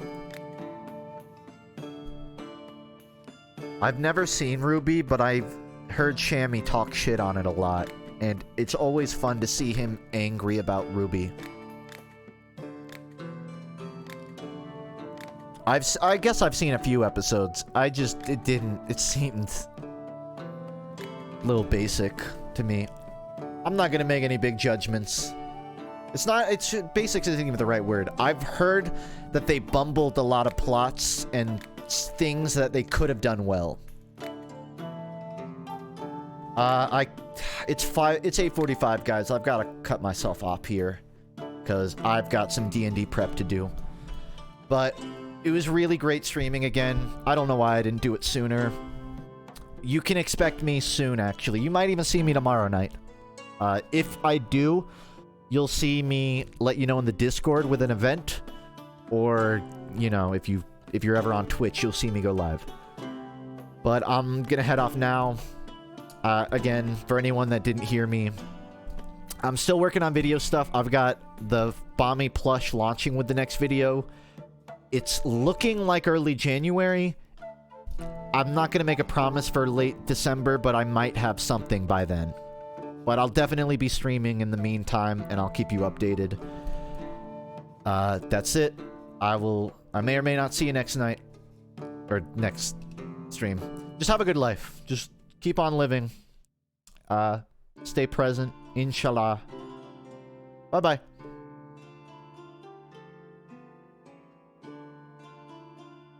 Brerb.